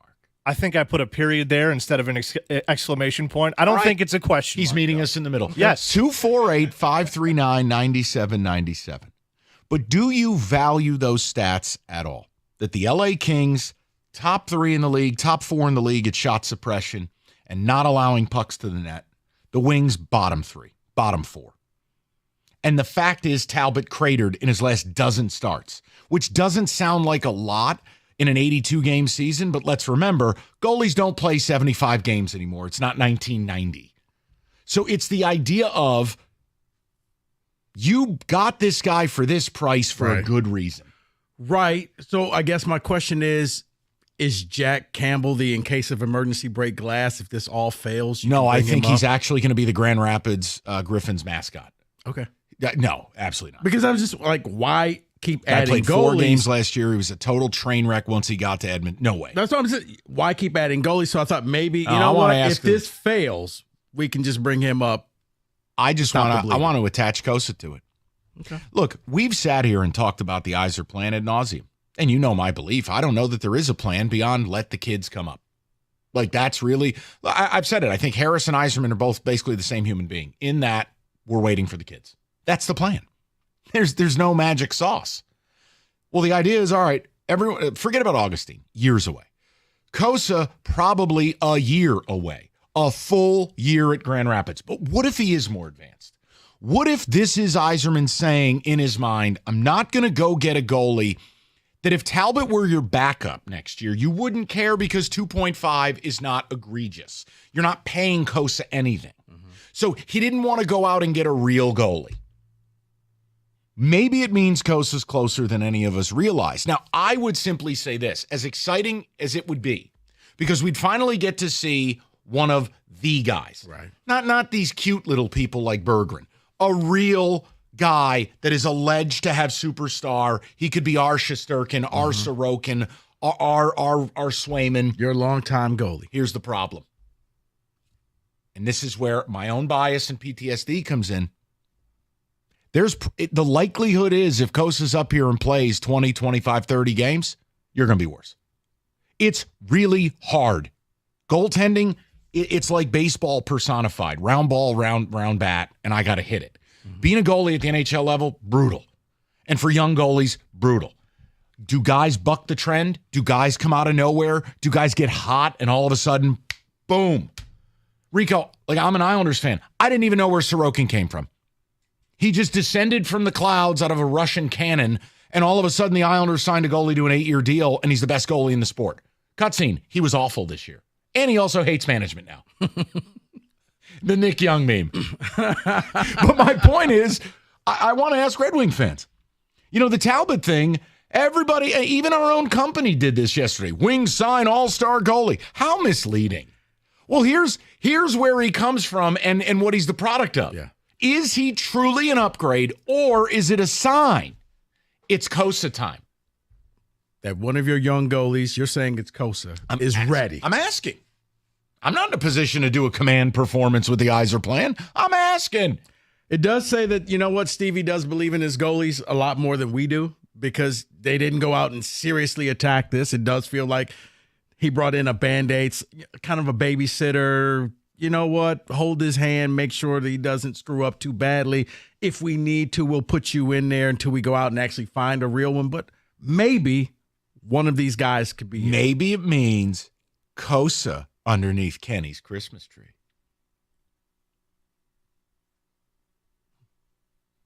Okay.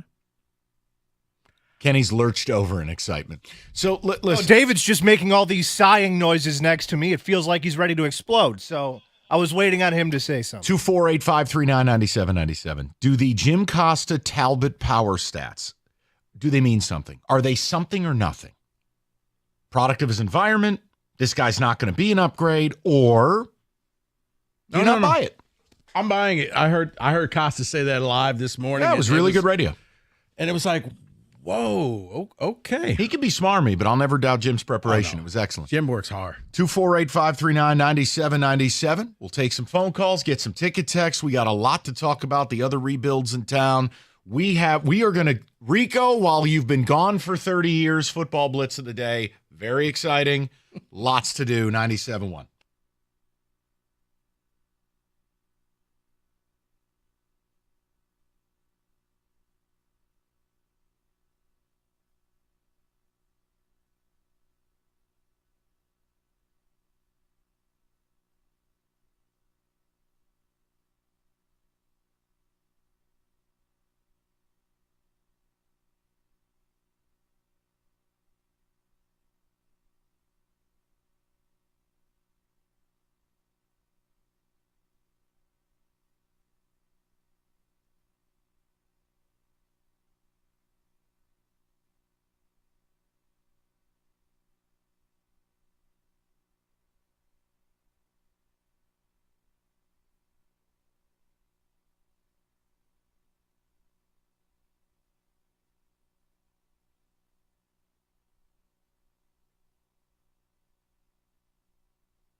All right, David, before we get to the phone calls and the ticket texts, you have something to say. I do. Mike, you presented some good numbers.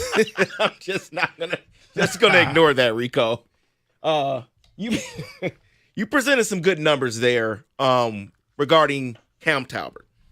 Something doesn't seem to add up to me, though. What's that? Because we continue to talk about what the defensive stats look like for this team, for the Detroit Red Wings.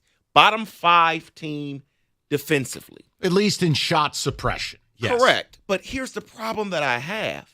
If your thought is bring up the young goalie, let him play, let's see what we have, then on the other end, shouldn't Steve shore up the defense?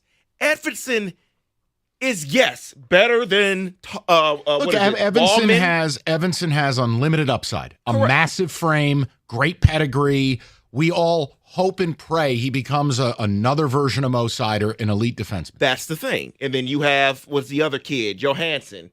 If he comes up, okay, wonderful. But you're relying on the young guys to make that much of a difference. You're not. What are you going to be top 10, top 15. To show you how far away you are. And I understand the Rangers won the President's Trophy. They are a wagon. You do realize Jacob Trouba had fallen to the third pairing. Correct.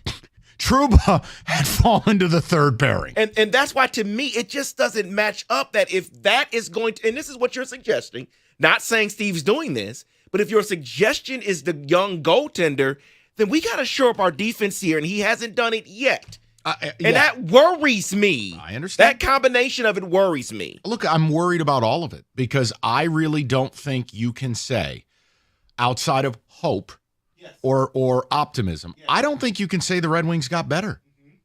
Not yet. And free agency's done. Let's call it what it is. You entered with over $32 million in space. We don't have Mo Seider signed. We don't have Raymond signed. You brought back Kane. No issue. I think it's a decent, it's a very good value deal on a one-year term. But I'm sorry. Like, everything else is a net zero or a net negative right now. Right now. Mm-hmm. I just thought the stats were interesting. And the idea that they didn't take a bigger swing at goalie, you go, all right. Then I factor in, and maybe some of you view this as negative, I just don't think they're all in. I don't think they're in it to win it. I think the plan is the kids. I think the plan is 26, 27, Hossa, Danielson, Casper, players we don't even know about yet. I wonder, is Hossa closer? And for people like me, I would be excited, but I would be horrified because I know what a rookie goalie looks like, and it's probably going to keep you from the playoffs. No, funny, Mike. You know what? You earned this because I was just thinking that. Like, it's almost as if, I'm sorry, Kenny. No, he's good. It's almost as if there was a mandate from like this prestigious family in Detroit that we're going to go kids only, okay? It's a kids menu. We're going to put, Dino Nuggets on the menu. It's all about the kids. That's what it feels like. It feels like we've had this conversation before. Yeah, it's the Tigers. Now, I hope that it's going to be a different result, but I can see where you're coming from that, maybe we're going to lean on this young goalie and see. Like, what if by Christmas we're getting Kenny his Hossa t-shirt? I'm asking. I don't think it's out of the realm of possibility, and I do think that there is the possibility where Steve's just going the kids, which I have an issue with because you could have gotten better. This is a similar conversation to the Scott Harris one in that add a bat, add a defenseman. I mean, you talk about Jake Trouba being a third-pairing defenseman on New York. New York is a Stanley Cup ready team. Right, no, please, don't. So take I'm just saying it would be an improvement on this. No, I don't team. want to offend any of the bots. Trouba's a good player and a physical guy and a guy who would toughen this team up. I'm not, Kenny, I was making a point of that's where they are.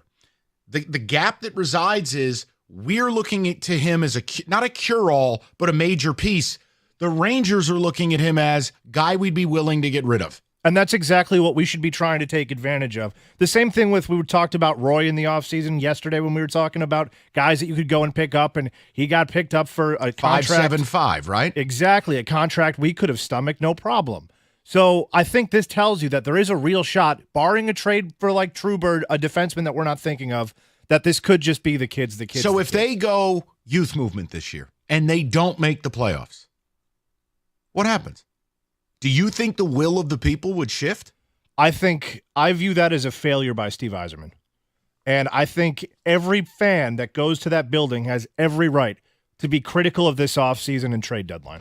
They missed the playoffs, Kenny, and it's unacceptable. It's unacceptable year to miss the playoffs. I just want to see how far we can go with this. They missed the playoffs very similar to this year. We're in the final game. We're scoreboard watching. Not acceptable. Yeah, you can't be in the last game sweepstakes for a playoff spot. Guys, unacceptable. I'm just trying to get the floor here. Like that's year 6 of a rebuild, my expectation, I'm being straight up with you. I don't want to be in the wild card conversation. Okay. Because I don't want people saying to have a playoff spot locked up, be a top 3 team in the division. Because I don't want people saying, well, if this goal would have just happened, we would have made it. That's why I'm just trying to establish a floor here. David, Ticket Text, what are the people saying as we start the show today? If you have 5 goalies, then that means you have none. Ridiculous free agency to this point. That is Dave in Warren. All right, Dave's not happy. John in Arbor Hill says, hey, guys, Wings should try to get a Tristan Jarry. I think that's how you pronounce it, from Pittsburgh, because the other guy is the main guy. Plus, he is younger and better than Talbot. Kenny?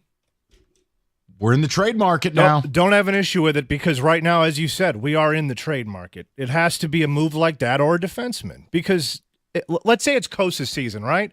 He needs as much insulation as possible.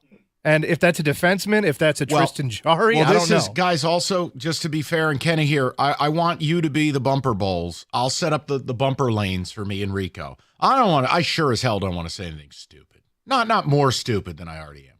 Just the idea would be the timeline doesn't really line up for Kosa in that we do not have an identified proof of life, proven defensive core, much less a high-level one. Do we all agree on that? Yeah. The idea would be you would let Kosa cook for at least another year in Grand Rapids. You just wouldn't flirt. Then 2025-26, Kosa's the backup. He would see time. If he got hot, maybe he leads you into the playoff. But you don't have the foundation. See, the timelines in this town don't line up for any of these teams with the way they behave. So, Kenny, is any of that stupid? No, that's all correct, and it's especially puzzling because you extend Larkin, you give him this big contract. You presumably were going to do that with Seider and Raymond, but who knows what's going to happen there. God, I wish Buffalo would call up 10 at 80 Stop for Raymond. it. Hey, Stevie, choke. The point is the window is now. The window is right now to start winning actual things and stuff. Is it? And I'm tired of going into free agency going, gee, I hope they sign a defenseman. Like, what are we doing here? That's why I think the trade market is very active. Okay. And look, right here, right now, I think if we put the odds on FanDuel of the Wings making a trade to acquire a defenseman, I'd put it at minus 200. Now, what level would it be? I can't speak to that. It could just be another safe, solid, hey, I don't want to give out a bunch of term. See, I'm thinking if you're going to bring up your idea, bringing Kosa up, you got to make sure that this is a defenseman that can really help out this young goalie. I'd like to state for the record, it was not my idea. It was, is this what's happening? Don't you dare put that evil on me, Ricky Bobby. Mike is bringing up Sebastian Kosa, October 1st. Guys, didn't you hear that? I thought that's what I heard. That's what I heard. Yes, David. According to Mike Villani. No. The Red Wings are bringing up I did not say Kosa. that. I did not say He it. will be the starting goalie. I day did not one. endorse this. We are not going to turn this into the presidential debate where everything both ways is a lie. He stopped and listened. He thought it was real breaking. I was excited. I thought we were going to have a Pistons trade or something. Opening night, Sebastian Kosa at the LCA. Right.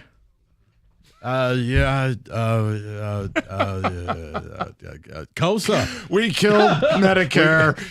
We brought up Kosa. David. Huh? What? Someone says, the afternoon show starring Kenny Cott. I absolutely love it. Give me the hockey talk all day. Look, we have limited windows to do it.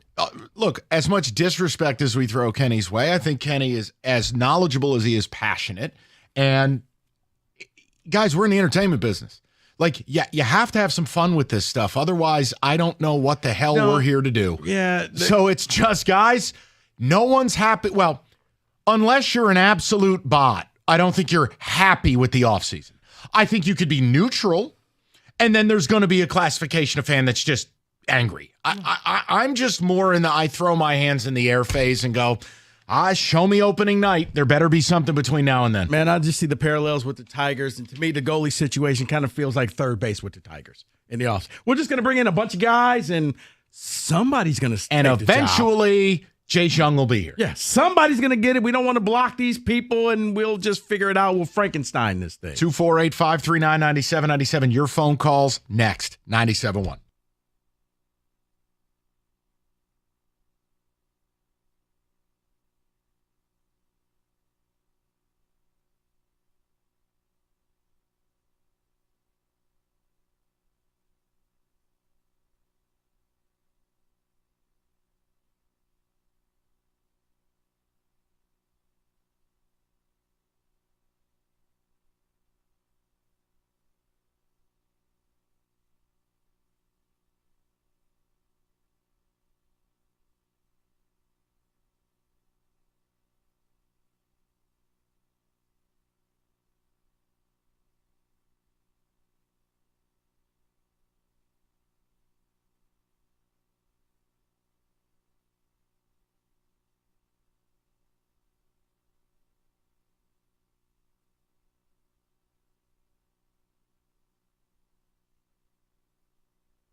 To the people, Hockey Elite has been on fire this week. We appreciate it. Paul's in Clinton Township, and he's going to bat leadoff today. Paulie, how are you today, sir? I'm awesome, fellas. How are you? Good. What's on your mind? I know we had a lot of topics rolling there. Yeah, no, I hear you. I mean, the first thing, I guess Cam Talbot, I mean, I wouldn't base everything off of 1 year. He's definitely I think I want to say, if my memory serves, a 2.6, 2.7 career goals against and a 9.15 maybe save percentage with every team he's been every time. So I don't think I appreciate Costa with his power stats, but he is going to be, for the price they're paying, a quality goalie for them, in my opinion. My main call was really about the defense, okay? I don't get, a lot of the talk from, fans and people, the hypocrisy, right? All year last year was Edvinsson is an upgrade over guys you're playing. You will be better with him. They let him, percolate in the minors, brought him up late. He is a quality guy. He is an upgrade to what they had defensively last year. Gustafsson, he is an upgrade to what they had last year, in particular for Gostisbehere. Everyone complained all year about how he was 5-on-5 and how he was as a third-pairing defenseman and how he was a defensive liability in spite of everything he brought power play-wise. All right, so you believe, just the shorter answer is you believe the defense will be better. Is that fair? 100%. Okay. I believe they are better, and I still believe there's one move left. Oh, I think we all believe it. Paulie, I think we all, and look, part of it is we want to believe it to be true. I was about to say, what if we're all just waiting for a move that never happens? Well, I'll let Paul speak for himself. Rico, you could be right. I believe, again, right? Who the hell am I? Who the hell are any of us, Paulie? Paul, you're a fine young man. Go ahead. Yeah, no, I appreciate that. I feel that this is absolutely a deal. The Trouba deal, I believe, was going to happen if not for, a couple of factors. Now, that doesn't mean it won't still happen, right? We had heard last year that DeBrincat was a deal that was going to get done, then all of a sudden it wasn't going to get done, and then it ended up getting done. I don't know if Trouba's the one. There is a deal still left out there. I don't believe for a second that Yzerman did what he did in the Wallman trade to move money and is going to end up coming up with absolutely nothing, in my opinion. Even if he doesn't, though, let's just take that as our premise. Okay. They are better defensively next year, without a doubt, in my mind, and I think it will play out on the ice. Okay. Hey, Paul, look, the only disagreement I would have, this is me, not you, just if a move wasn't made, no, I'm sorry, wholly unacceptable. Wholly unacceptable.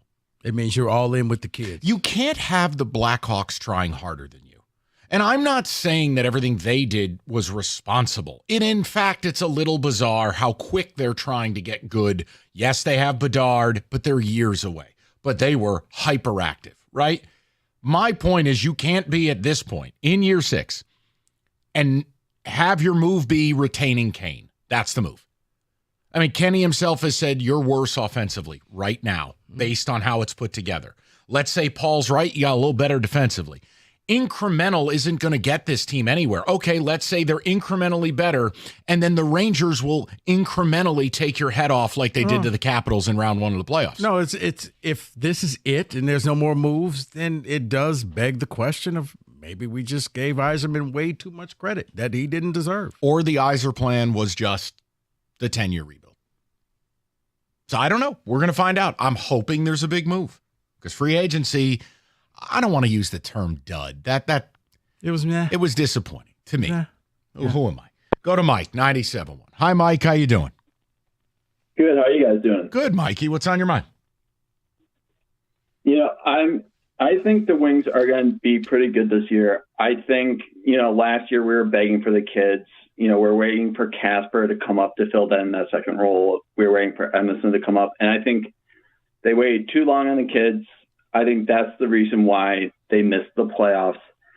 And Mike, you should still have the same expectations, but at some point you're going to have to bet on these kids, and you're going to have to be like, okay, Eiserman, like you drafted all these guys. We got to see how some of them are. So yeah, Mike, I don't have a problem with it. You know my deal when it comes to team presidents and GMs. Eventually, they got to put their ass in the jackpot, and it's time to find out if you're good at your job. And I ain't waiting 6, 7, 8 years to do it. Yeah, they got to put themselves on the clock and make themselves accountable. You can't just keep kicking the can. No, absolutely. Like they need to get into the playoffs this year. And I think, they drafted a bunch of like 200-foot two-way forwards.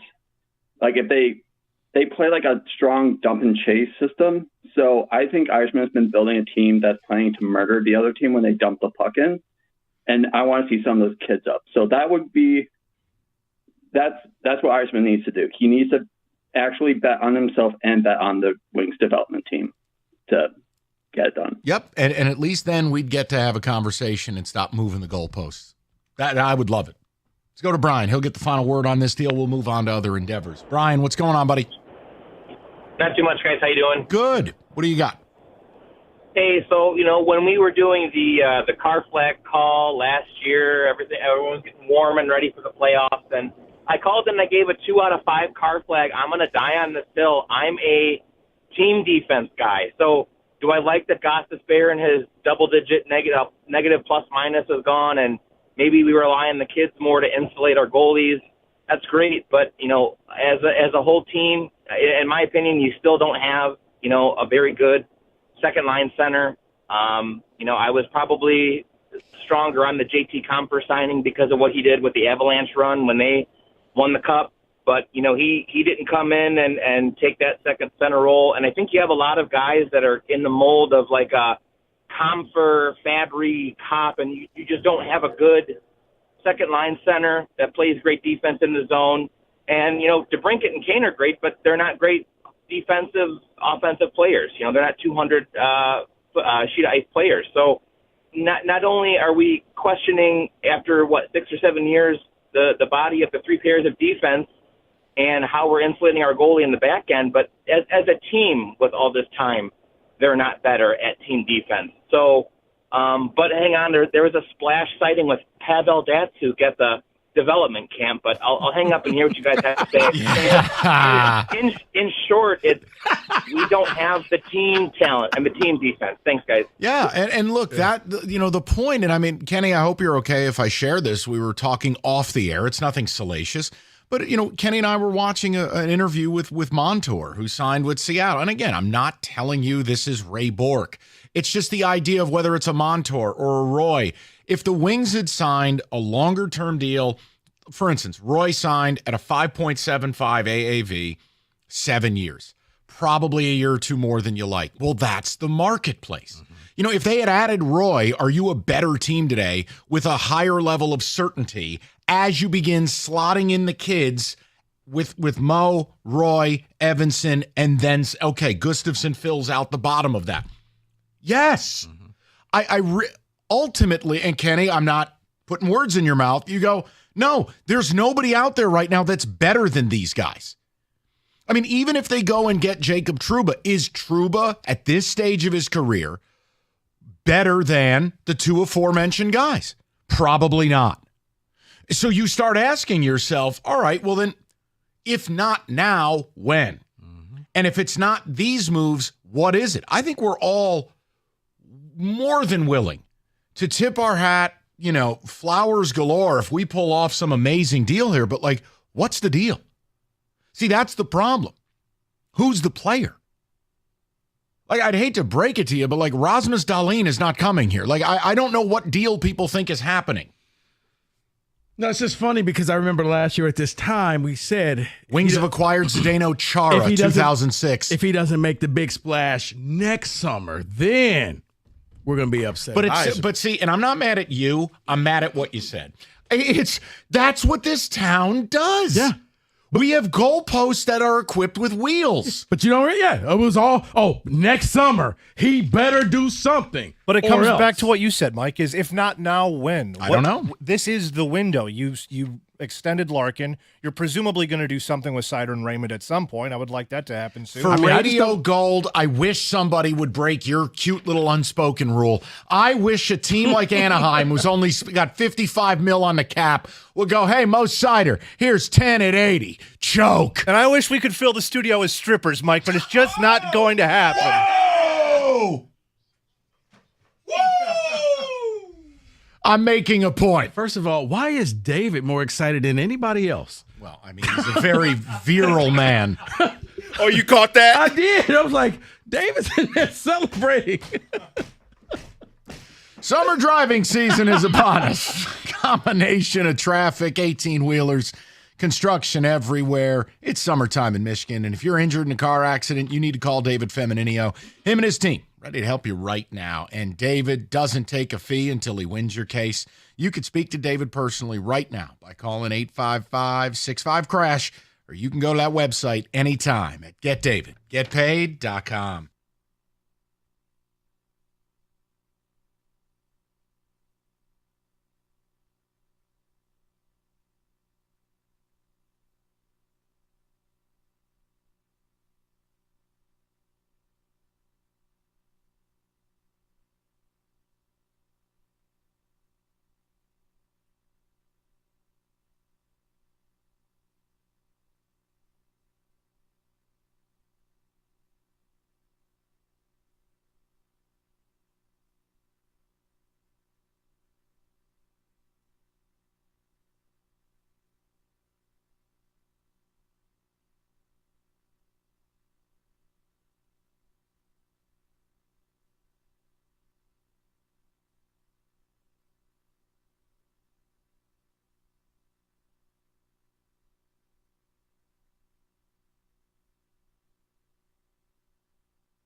I don't know, David, the remix, that feels right. Little Boss Skaggs for everybody. All right, listen. It's time for a blitz. David, dealer's choice. Yes. Hey, can we start out with the funniest thing I've read in NBA free agency? Sure. Just for fun. There are a couple media outlets. You know, they do grades for free agent signings. Yep. Here was their verbose commentary on Tobias Harris to the Pistons. Simply, why? Question mark. Yep. I admit, I laughed. I had to. But David, go ahead. Oh, no, that's exactly how I felt. No, I know. Why did you? I understand if at the end of free agency, he's still there. You didn't make any type of move. You weren't a part of a three-way deal. Absolutely. Take him. He's there 2 years. But on the first day, that was your big move? Who were you competing against? Right. No idea. Philly didn't want him. They're celebrating. Rico just made me laugh because it was almost like on the byline, it was R.L. Beard. Why? Okay. David, go ahead. Speaking of Philly not wanting them, boy, have the mighty have fallen, man. The Suns' top option at point guard right now seems to be Monty Morris and Kyle Lowry. Why? Oh, God, no. Why is Matt Ishbia fooling himself? Trade Durant now. You Kyle need Lowry pieces. at point guard. Cue up Jim Carrey in a tutu plunging his face. No. Look, I'm with it. They got to get out of the Durant business. You're going nowhere Stop like fooling this. yourself, man. No, they have to get out of the Ishbia business, and somebody has to just lock him away and put the Kids Bop on his phone. You can't make any deal. When he picks up the phone to call somebody, it's Mateen on the other end saying, "Great, yep, gonna right on top of that." Like, just stop making deals. You own the team. Let competent people run it. And that's his problem. That team was in the NBA Finals, and now they're a joke. So before we get to some of the big news, there is a Woj bomb here. Not something gigantic, but Kemba Walker is officially retiring. He just announced his retirement. Disappointing NBA career for Kemba Walker, in your mind? Injuries, man. Yeah. I it's hard. That guy has linguini for knee ligaments. Look, Kemba, he was a good player. When injuries happen, I have to allow. Now, if you want to say disappointing from what we all thought, those magical Madison Square Garden performances in the Big East tournament, yeah, I'm pretty sure that kid from Pitt is still dead. Yeah, David, you can go with that, but injuries played a big role there. No, I agree. Once injuries happen, it can kill a career, and you're just like, man, what would this person have been if not for... I still go back to the 90s and just say, man, if Larry Johnson had a real spine, would have been one of the greatest players Another in NBA player history. dealing with injuries. Yeah, you're exactly right. Grandmama. Oh, man. So let's get to some of the news of the day here in the NBA. Hold on, timeout. Yeah, sure. Timeout. Go ahead. I looked this up. I know nobody cares, but for sake of... Mike, we care. So if you look at Kemba Walker and you say four-time All-Star, and 2018-19 first-team All-NBA. I didn't think he made an All-NBA team. Okay. Wow. I'm going to say no. Not at this point. Okay, then. I wanted to check. But I think we all expected a little bit more, and we just didn't get that. And then with the injuries, he just kind of faded away. I blame the Hornets. Yeah, that's a real good start there to blame them. Now, you know what? They killed Larry Johnson. Why not? Well, Larry's relationship with Alonzo Mourning also killed it too. There were some troubled waters you there. You go to New York, I go to Miami. Let's fight each other during the game. Not like it was the 3 J's in Dallas, but go ahead. Let's talk about this for a second, because 3 years, $150 million goes to Donovan Mitchell. The Cavs and him agreed to that deal. But my question to you is, are the Cavs going to regret this? Because what are you really going to win? Well, I think you got a problem with Darius Garland. I'm not sure he's totally happy there. Now, again, if you're Cleveland, Rico, we had the conversation yesterday with Philly. Oh, well, Paul George isn't perfect. What am I supposed to do? Right. I have a way to win 50 games a year. I have a way. They won a playoff series. Right. I have to sign Donovan Mitchell. What choice do I have? Now, ready? Mm-hmm. Do I think Mitchell finishes this extension as a Cav? Oh, you're stealing it. No, I do not. Yep. No, you're actually stealing my thunder. David, just because you're signing these deals, I think we're all under the, hey, they're going to finish their career there. No, we're seeing it in the NBA where, yeah, I signed this deal because you offered it to me, but I also know I have an out. If I complain enough and show that, you know what, I'm injured, I don't want to be in the game, I'm going to opt out for a few games, load management, they'll move me. I'll show my disapproval. Same with a certain person that, got an extension in this city. Doesn't mean you're going to sit here and you're going to be here for that entire 5 years. Well, speaking of not being there for your entire deal, is Trae Young received a deal recently with the Atlanta Hawks. Okay, you already see the handwriting on the wall. Well, they probably signed that deal at, Hartsford Airport? Yeah, Hartsfield-Jackson Airport. Yeah. Just, and here's the plane that we're going to put you on once we realize and get a better deal. Well, he may be headed to Utah. Utah, the talk has been maybe trading Markkanen, but everything they've been doing, their actions, was trying to get a player for them. They tried to get Mikal Bridges. What sense would it make Markkanen to Atlanta? You traded both your guards. No, it's the other way around. Trae would go to Utah and play with Markkanen.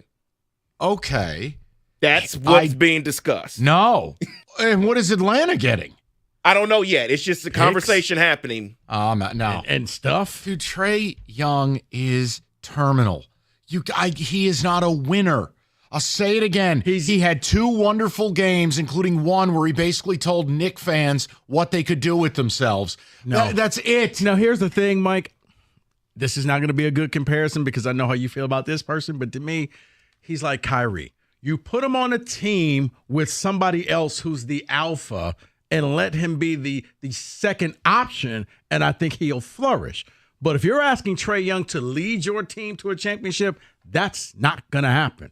So I think that's why they're trying to send him off to play with Markkanen, because then you can be that second guy, similar to Kyrie. Here's the other thing I don't like about this kid. He's still not a league average shooter from 3. He's a volume shooter, and he takes some of the worst contested shots 28 feet and beyond. But he takes logo threes, Mike. But he doesn't make them. But when he hits them, they make the highlight He's reel. like the scene in Along Came Polly. Rainmaker! He can't hit him.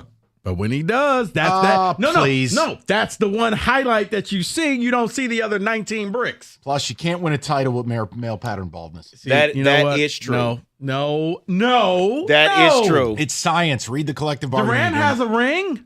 Who? Kevin Durant. Who? Exactly. He's got a ring. Who? He won with the Warriors. Yeah. Well, speaking of the Warriors, I'm glad you said that, because let's close it out with this. A lesson on respect.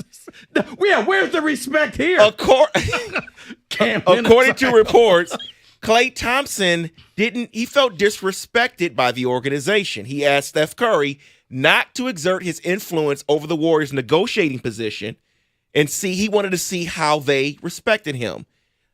But didn't they already respect him when he injured and tore his ACL in 2019? Mm-hmm. Signed a deal July of 2019. Didn't play until 2022. That's right. And yet you felt disrespected. They gave you 4 at 140, if my memory serves me right, and you missed 2 full seasons pocketing $70 million. They now, even though you are almost fully baked, offered you what, 2 at 50? Thank you. Yes. You know what? I can't do any more for you. Yeah, but in his world, I'm a splash brother, and you're supposed to take care of me for life. Klay found out this is a business, and we invested in you, and we lost money. I think he made the better move basketball-wise, by the way. He did. Just saying. I think that this was a win-win because I think the Warriors made a better move because I think his best days are behind him. Why can't we make a deal and get Jonathan Kuminga as a Piston? Can we do that? I want to collect all the wings. They did not make him available for Paul George, so why would they make him available for the Detroit Pistons? We got Tobias Harris, bitch. Yeah. Come on. And on that note. But, I don't know, because maybe we lost Wiseman, so, yeah. You are a piece of garbage. I'll end it like we started it. Why on Tobias Harris? That is your NBA Fast Break.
Brought to you by National Benefit Plans. WB Pipeline released their latest prospect rankings across all of baseball, and Kevin McGonigal made the highest jump of any player, surpassing 30 spots to check in at 65. McGonigal is with Lakeland and is hitting .326 with 15 steals and 8 more walks than strikeouts.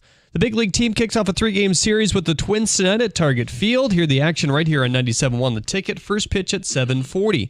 According to an article in the Sports Business Journal, MLB attendance is up 2% this year, with 10 clubs seeing an increase of at least 10. The average age of ticket buyers has also increased from 51 in 2019 to 44. The Cavaliers are inking guard Donovan Mitchell to a 3-year, $150 million contract extension.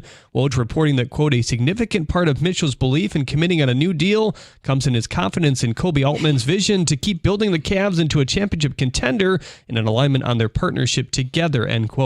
The entire Red Wings schedule was released today. One of the hallmarks is their Stadium Series game that will take place outdoors at Ohio Stadium on March 1st. At the Corwell Health Sports Desk, I'm Jeremy Otto. For more, go to 97.1 The Ticket or Odyssey.com.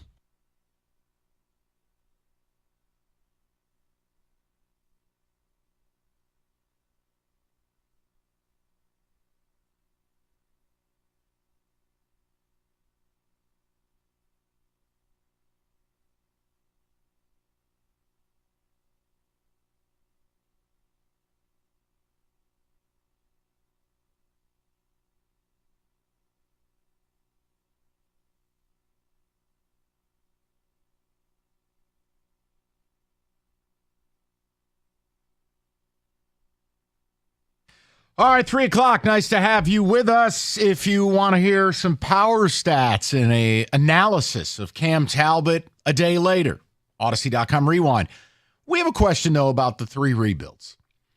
And which of the rebuilds needs, not that you want it, needs a blockbuster acquisition the most? Now, we have to operate with some rules. And the rule is this. For the Wings, there is no free agency available now. It would be a trade. For the Pistons, there is no free agency available. It would be trades. Mm-hmm. For the Tigers, I could allow a window of free agency based on the winter meetings that are upcoming. But a trade could be in play, and we all know the trade many of us have talked about, but we'll leave it alone. But my question is, whether it's the Yzer plan, whatever Scott Harris's plan is, or the newly minted president of basketball ops, Trajan Langdon, of the 3 non-Detroit Lions teams in this town, which of the rebuilds demands a blockbuster move the most? Because I think you could make the case for all 3. That's the fun of it. Yeah, that's a power rank it out. And people feel free to chime in, but I don't think you could call up and tell me none of them do. So which one needs it most? And I'm not giving my answer right away because Rico always accuses me of poisoning the jury. So I'm not going to do that. Me? I never. Always. No. Go ahead. I mean, you had the big Red Wing breaking news earlier today. You are a savant. That's right. We signed Peter Stosny. All right, so go ahead. What? Please tell me. You know what, David? I'm gonna let you go first. Oh, okay. In honor of July and Black Jobs, you go first. You know what, Kenny? I'm gonna say no. I'm gonna All right, Lear. Here's the thing. When I go through this in my head, okay, the Wings need a move to propel them into what we want, which is a top 3 in their division. Not a move that's gonna put them or they make the playoffs the last day of the season. No, we don't want that. Top 3. The Tigers, in my mind, need a move to reset their lineup, reset their prospects when it comes to bats. The Pistons, while they do need a move, I think they're the least of the 3 that need the biggest move right now because Langdon just got there 4 weeks ago. What if, all right, so can I sell you this pen? Sure. What if the move for the Pistons isn't to acquire a star? It's to stock a war chest. Get picks. I thought about that as well. Oh, my. So each team needs to do something, but which one needs the big move most? Here's what I'm going to say. It's because we've had such a playoff drought outside of the Lions in this town, I'm going with the Wings. All right, David goes I'm Wings. going with the Wings. Kenny, which team needs to do it the most? David, I'm glad you went with the Wings before you slid the microphone over to me, because me saying the Wings probably means a lot less than you saying the Wings. I think it is the Wings because just in context of where each team is within their rebuild, the Pistons, you just said it, Langdon just got here. The Tigers, we're still kind of waiting on Scott Harris to do his thing. What did we expect from Scott Harris this year? We expected him to hopefully get a bat. He didn't do that.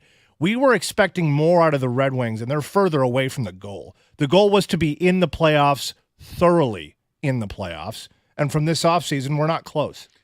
Rico, I'm waiting. Rico. I like where these two, their headers at with the Wings. I disagree. I'm going to go with the Pistons. The reason being, the Pistons are awful. They're irrelevant, and no one cares about them. The Wings and the Tigers, you're frustrated because you see the potential, and they're not quite hitting it, but it's enough that you're buying in and you're invested. No one cares about the Pistons. You won 14 games last year. You right now in the city of Detroit are a step below Detroit FC soccer. That's where you are.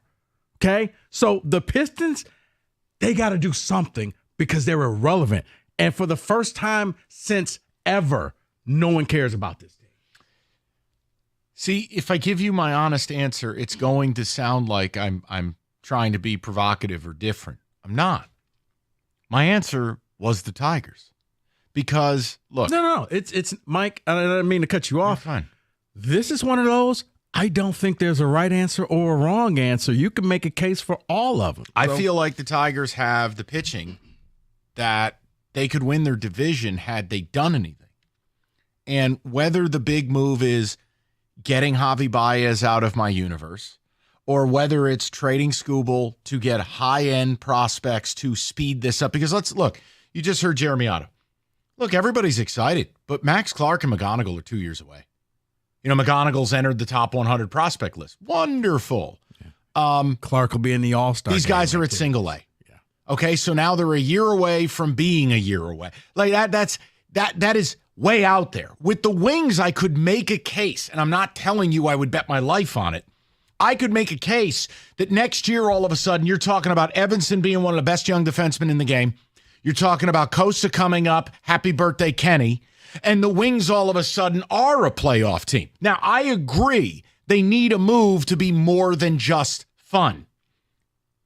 The Tigers could win something of consequence. Like, I don't want to open this can of worms, but like once again, Matt Chapman, who was Rieger and Cookie's guy, he's going to be a 6.5 WAR player again this year. JD Martinez, killing it. Bellinger, killing it. The Wyatt Langford thing. They could be doing it now. Mm-hmm. So I'm not saying it to be different, and all I can offer you is my word as a man. I'm not screwing with you guys. No, Mike, this is one where you can make a case for all three. Like I said, for me, it's just because the Pistons are obsolete. No one cares about them.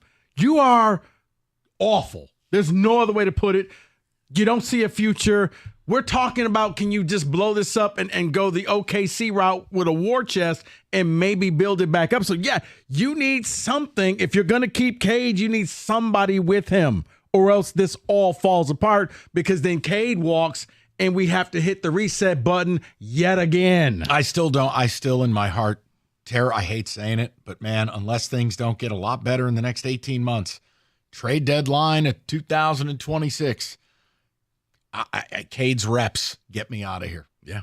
I mean, they have to get better, and I know this year will be a wash. I can't put that on Langdon.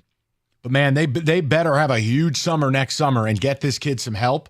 You decided to pay him. I wasn't committed to that. See, actually, this year can't be a wash because you decided to pay him. You're playing the game. I can't. So I can't sit here and say, no, not you, but I can't sit here and say, well, this year doesn't matter. No, you knew what you were doing. First of all, Trajan, when you took this job, you knew this was a bad situation. You don't get unlimited runway. Oh, so, Steve Yzerman does. Well, that's where I'm at. Is I think I'm 6 years into my rebuild. Scott Harris, this is year 2. Langdon just got here. So I find it wholly more unacceptable for the Red Wings to be where they are versus the Pistons where they are and the Tigers where they are. It's unacceptable to me that we're not talking about a deep playoff run team 6 years in. The Tigers, I can work my way around, and the Pistons, I can too. 248-539-9797. So which of the rebuilds needs, not that you want, we want big moves everywhere. We want to root for radio. Which rebuild needs it the most? I can build a case.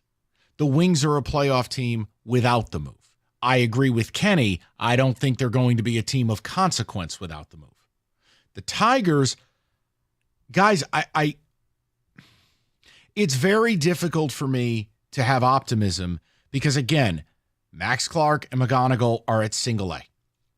You are years away because what you don't want to do is rush them. So even if they got a cup of coffee next September, years, plural, away, there's nothing to bridge the gap. I'm not excited about anything because nothing they've done has worked. I'm not excited about anything because they seemingly won't spend money and they seemingly don't have anything in the pipeline that's ready to roll. Not that we're excited about. Parker Meadows has not put it together. Justin Henry Malloy, at good luck. Enjoy the inside the park, 50% K rate. Torque looks irreparably broken. Veerling. Face of the franchise, Matt Veerling. The point is, if they made a big move, I think they could elevate from pretender to contender in the AL Central. I really believe that. With the Pistons, here's the problem. I can't come up with a move that would make them a playoff team. Not that's remotely realistic. And you're not wrong for saying they need it the most. But Rigo, literally, I could put LeBron James on this team. They're not a playoff team. They're not a playoff team, Mike, but because in the NBA, the fewer amount of players, two players could all of a sudden turn this thing around, and you're like, wow, didn't see that happening. You become the Tim Kings. Hardaway Jr. and Tobias Harris.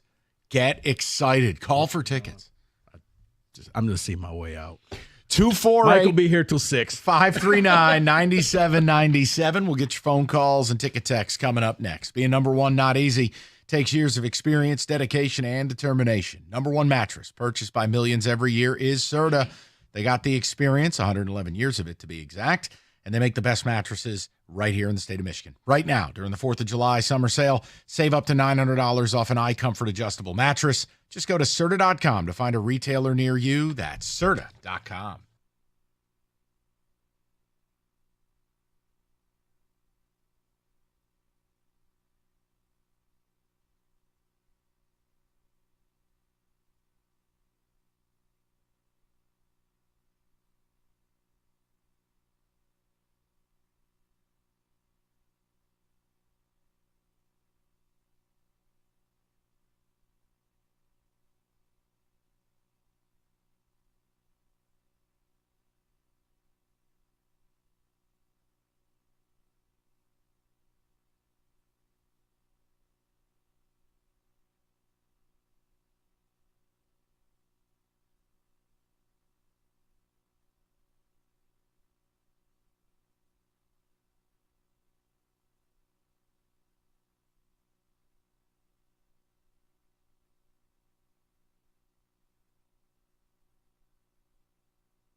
All right, we'll get straight to the people. Obviously, free agency, different directions for the Pistons and Wings, but a largely underwhelming result for both, I think, for most fans. So the question just becomes, which of the three rebuilds? Look, Tigers are going to hit the big stage here in a couple of weeks. Clearly, Flaherty has to go. The Skubal thing, again, I don't think they have the guts to do it. You have to have, as Jim Harbaugh would say, steel in your spine. You got to be very self-assured if you're going to trade a Cy Young caliber guy with 2 years of team control. That doesn't make it the wrong move to do it. But you got to be able to deal with what comes with it. Because if you do it, you are, in fact, putting your job on the line, which is what great leaders do. Mm-hmm. I don't think great leaders do the safe, kick the can down the road thing. Now, if you don't believe they need to do that, well, then you've answered part of the question. Which of the three rebuilds needs a blockbuster move the most? Let's go to the people, see what they have to say. Dean leads us off, 97.1. Dino, what's going on, buddy? Hey, how's it going, man? Good. So it's got to be the Wings, right? Like, I mean, we've been waiting so long for something, and I'm not going to lie, man. I was with you guys last week when it was like, oh, we're dumping all this. There's got to be a move. There's got to be a move, and then nothing. Like, there's got to be something soon. Like, you're giving all this space to Stevie, going, hey, you're going to do your thing. You're going to do your thing. I'm at the point now where it's like, okay, cool. When are you going to do your thing? Because I'm sick of waiting. I mean, the Tigers are just, dude, it's like the 90s and the early 2000s again. I feel like we're going to blink, and the next thing you know, they know how to hit the ball, but they won't know how to pitch again. So it's just, I just feel like I'm over it with the Tigers, and I know, you know, I can't do it. And then the Pistons, like, dear God, you're trying to get 20 wins. I'm not even thinking that you exist anymore. What's the point? And, Dean, that's the thing, and we've seen it with the Lions. The minute a team steps forward in this town, there will be a love affair. And that's what's so disappointing when you look at Gores and Illich. Yeah. It's like, guys, recognize what's going on here. If you take a step forward, you will own this town in the space that the Lions don't play. Yep. Well, here's another part where the Detroit fans have an issue, right? Like, our teams, even when they're dreadful as they are, there's still enough people to fill the seats where they don't care. And then also, real quick, Mike, yes, I ended up hitting Prince Street Pizza with my kids 2 weeks ago. Great fucking pizza. Oh, geez, Whoa! Great pizza. And then, He really liked the pizza. Now, here's the backstory. So a couple weeks ago, Dean called, and he mentioned he was going to New York, and he wanted like half a dozen pizza places to go to. And I asked him, well, what kind of pizza do you like? He wanted more of a grandma slice, a Detroit style. So I guided him that way, and apparently he really liked the suggestion I made. He got comfortable. It happens. I wish I could make a drop of Dean just saying great effing pizza. I mean, really, that's just fabulous. No, you probably can't. Well, I mean, you can bleep it. Right, but it's just, there was a real emphasis. Right, even with the bleep, you can hear the hard F. He enjoyed it. Right. It looks like my suggestion paid off. Dean, I'm thrilled you and your kids had a great afternoon. We'll go to Jay, 97.1. Jay, what's going on, buddy? Hey, fellas, how's it going? Good, man. What's on your mind? So that last guy must really enjoy that pizza, but but I'm going to say I think the team and that isn't like in a rebuild that needs to make a move is the Pistons, and reason being is because I mean it's been 10+ years of irrelevancy. They're losing a whole generation of fan bases. I mean anybody after 2010 that was born can't remember recent history of any Pistons success. You know, you go through the Stan Van Gundy era. Then you get Troy Weaver, who can't win more than 15 games in a season. And Tracy Langdon have to be, like, aware of that. He has to understand that in order to bring people back to this fan base, you have to make an exciting move. A lot of kids, 16, 17 years old, doesn't really understand the whole war test and draft picks, everything, even though we know that's a good formula to win. You also want to be able to bring your fans back. You look at the only team – there's only one team in this state I feel can have loyal fans no matter how bad they are, and that's the Lions.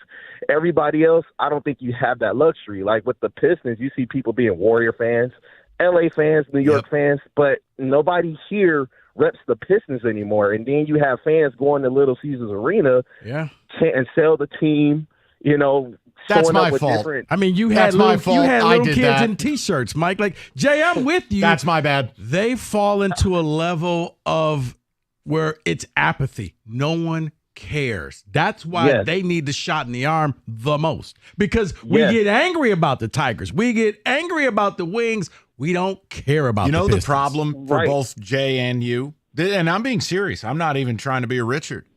Guys, I think it's impossible for them to make the move.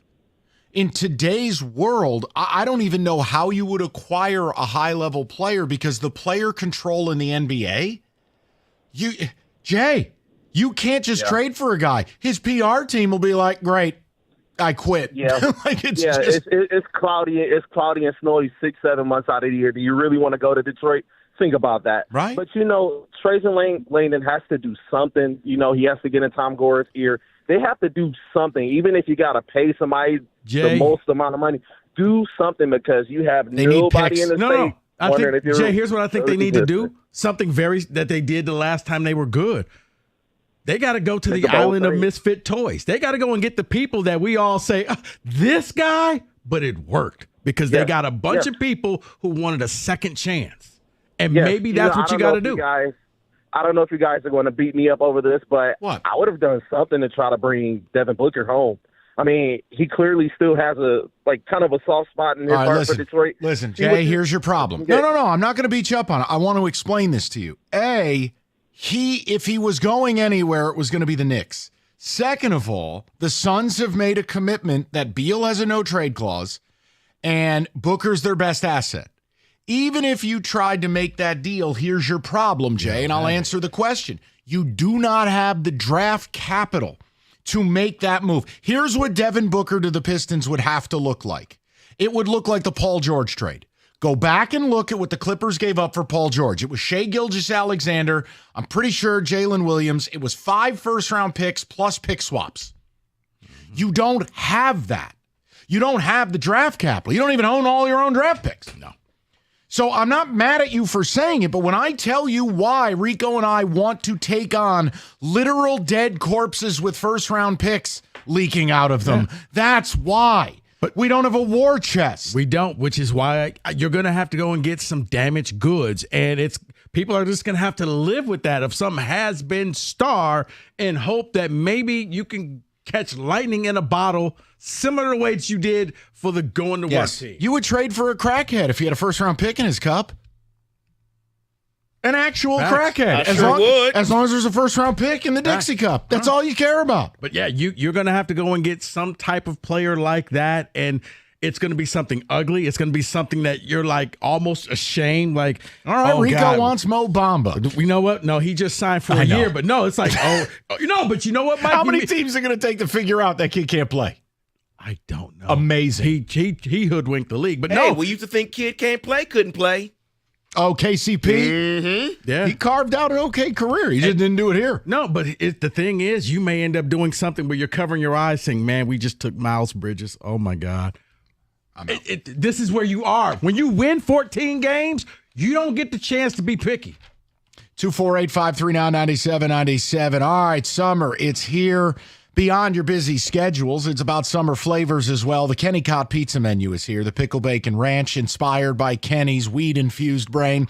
And also the Backyard Burger Pizza. Both are Cott approved. Both Hungry Howie's summer pizzas, $14.99 each, limited time only.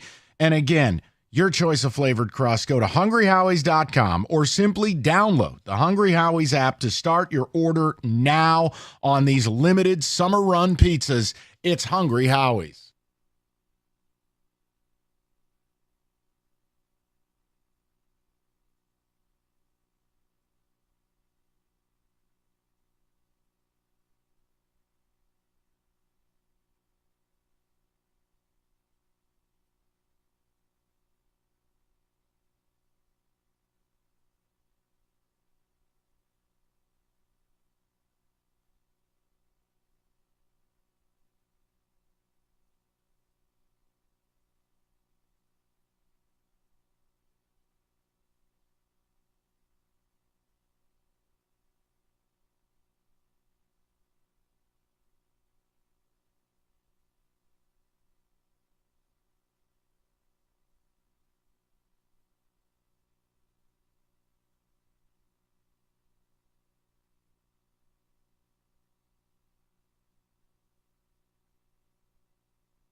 Brought to you by CGC Water Treatment. Casey Mize is heading to the IL with a left hamstring strain. Mize was lifted from his start early over the weekend after some discomfort. He threw 5 2/3 solid innings, allowing just 3 hits and no runs.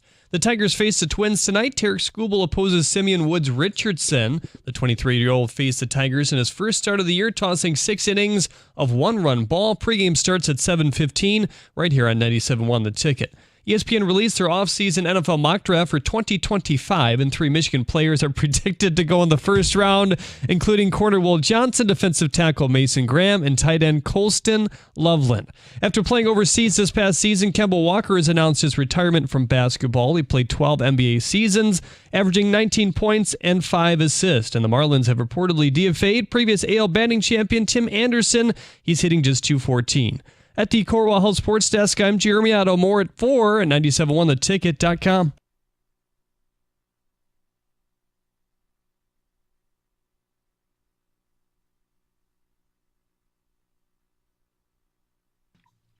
All right, let's touch the table with football. Sort of. David Music. Oh, this is a big day for a lot of people. You approach a week from College Football 25 by EA Sports. Enrico's been gone since the days of Pong and Pac-Man. So this is exciting.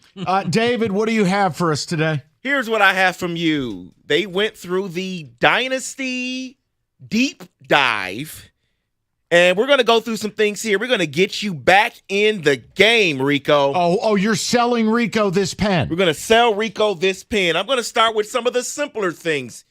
We all know the 12-team playoff starts this season. Rico got his way. It's in the game. You get to play it before the season. Get the game, go through the entire 12-team playoff, see your team win the first one before you can actually see it done. And factually, if you're a State fan, it's your only opportunity to ever experience the 12-team playoff. Huge, huge news. You don't know, not because I went there, how badly I would love for them to make the playoffs just to see this man choke on all his words. Because if he tried to show back up, it would be Leonidas kicking the man down the hole. Well, then I was going to save it for last. But since you mentioned it, 12-team playoff, you want to see Michigan State make it. What team are you going to use in this game? Is it going to be Michigan State? Are you going to go chalk and go Georgia? David, if I played the game, I would probably go with Georgia or some SEC team because... You soulless bitch. You cannot take teams like that. Be a man. Rebuild Toledo. He just wants to win, Mike. I just want to learn. Yeah, here's the thing. Silly concept. I just want to play the actual football game. I don't want to do all the other stuff. Hold on. Whoa. I just want to play a game. Blasphemy. I want to call a play, say hike, and throw the ball to an open receiver. Okay, well, you can also do that. I don't need to know whether he knocked up his girlfriend or not. That is not a feature in this game. It is, and it could be. Illicit pregnancy comes in the 26 version. It could be a feature in this game because here's what you can do virtually. You can check their social media. Anybody you're recruiting, the players that you have, you can even DM the player on the game. How about that? Okay, once again, I loved playing these games back in the day.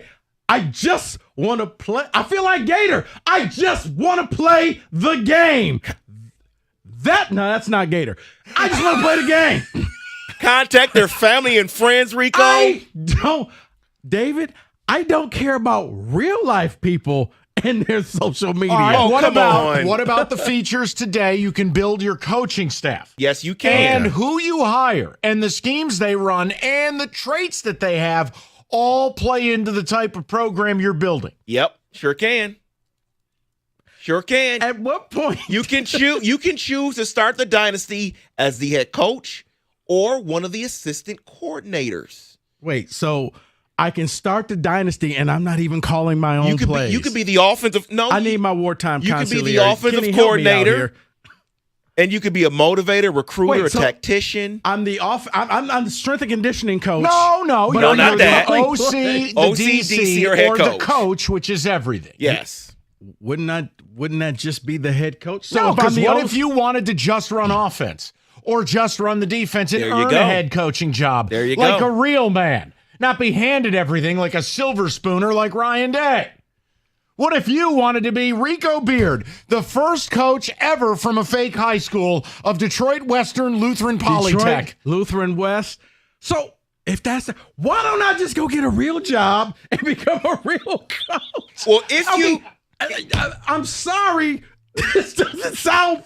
This sounds like work. It sounds fun because what you can do as a head coach, there will be more than 3,500 recruits generated each season. You love recruiting. You've watched 7-on-7s for 25 years. You know you why? love talking to teenagers. This is right here for you. No, Mike. Hey, what school are you going to go to, little buddy? No, I've taken a step back. I only go to the big events now because I got tired of doing all of this. So why would I want to do this virtually? Well, that's why you can do it virtually. You can bring. Hey, David's son read your social Yes. media last night. Yes. Hey, yeah. DM You the may want to player take on those the game. pictures off with the money and the guns. DM the player on the game and invite him to a recruiting day. If you want that quarterback, pair him up with a receiver and Barbecue at bring the him big here. house. Oh my God! Come on. Michigan State versus Notre Dame. You know what? Show up to that game and see what we are. Let me tell you something. You're not respecting it. These tiny digital warriors deserve your attention. So basically, this is college football meets like The Sims. And you're building a society, and you're building no, all even of this better. stuff. You are building a program. You are building a building program. a legacy. Because guess what come happens? on. Okay, so real question. Yes. If you had to put this in a percentage of how much time do you spend off the field than you actually do playing the game? You can spend as much time as you want off No, the no, field because or it playing the sounds like game. you're but what you're spending going to like do 80% is of the time you're going to off have the field. you're going to have a horrible program. That's right. If you don't go out there and recruit and Right. you don't do what you You're need gonna to do. You know what? You're gonna do what Mel Tucker did. It's gonna be all off the field activities. $100 million? And on the field goes to hell in a handbasket. Hey, what kind of program are you gonna run, Rico? I have to ask this question. Sure. So, once again, if you broke it down, how much time is spent off the field? 25%, I would say that. 75% on. Yeah. Really? Because the way Yeah. you two make it sounds like it's reversed. Look, No. we are. David is simply reporting to you and our listeners the robust feature set for College Football 25. Rico, you can be as immersed or, in the case of Mark D'Antonio, the late years, detached as you like. Well, speaking of Mark D'Antonio, you can do this or not. You can fire your coordinators or not fire your coordinators. Want to keep the country club together? No problem. Want to butcher everybody? You got it. There's a transfer portal, NIL. It's all there. Okay, Monitor so- your kids. Okay, Your I I mean, for students. instance, Kenny wanted to hire an all-white staff. He can do it. So, I just want to see if you were paying attention. The slander was... okay, so a question. Does that mean my star quarterback can just leave my team? You can monitor them all season to see where their level is on leaving or not. So if I'm not paying attention, my star quarterback can just walk out. If you're Possibly. not living up to the promises you made on the recruiting trail, they will leave. Can I lose my coordinators? Yes. You could.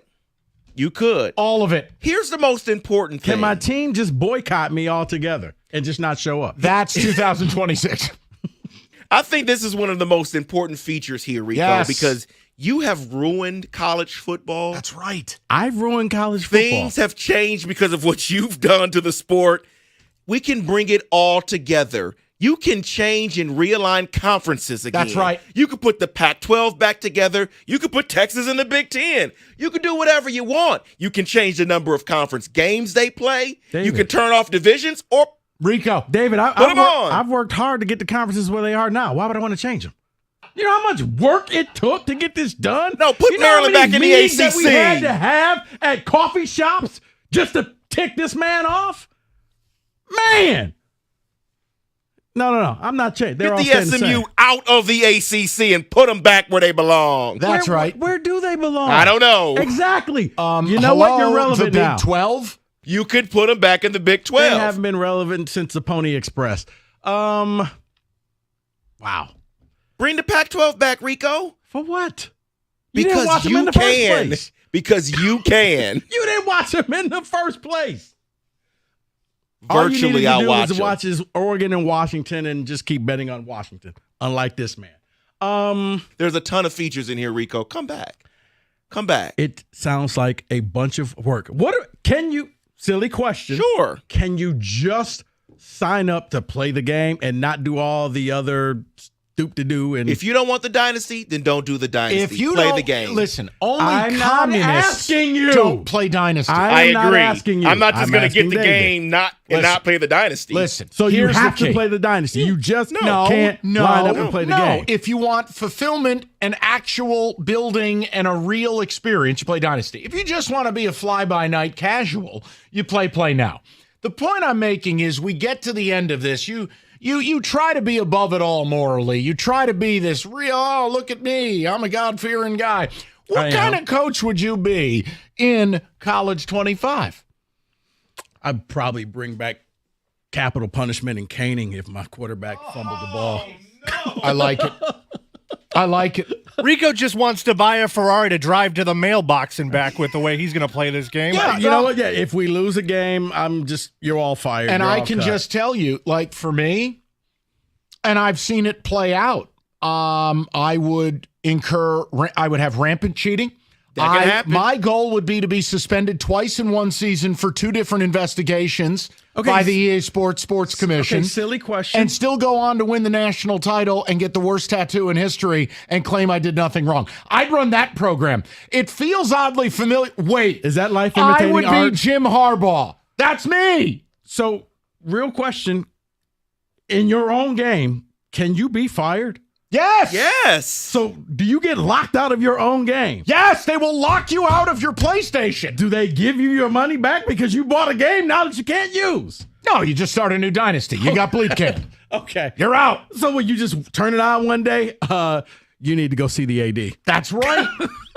That's right. Think about it. You had a bad show with me. You want to go home and process 38 digital warriors? You're out. Your dreams are out. So Go all of back a to sudden I mom's get a house. thing on my, you need to go see Alan Haller. Alan needs to talk to you. Turn in your playbook. Well, we're going to have fun. Rico's not. That is your college football blitz. I just had questions. That's all. All right, guys. Summer road trip season is here. Moran Buick GMC, the 24 GMC Sierra 4-wheel drive crew cab, $310 a month. You can pack up the family with the new Buick Encore, $222 a month, 36 months. Moran, have your vehicle looking right. And they also have Yukon Denali's in stock. I know there were years that was not the case. Bottom line, MoranExpress.com. Get the certified service. Get the free loaner vehicle and go about your day. It's Moran Buick GMC, where you always get the best price, period. It's on Telegraph, just north of Eureka, in Taylor. MoranExpress.com. Moran Buick GMC. We are professional grade.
I have an unexpected topic for you at 4 o'clock, and it's sports.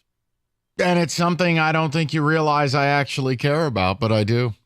And, we're shutting somebody down in about 10 minutes. David, ticket text coming in on a multitude of things, including Rico being the fun police. Yes. Tom in Flat Rock is saying, we're missing a feature on here, the Rico Beard Edition, where you sign streaming services to massive deals and ruin the sport. You need the app to play your own games. Well, if you can get fired from your own game, yes, I need the app. From Aaron, NCAA 25 feature, preaching instead of understandings. Rico wants to not do anything with his team. That should be a part of the recruiting pitch where you just outright pray for recruit. Yes. Do you have the Holy Ghost trait?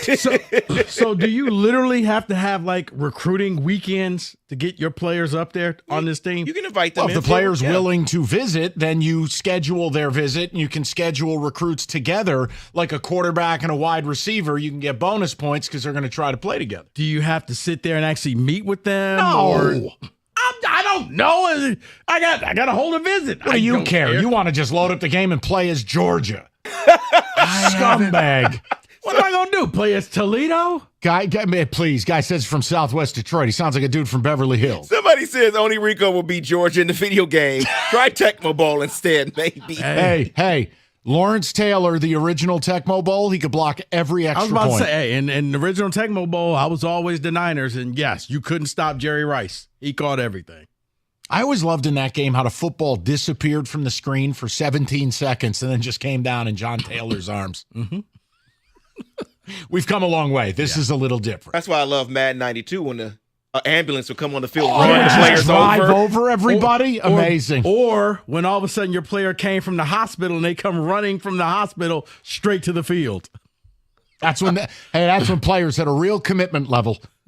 Yes, David. Marlon says, I'm a huge video game guy. I pre-ordered the College Football 25. Can't wait for it, but I'm with Rico. I just want to play the game. Don't need all those other features. Just want to play. It's fine. Yeah, it's fine. Yeah, I'm a bad person. No, you're not. You're missing out on the magic. And I would think that somebody. No. Hold on. You have the patience to watch 36 children's movies, a.k.a. Marvel.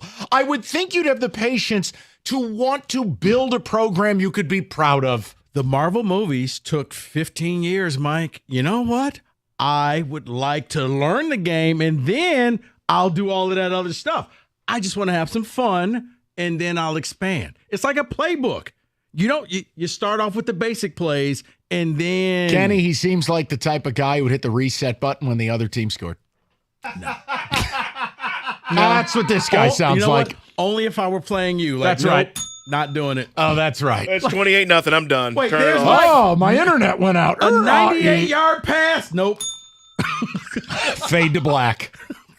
Oh, that's so horrible. Go ahead. Dave says, as a Michigan Wolverine fan, I'm immediately transferring Michigan State, and Ohio State to the SEC, bringing over Vanderbilt and some other rejects to replace them. Wow. That would, I wonder if there's a feature in there where I could just take Michigan out of the game. Just wouldn't have to look at them. They have to be in the game at all times. I could just bury them in the Sun Belt and make sure they never get a good player again. So you could do that. I was about to say, can you make a team, you could build one up? Can you make a team bad? Could you make Georgia like Little Sisters of the Poor? No offense, Kenny. You probably would do what Mike just said. Move them to a, Mountain West or something. Kill their prestige level. Yeah. Then all of a sudden you'd have to recruit homeless people. So now, Georgia's playing Grambling every week. Big game against Kennesaw State this weekend. Go ahead. Speaking of, Scott and Carlton says, this just in, Kenny resegregates college football in the game. Oh, wow, Kenny. Kenny's first day as head coach at Georgia. And the weekly ritual of painting me as a racist has continued. Because it's an absurdity. That's the comedy of it. Don't you get it? Jesus. Go ahead, David. Oh, man. Someone says Rico is sounding like an old man during this segment. But that's the point. We're trying to get Rico in touch with the younger version of himself. And I am. So, I'm embracing it.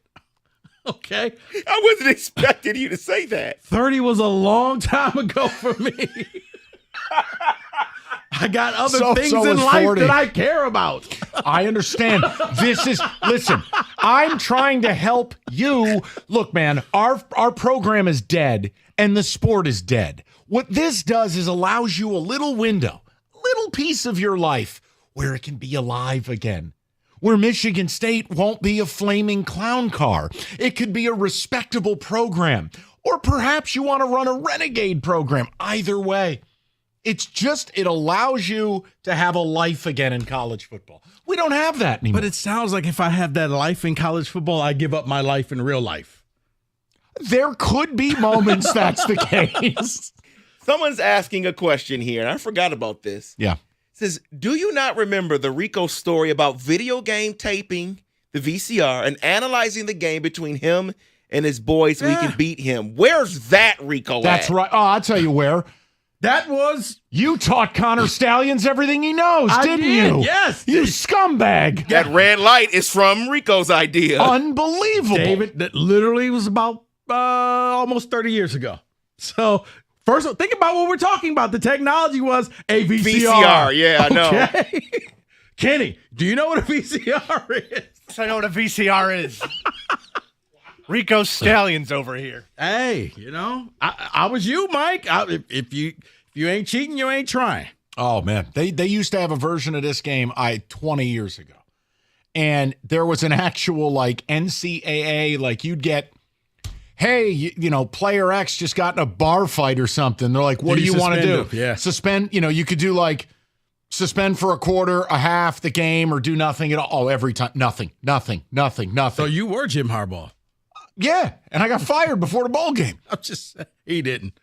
Oh, hey, your All-American David, defensive tackle was driving 100 in a school zone with a loaded gun. Right. Put him on the team plane. Your- Where have I heard that before? Yeah, your star running back has a little problem on social media. All righty then. Take him to the museum. So many flags here being thrown. Play him. Wait, we got Penn State this week.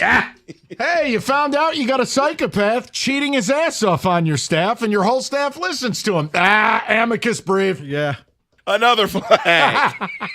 He was I don't one have of, he was enough. one of our real sons. Oh, where's the he acted alone button? Boop, boop. Done. All That's set. one out of flags. You're done. Throw your hat like the side judge. Wait. Can I get a quarterback to meditate under the goalpost? I'm glad you said that because someone texted in. Can I go back to 2020 and bring players in through the back door for cheeseburgers? Could I just happen to see said recruit who was going to go to Ohio State at a restaurant? No pre-planning. Where's that recruiting pitch? Hey, who would have thought that we would run into each other during COVID at the same time? JJ, is that you?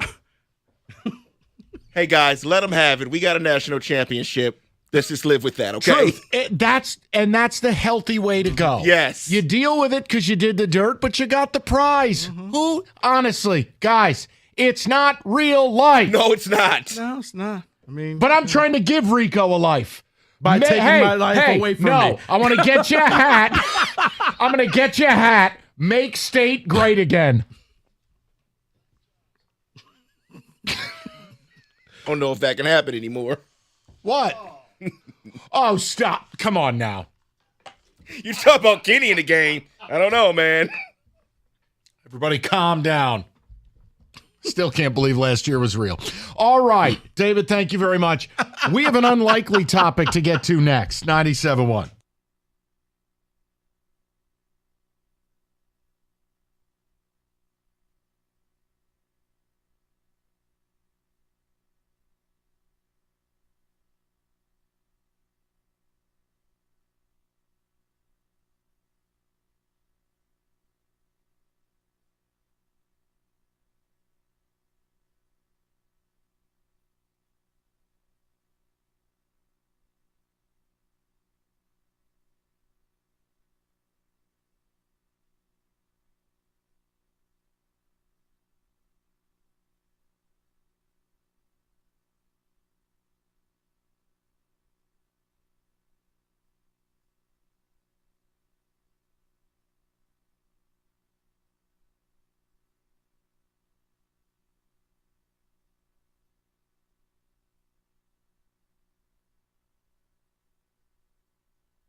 Brought to you by Lady Jane's Haircuts for Men. Former Wolverine Mo Wagner has signed a 2-year, $22 million extension with the Magic. He averaged 11-4 for Orlando this past season. The Red Wings' full schedule was released today. We already knew their season opener is set to be at home versus Pittsburgh on Thursday, October 10th. One of the highlights is their Stadium Series game with Columbus. It'll be played on March 1st outdoors at Ohio Stadium. It'll be the Wings' 5th outdoors game in history. Their first was in 2009 at Wrigley Field in Chicago. December will have the most games played at home, totaling 9 out of their 14 scheduled games. ESPN and ESPN Plus will air a triple header on the first day of games, October 8th in the NHL, featuring the Blues and Kraken, Boston and Florida, and the Blackhawks versus the Utah Hockey Club. The Tigers and Twins battle tonight at Target Field. Minnesota leads the series 4-1 so far this year. Coverage at 7:15 right here on 97.1 The Ticket. At the Corwell House Sports Desk, I'm Jeremy Otto. For more, go to 97.1 The Ticket or Odyssey.com.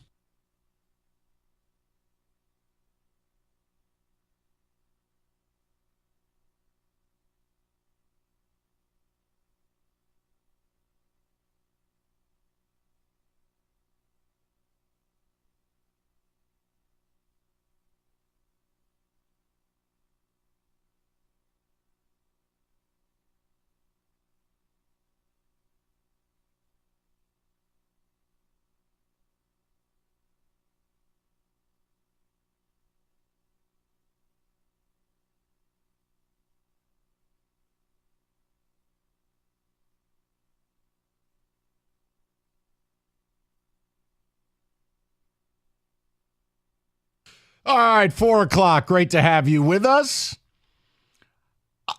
Look, it's a holiday week, and it is summer. We can get a little looser. I have an unexpected topic. It's just something I have always railed against. It's something I just cannot tolerate being told I need to care anymore.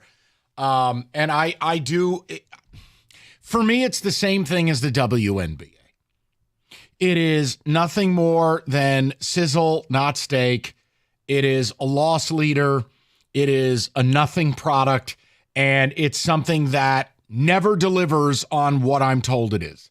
And that is USA men's soccer. Can we just shut the program down already and be done with the illusion that this country has any pedigree in soccer?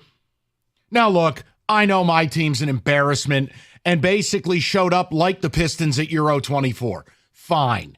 But Team USA, look, this has been hailed for 20 years. The golden generation. Just wait till you see, cutscene, Landon Donovan. Just wait till you see Kristen Pulisic. Just wait until we get a new manager. Just wait until this. Just wait until... Never delivers. Now, in the American version of Euro 24, Rico, they entered a group stage against garbage. Bolivia, Paraguay, Panama, just garbage. And this team does what they always do. They got out of bed, fell flat on their face, and died like a bad episode of CSI.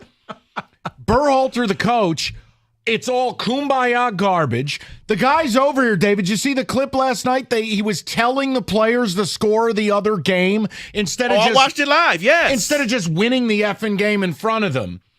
Rico, I get so sick of hearing about USA soccer. They're trash. No, the World Cup's going to come around in 2 years. You know what they're going to do? Bleep themselves. That's all they're going to do. Like, their best wins in, quote, program history are draws.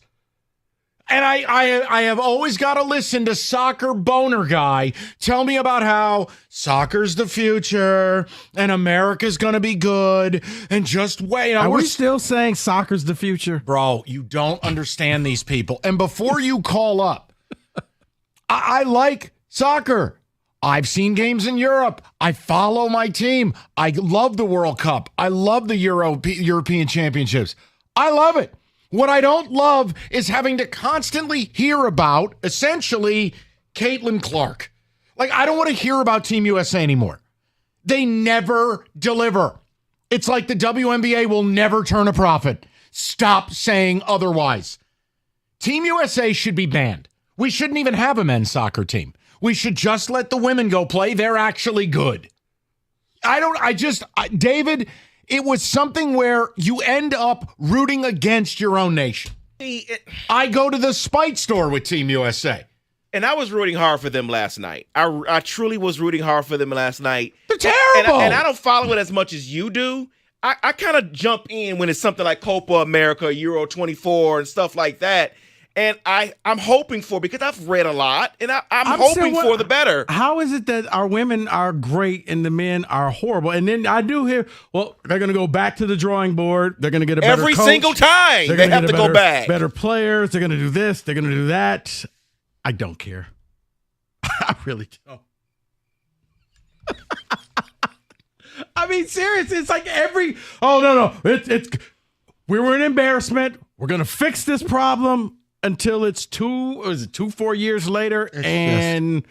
Okay, you're one of the first teams out of the World Cup. You're not doing this. You're not winning that. You're not winning the what's the Copa America? The Copa. What is it? Isn't it another one too?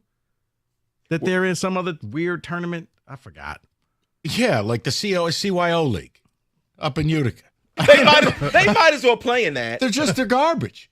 And I get tired of it because my whole life, it's like, well, how long are we going to live off of the Alexi Lalas, quarterfinals appearance in the 98 World Cup, 94? What are we doing? And I don't need to hear from him anymore either, okay? Well, I like him because he rips Team USA's ass. He just does it in a smarmy fashion that makes Jim Costa likable. Maybe that's why I don't like him. Lawless is off his rocker. You'd think that guy was like Pele. You would think they won the World Cup with that guy. That guy gets on camera like he's Roberto Baggio. I'm like, what? Dude, you weren't that sweet. You were out there and you looked like Sideshow Bob. Calm down. It's just a joke. Every time I'm hoping for the best, and we end up in the worst. I'm just too old at this point for me to even believe they'll ever be remotely decent. So why not just shut it down? Now, again, was last night a joke? Did it seem like it was fixed? How about the ref not even shaking Pulisic's hands? You got to be kidding me. If I'm Team USA, in all seriousness, I wouldn't go to Copa America anymore. Correct. You're gonna treat me this way. I'm not doing this. Maybe they figure if you win, and you can't have a referee do that. Maybe the referee is like, you wasting my time. No, you cannot have that.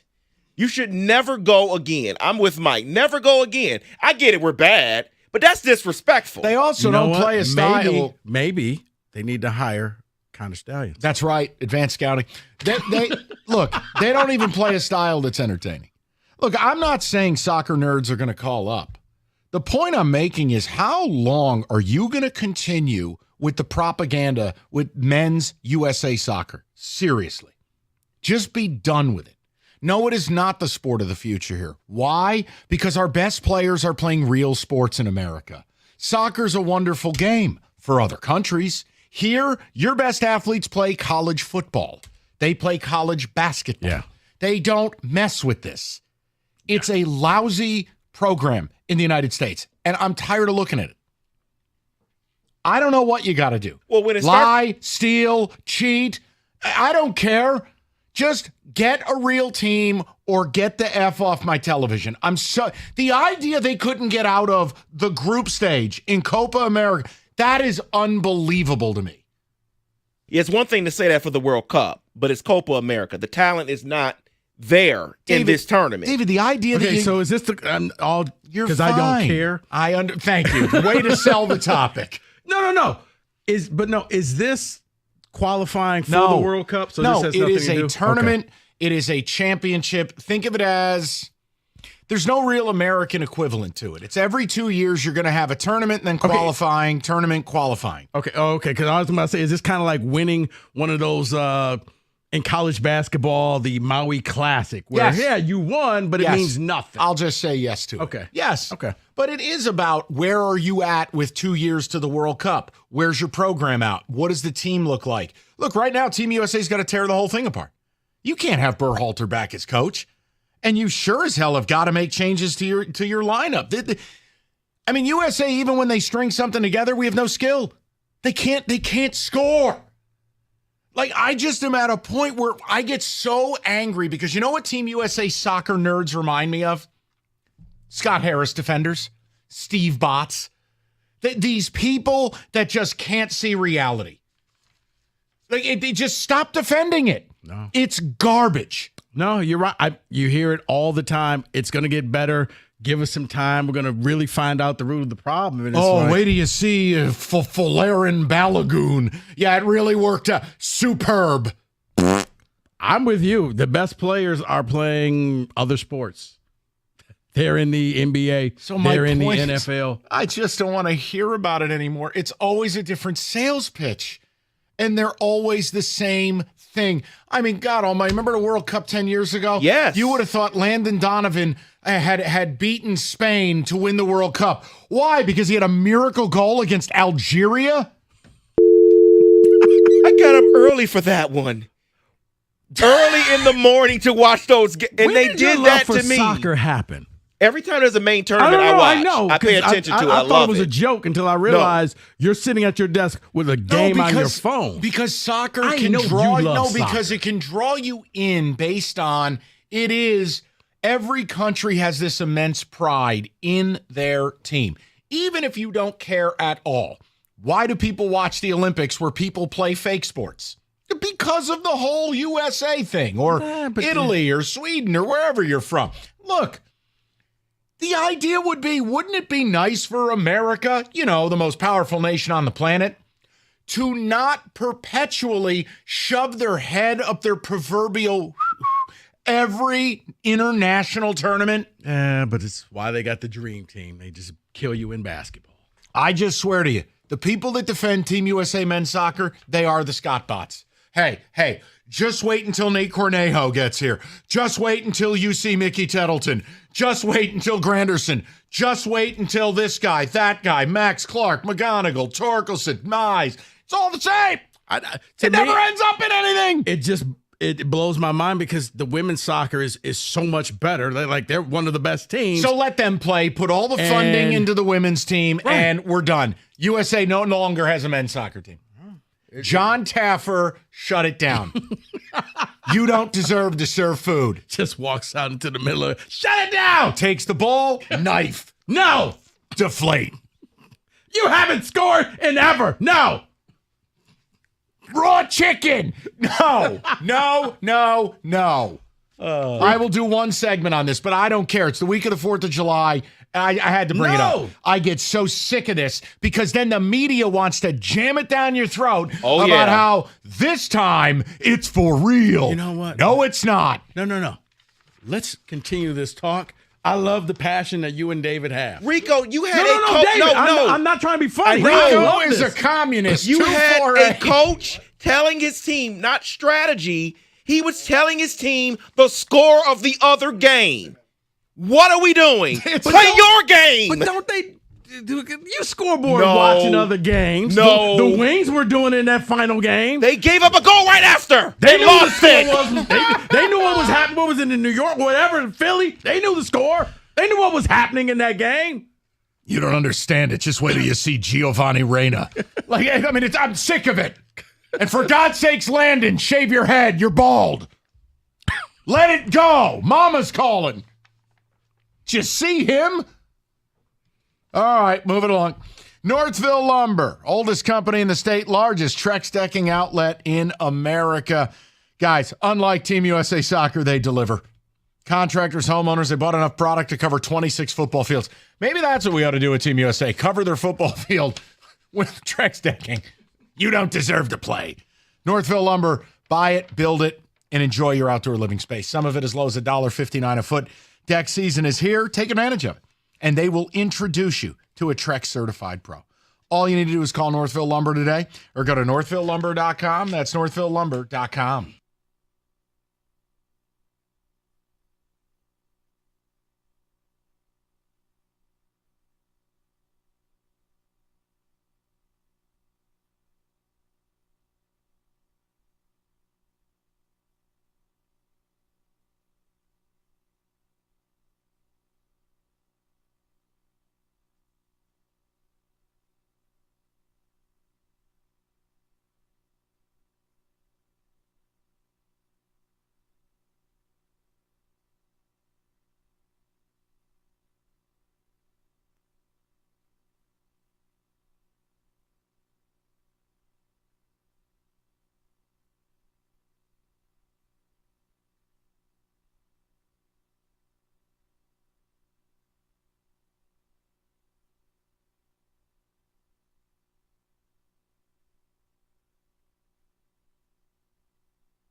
I mean, do we have some reaction here? This is exciting, huh?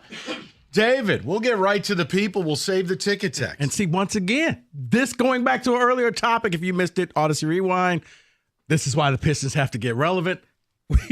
Look at this. We talk soccer, full phone lines. Team Pistons, USA, crickets. John Taffer. Shut it down. Let's go to the people.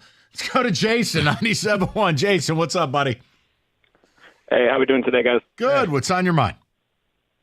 Going good. Yeah, I mean, not a part of really soccer elite, but, talked with, just friends and obviously have followed for a while. But, I really think it does start with the developmental. I mean, you got a lot of these, I want to say trust fund kids, but, a lot of money does get played into this, trying to get to these youth academies, all that, where, you just got to find the top guys. It's more of a money-making and kind of a, egregious pathway to get into that place anyways, in terms of U.S. national stuff. But, I think just the whole entire structure of, the USMNT is really just a whole way to go about it. But, rather than trying to poach, other countries' players and, do what we do with, Flo, like you said, make our own guys, man. Find these guys that are actually out there playing, but, The other problem, though, realistically, is these other countries don't have to face what we face. They don't have other sports anybody cares about. Our best players don't play soccer. I was about to say, yeah, soccer's the number one sport in pretty much every country but here. Here, it's where you go when you can't make the football team. Well, yeah, no, obviously, but it's more just, rather than accepting money and, taking some nepotism throughout the developmental process, maybe actually do some recruiting and find these guys on the streets. Yeah, Jason, that's an interesting point. I mean, I have friends whose kids play soccer or travel. I mean, I don't know. I mean, is it the same as hockey where it is basically a blood sport to get on a legitimate travel team and the money it costs? And if you don't get on that team, you're probably not going to get selected by this other team. And if you don't go there, you won't be able to go to nationals. I don't know. I just know Team USA blows. That's the conclusion we arrive at. Every bleeping tournament, they are an embarrassment. Let's go over to Brian, 97.1. Brian, what's going on, buddy? Hey, guys. How you doing? Good. So, in my humble opinion, Jason made some good points. You guys made some good points. But from my experience, it'll never be big here because we don't teach the game the way the game is taught across the world. We make it a big business. We make the ball smaller, the goal smaller. But my son is decent, not great, but decent. He was made captain and also put on defense, never played defense before.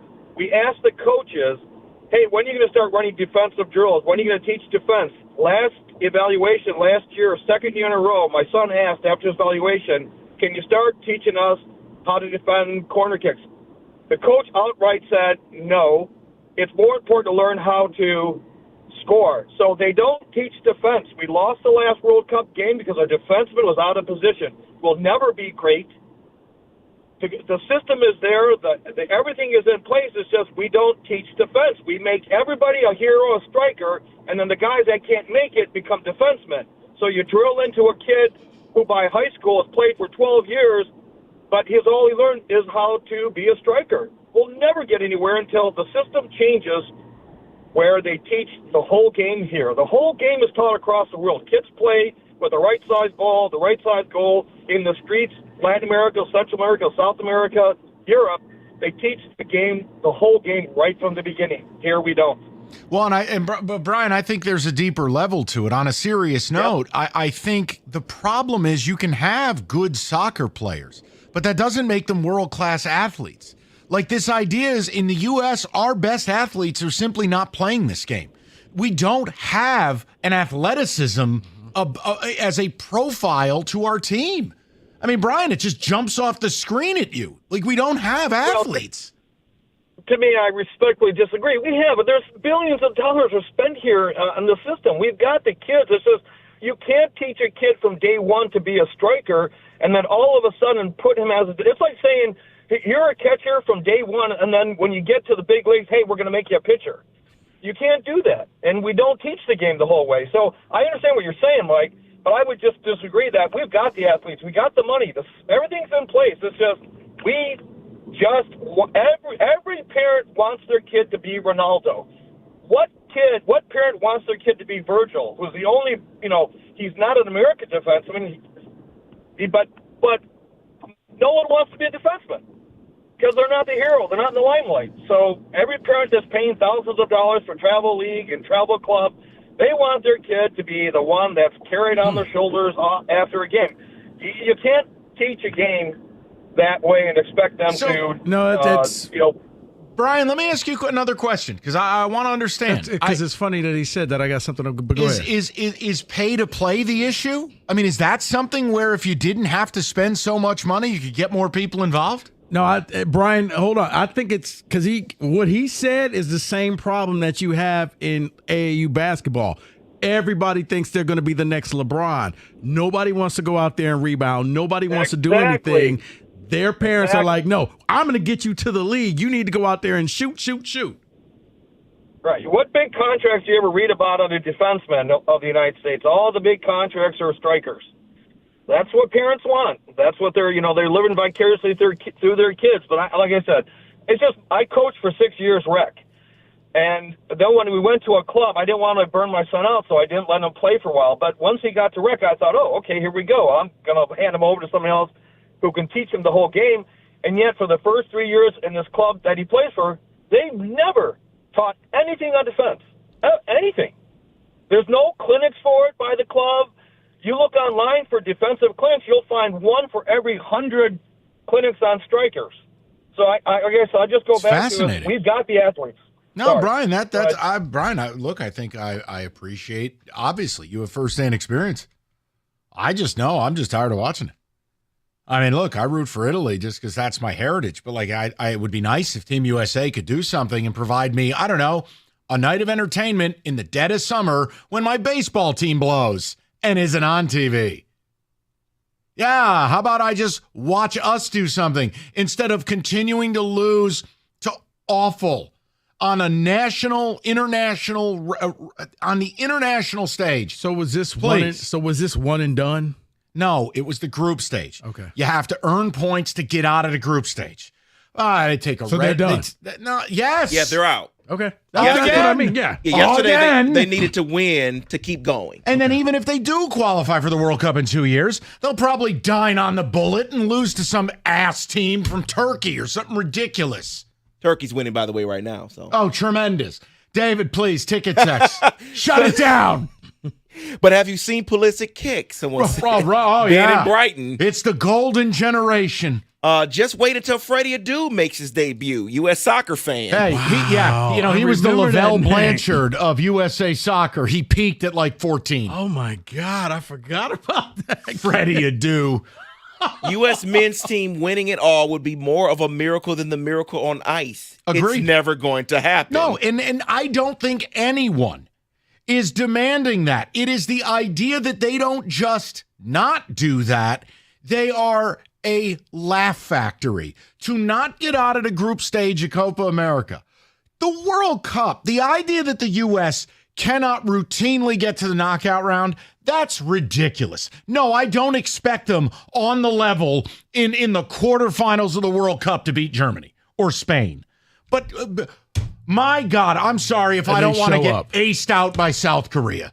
It's ridiculous. You're right. It's the USA. Well, someone says Canada made it out of the group stages. That tells you a lot about our program. Nick David has been fabulous for them. I heard Cam Talbot had a big night. Well, at least that's their number 2 sport, so soccer. Hockey, then soccer. Is it? I don't know. Is it? I don't know. I don't know what their second sport is. I think their second sport is hockey. Curling, yeah. Curling probably is it. You ever watch that garbage on TV? Oh, I love curling. Every Why are they all yelling at years. each other? Hey! Here, watch a curling match. These people with the brooms, and they're like, hey, over here. What the hell are we doing? Every 4 years I watch. I love it. Not I many. don't know about that sport. Not many. All Maybe right. The Rock. America's favorite place to watch sports, Stadium Swim, located at Circa Resort and Casino. All the biggest games built for you, the fans. It's simple, 6 pools, 3 levels, built for a perfect view with a big screen at Circa Resort and Casino in downtown Vegas. Stadium Swim, book your spot today at circalasvegas.com.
Brought to you by Hamilton Chevrolet. Max Clark and Hayu Lee have been selected to the MLB Futures game on July 13th. Clark, who was Detroit's first-round selection last year, is baseball's number 10 overall prospect.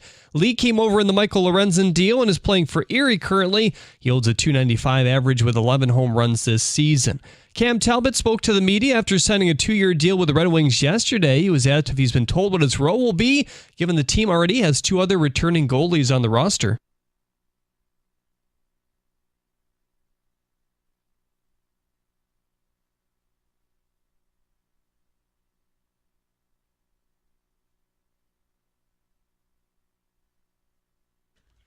AJ Hinch revealed on MLB Network Radio that Casey Mize is heading to the IL with a hamstring strain. Quote, we have to get him symptom-free. Sometimes it takes a short period. Sometimes it's longer. He's not going to be able to do a ton until his leg gets back underneath him. I don't know how long that is, end quote. It's the 4th time he's been on the MLB injured list since his call-up in 2020. The Tigers start a 3-game series with the Twins on the road. Tarek Skubal takes them out. You can hear it right here on 97.1 The Ticket, pregame at 7:15.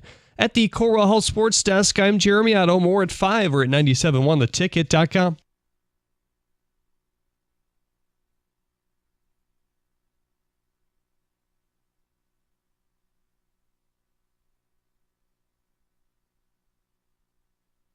David, a few ticket texts, if you would. We'll get back to the people. Yes, we took a pit stop from the rebuilds in this town to talk about the dumpster fire that is Team USA Soccer. And again, aced out of another tourney. I don't get any entertainment in the summertime, these bums. And I always got to hear about, it's the golden generation. You're going to love it.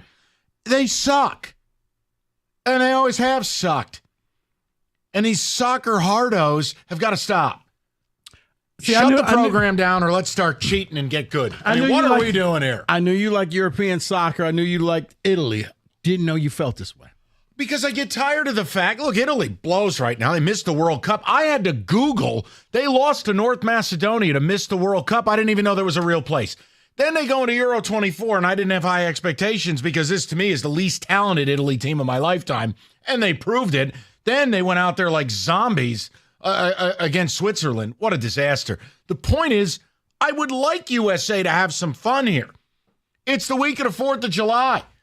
Don't look. Rico, we're short on sports. No, Mike, I get it. I just want to turn the TV on and be able to see the stars and stripes and, I don't know, do something. I knew you loved horse racing. I didn't know you loved soccer this much. There should be a rule. If you lose to countries you don't want to visit in soccer, you should shut your program down.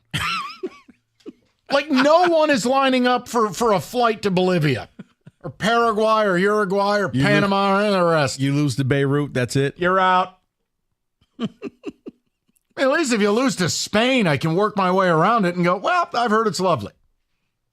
Yeah, someone's saying it's also a joke because the U.S. will be in the next World Cup because we're hosting it, auto-qualified, and then they'll lose again. Right, and we'll be everybody's homecoming game in the group stage. And then I'll have to watch, some ridiculous, like Luxembourg will put us out. So no matter what, the host nation gets a freebie. Yes. So let me explain. It is 2026. It is a 3-country host. It's going to be in Mexico, North America, Canada, and United States. So those 3 teams, those 3 countries automatic qualify because they're hosting. So you'll see Mexico, United States, and Canada. No matter what you do in the group stage. They're in it. Well, no, that's separate. The group stage will be when the tournament starts. Okay. So someone says, until they hire a coach outside of the box, meaning non-American, it will be the same result year after year. It's RC and downriver. Okay, this is a serious question. What kind of budget do they have to work with? Can they go out and just buy that top coach and go get players? I'm pretty sure. I'm not sure what their budget is, but I'm pretty sure they can get. Can't they go overseas and just say, hey, guys? Why would they want to come here, though? If they know our program is like this, why would they want to? You could be a star. Go get the number 2 or 3 guy on their team, and you could be the guy here. And I would need to. I got to figure this out. But wasn't there a thing where the women's team sued, and there was like a ruling there had to be equal pay between the 2 teams? Or there something was. Like that? There was. So I don't have an answer, but I will tell you that probably didn't help their cause. Maybe not. I mean, I just didn't know, what type of budget do they have? Can not they go a big enough one. Well, the U.S. women, they're in a panic. They didn't win the last World Cup. Can they treat this like your EA Sports game, and we're just going to go buy players? That's not how this works. You have to be American. Let's go to the people. You have to You know what, though? Hey, I've seen 30-year-olds playing the Little League World Series. Right. Just lie. Okay, no. Just lie. Can't you just somehow fast track that visa and make sure they're American? You come here and we'll, take a test and, okay, congratulations. Or eat a coney dog, you're an American. Right, hear me out. Just make up a birth certificate. What's the problem? Right. We have migrants, so make them American now and make them play soccer. I'm tired of losing at soccer. It's ridiculous. Let's go to Adolfino, 97.1. How are you today? Good. How you doing? Love the show, guys. First time caller. What's on your mind? I'm sure, as you can tell by my first name, it's pretty Italian. But I'm also Italian Canadian. I just wanted to say that from being from a country with 10x less the population, it's pretty embarrassing how Canada qualified out of the group stage and the United States didn't. Oh yeah. And we had a harder division with, as you are aware, the world champs Argentina and Chile winning multiple Copa Americas. So it just feels like the United States has like zero identity. And it was the same thing with Italy this year in the Euro, like zero identity. Well, Italy's problem largely is they have zero skill. I mean, we're not going to break it down, but I mean, please. It's one of the worst team Italy's from an energy level standpoint I've ever seen. I mean, Kenny shows more excitement to come to work than they did to take the field against Switzerland. It's absolutely ridiculous. We're not going to go there. We're not doing an Italian soccer show. The point he's making, though, Canada can never outdo us at anything but hockey, period. And they can't even do that. Signed Stanley Cup drought. It's an embarrassment. Canada is an inferior nation. But they moved on. And they are in the knockout stage. Someone's asking, did Hatchet just cure immigration? Maybe. No, hardly. Maybe. No, do not encourage him. Let's go to Dwayne, 97.1. Dwayne, how you doing? Hey, what's up, guys? How you doing? Good. Yeah, Hatchet didn't come up with that idea. The U.S. was doing that like 20 and 25, 30 years ago when they was getting dues, naturalized citizenship. So this is an old game. Everything started with Trinidad and Tobago in '89. The reason why I say this is my family's from Trinidad and Tobago, and U.S. beat them in qualifying for the World Cup in '89. And my dad attested that Trinidad and Tobago was paid off to allow the U.S. to get through. U.S. fell on their face in the '90 World Cup, but that set them on a course to qualify for the next World Cups. And, Mike, this is like the second golden generation that was around, with 2002 run in Korea and Japan. Yep. And then I remember you were on air in 2006 when the U.S., I believe, was a third-ranked team and Czech Republic was like fifth-ranked. And then, Czech Republic cleaned our clocks in that one, but we was in a group of death in that one. Yep. And then 2010, they had that miraculous run. Then we ended up tying Team England. I had a distant cousin that was on Team England at the time. And even with this U.S. team right now, I have a family friend whose cousin is Chris Richards. And another thing that you brought up is when these guys are playing here, in the MLS and get sent over to Europe, obviously Pulisic is the greatest example of that.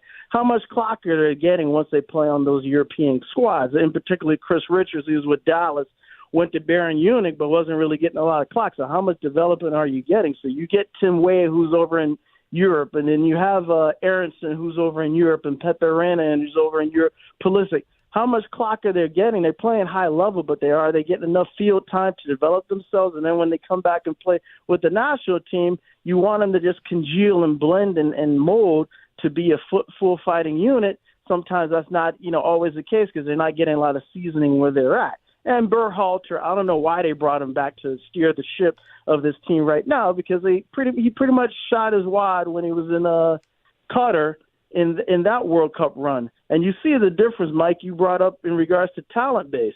Tim Walsh played defense, and you saw him laughing in that elimination game against Netherlands when Memphis Depay scored that goal. He got caught, running slow and not marking the man, and Memphis Depay ran down, outmaneuvered the defense and scored the goal, and that was the game winner. Even if you look at the U.S. passing last night, wasn't as crisp on the attack to have a good scoring chance. But casually, if you look at Netherlands play Romania earlier today, even if they're just going through the motions, their passes are getting right to the man that they're targeting. And it's going right through. So it's about skill, what the gentleman talked about earlier with regards to fundamentals and individual skill of the players. We have good players, but not top players, and they have to be developing. They're young, but how much playing time are they getting overseas, even though you're sending them, to the top clubs? So that's one thing you got to keep in mind. Yeah, listen, and obviously, Dwayne, I appreciate it. Rico's over here breaking balls because you're really into it, now. I'm making listen. No, he was giving us the lowdown. Go ahead. Oh, hold on. I am getting a juicy tidbit that I cannot share with you involving something that local. TJ? Nope. No, much better. The disrespect that you and Kenny just showed, Rico. No, they're disrespect. They're disgusting human beings. It's really what it comes down to. You know what? You could hear more on Mike and Frank's podcast. It's Dwayne. It's Dwayne. 248. No, you can invite Dwayne on your podcast. 539-9797. All right, summer's here. John Jansen Weight Loss Club. It is very simple. Go to idealu.us. You could begin your weight loss journey. John went on his. He lost 63 pounds, and he has kept it off. And whether it's 10, 100, or anywhere in between, Ideal U will help you get there. They'll put you on a pathway to success. You'll get the support, the accountability, and the coaching. And again, it helped John, and they can help you too. Right now, sign up for that free body consultation. You will get a $200 Visa gift card right now. It's idealu.us. That's idealu.us.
Brought to you by North Bloomfield Properties. Javi Baez will begin his rehab with Toledo tonight and start at shortstop on Wednesday. He was placed on the IL June 9th with lumbar spine inflammation. Casey Mize will officially hit the 15-day IL tomorrow. Gator Montero will come up for him at that time and start Wednesday as well. Jack Flaherty is getting his start skipped tomorrow and has remained in LA to receive another injection in his back. He will start next week versus Cleveland. That series begins Monday. The Tigers begin a 3-game series with the Twins tonight, however, after losing 2 of 3 versus the Angels. Hear the game right here on 97.1 The Ticket. First pitch at 7:40. Jake Bates is preparing for a kicker competition with Michael Badgley this fall.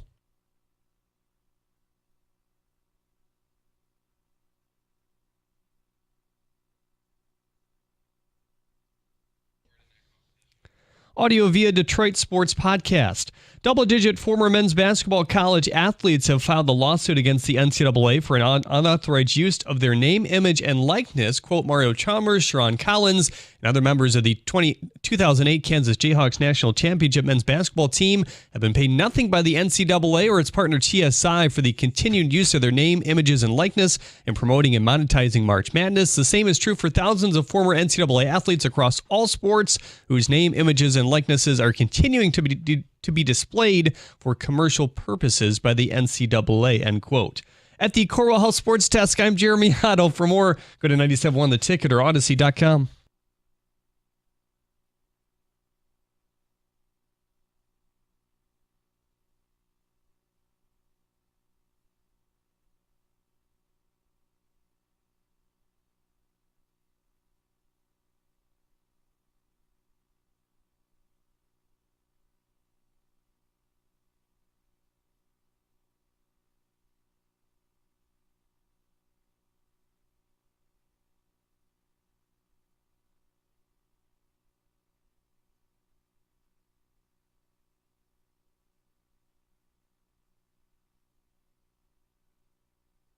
All right, 5 o'clock. Great to have you with us.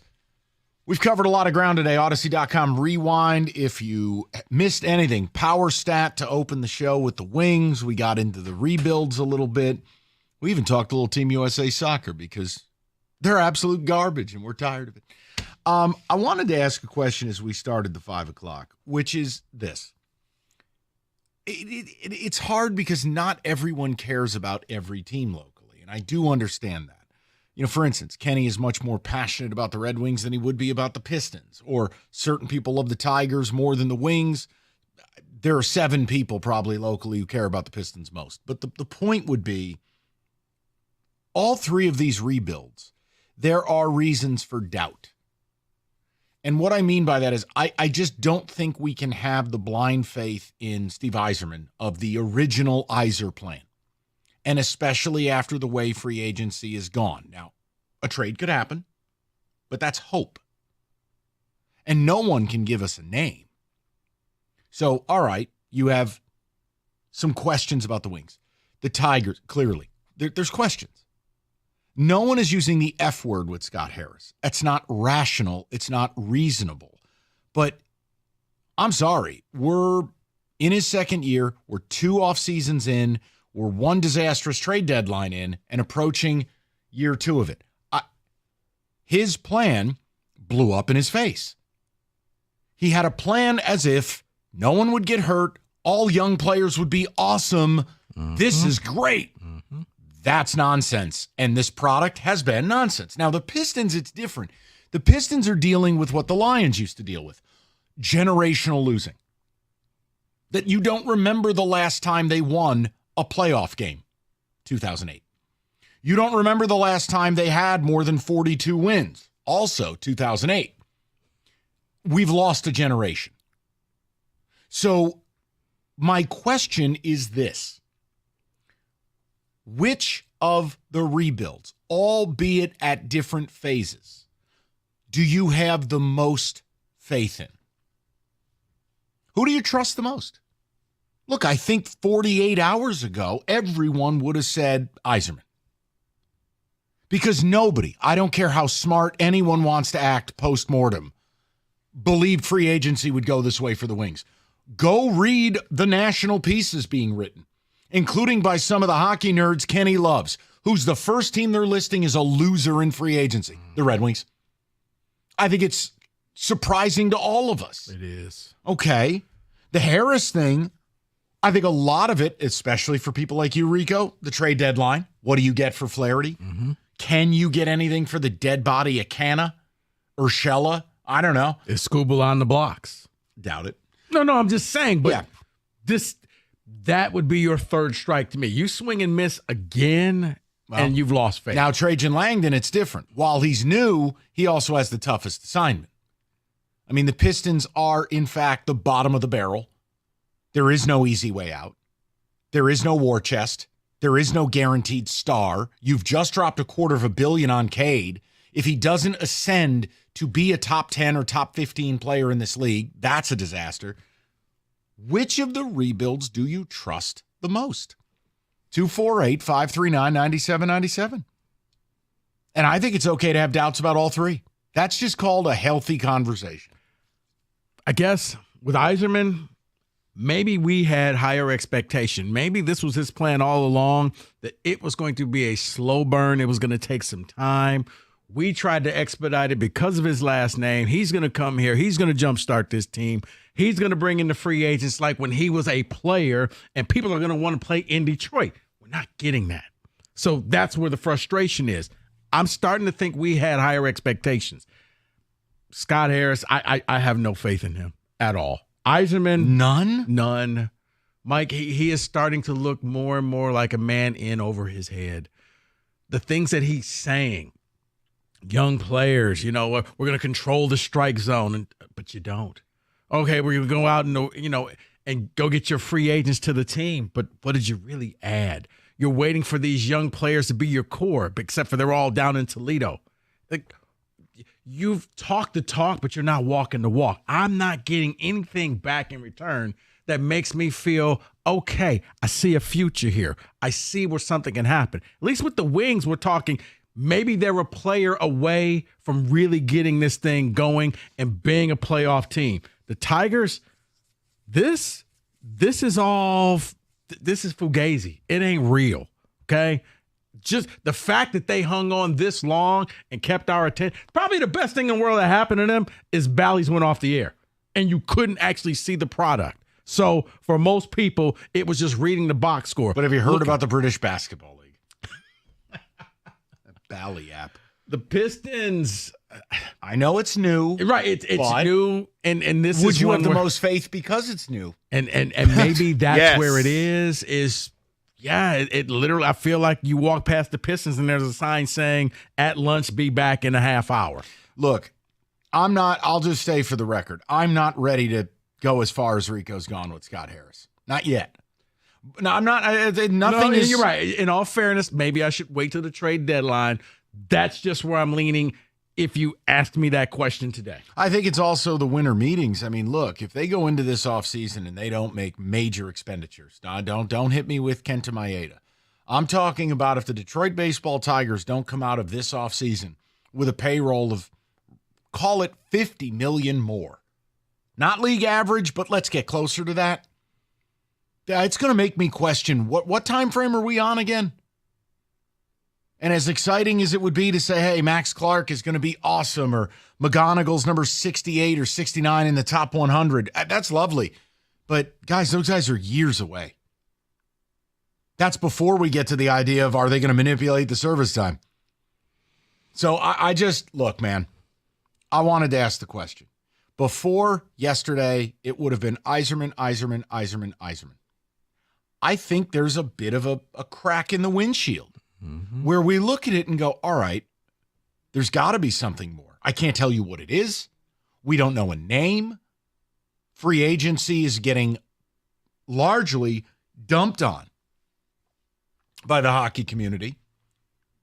We don't have Mo Sider signed. It's factual.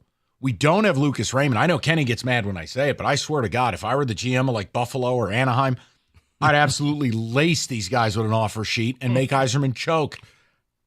Yeah, I don't think hockey does that. I don't care. I think that's one of those unwritten rules because you would be the GM nobody deals with. You would have to do it all organically through the draft or you would have to go out and get free agents, but no one Buffalo's would the youngest team in the league. I'm getting Lucas Raymond.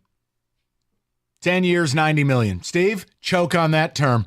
I wouldn't care. Here's all my picks. I just dilapidated the Detroit Red Wings and took their star. I know it won't happen. Kenny tells me it's legal, but it doesn't happen.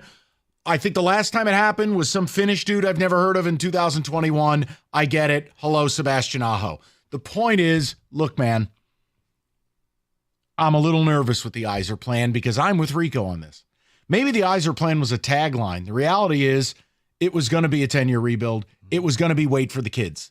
Kosa, Danielson, Casper, Palika, whatever it may be. Yeah, because I think I read somewhere he doesn't even like that term. Like, yeah, he's like, that. I never said that. I know he didn't. That's not me.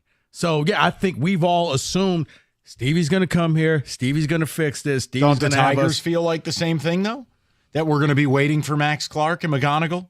Jace Young shortly? Maybe Dingler comes up? Yeah, but the thing is, Scott Harris doesn't have the same cachet as Steve Yzerman. If Steve Yzerman was just some other person, we'd be livid right at this now. Free agency. Yeah. I agree totally. But it's who he is. He's the Detroit icon. He's on the Mount Rushmore of Detroit sports. So he gets the pass. I think if Langdon could pull a couple of deals to get several first-round picks back in exchange for dead bodies, I would not hesitate to tell you, all right, I could roll with the Pistons and have more faith. I'm scared about the Tigers and Wings. I mean, the Wings are going to be fine, but remember, it's not about the playoffs for the Wings. It's about winning a Stanley Cup. There's no other barometer for success for such a phenomenal franchise. And it just seems like both teams are just trying to do this so being frugal. Like, I don't, you have the money, you can go and spend the money, but we're just going to hold off and wait for the young guys to show up. And you could do both. 248-539-9797. David, which of the plans do you have the most faith in? And which do you have the least? It may be a cop-out, but it's because it's so new. I have the most faith in Langdon. He hasn't done anything yet to hurt you, to hurt me and upset me. And I get it. Tobias Harris signing isn't exciting. It isn't gonna all of a sudden we're now the best seed in the East. That's not what it's about. So I'm not upset about that. I know what we are. I know what we're gonna do. I think what's more upsetting is Yzerman. Steve Yzerman's plan here seems to be more upsetting. And Kenny said it earlier in the show. We're 6 years into this. Well, 5, and now we're going to begin. Correct. You're right. Just to be fair. You're right. We're going into year 6 of this, and it feels and it looks to me it's not enough. It's just not enough. What he's done so far this offseason is not enough. I think when you go into an offseason as a team that's on the cusp of the playoffs with the biggest amount of cap space arguably in the league, if you want to say Anaheim had more, that's fine. They're not trying to win. The reality is when you go into that situation and you can't unequivocally say, we got a lot better, that's a problem. Now, Kenny might say we're the same or slightly better. No. We got to be a lot better. I think Kenny and I had several conversations about this where it's like, look, I don't want to just be in the wild card next year. I want to be a legitimate playoff team. Yeah, no, I feel like it is a valid point. I wanted more this offseason. I wanted a signing. I wanted a trade. But I think the point ultimately comes down to who do you have more faith in? All right. So Langdon hasn't been here long enough for me to judge or make any kind of ideas on whether it's good or bad. As far as Scott Harris has gone, he's already blown a trade deadline. He's already butchered a trade deadline with Erod. And we don't know if anything that he's going to do draft-wise or prospect-wise is going to work out. So I would mark him as incomplete right now. At least Yzerman with the, quote, Yzer plan, which I'm with you, I think is just a label. We at least saw Sider. We at least saw Raymond. Those guys drafted and developed into, hopefully, what might be a superstar in both of them. I know that they're maybe going to get contracts, but I feel like we've seen more from Who do you Steve have the Yzerman. least faith in? Scott Harris at the moment. Langdon, I just don't know what's going to happen with Langdon. It's we need a minute. But there. Scott Harris, I think. Well, I'll tell you one thing. If he doesn't pull any deals to get first-round picks, it's going to be strike one for me with old Trajan. I agree. Sorry. I agree. Yeah. If your biggest move was Tobias Harris and taking on Tim Hardaway for 3 second-rounders? No. Yeah. No. All right, M43, it is one of the most popular beers in America, and don't worry about the label of an IPA. It is an approachable, delicious, award-winning beer, and it put Old Nation Brewing on the map. They have a summer version, the Grapefruit B43. It's a refreshing addition to the summer lineup. It's crisp And it is, well, it's summer in a can. Old Nation, available anywhere beer is sold, but you can always sample what the Brewers have on tap. The family-run pub and restaurant in Williamston. Maybe you're heading out to the west side of the state. Great beer and food, an hour west of Detroit. It's OldNationBrewing.com. That's OldNationBrewing.com.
Hey, David, just a couple notes, and then we'll get to the callers. A couple articles out there, and one of them is paraphrasing something from the a Tigers podcast with Evan Petzold, who's one of the beat writers.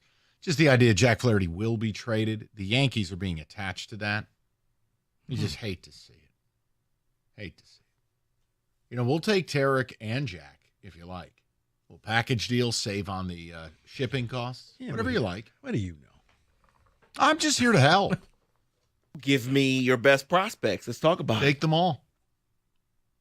Whatever you want. You want Dominguez? Yep. You want Spencer Jones? Yep. You want Peraza? Yep. Whatever you like. I'll just take both pitchers. I don't. Here, I'll give you a grab bag. It'll be like a meet and three at a barbecue place. Scott Harris, pick any three guys from Single A, plus the players I just named. Give me both arms. You get two sides with this. What Look, do you I want? just see a downtrodden franchise that needs some help. And Jack and Tarek deserve to pitch for winners. Pinstripes will look good on you. Very beautiful. then I guess he should go to the Braves or the Dodgers then, because what are the You don't Yankees want to want? do. They're not nice people. David, some tickets. I think Atlanta just entered the chat. Okay. I see that. Someone said Rico is 100% correct. It's time to question Steve Yzerman as a general manager. Question him, not saying fire. Right. It's okay to say, you know what? This has just been okay. Our expectations were a lot higher, and you haven't really lived up to the expectations that people thought your name brought in the cachet that you were going to bring to Detroit, that you were going to bring back championships. You're going to bring back the cup. By the way, like the because you guys are saying you want a deep playoff run. Make the playoffs. Let me be a little more. Rico, I think going to a deciding game in a first-round playoff series, or God forbid, just winning a round. That's my version of a meaningful run. That's all. Second round. Yeah, just or you play just a knockdown, drag out Bruins Leafs kind of playoff series, and you lose it in 7. Not getting swept. You tip your cap. But man, if they made the playoffs and were nothing more than cannon fodder like the Caps, it's not good enough. You know, this does have to trend towards a Stanley Cup, right? So that's all. And again, we got to wait and see. But we have reached the hope phase, right? Can you say with any degree of certainty Yzerman's got some massive blockbuster deal that makes them 4 to 6 points better on tap? I can't say Kenny, that. as the days keep and the minutes keep ticking, I'm thinking that the answer is no. The only thing that I would say in response to that, to Steve's defense, is it's absurd to me the idea of the Wallman trade without a next move planned. I've reached the hope phase with you guys, but I also think it's borderline criminal to do that deal without a next step in place. That's where I'm at, and I think Rico's absolutely right. It's perfectly fine to be asking questions about the direction of this rebuild. Let's go to Danny, 97.1. Danny, what's going on, buddy? Hey, guys, how are you? Good, Danny. I listen to your show all the time. And hear me out on this. I think maybe I'll sound like a broken record, but, Mike, I've heard you say this name a lot. I'll point out to that I'll have more faith in Yzerman's rebuild than Scott Harris and then the Pistons. The Pistons are just a lost cause. But I'm going to go back to the owner of Chris Ilitch.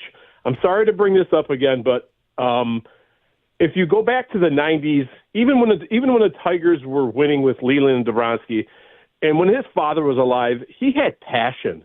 And I think the one thing that's missing from this Red Wing thing is a passionate owner. I don't care you can say whatever you want to say. Chris Ilitch is passionate, but if I'm you not think saying that. I know. I'm not. He's not passionate, but I'm saying that if he went up to Steve Yzerman and said, "Hey, Steve, go get Steve Stamkos. I want him. This is what I want." You don't think Steve Yzerman would do that?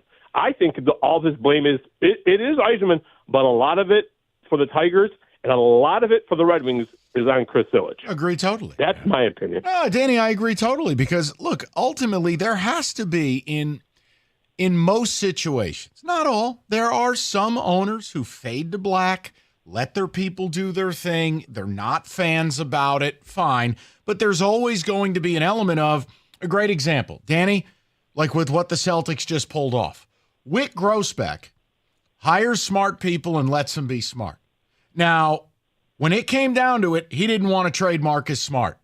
Brad Stevens did. He signed off on something he didn't want to do. He was worried about fan backlash, but he's passionate in this regard. You win, I spend. Wick, now, again, the team's going to go for sale. Wick has been spending and spending and spending and spending, including a huge tax bill. There's a passion quotient to it. He bought that team, and it was Boston Basketball Group, and we are going to bring the Celtics back to where they need to be. So, yes, Danny, I fully agree with you. I would never argue otherwise. What I don't understand, Danny, is the people who want to defend Chris Ilitch. I don't get that. I just don't get it. We have reached this weird thing where there's an element of fan bases who want to defend billionaires. And it's like, okay, if the Tigers had brought you 3 World Series in the last 20 years, I might understand it. Rico, We made the playoffs in a decade. I know, Mike, but this has been going on. Remember, these are the same fans that will vote and give the billionaires tax breaks and here, build your new stadium and we'll fund it. Even though you could just scratch one check or probably use just straight cash, homie, and buy this thing. Economic stimulus. Yeah, well, just go ahead and we'll give you this break and don't worry about it. But no, of course I think there's a problem there. Look, I can only tell you, like, if I owned the team, I absolutely would have come out and spoken.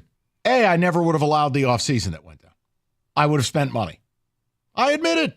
Yes, I'm a jerk from New York who grew up on George Steinbrenner. I get it. I would be far from perfect.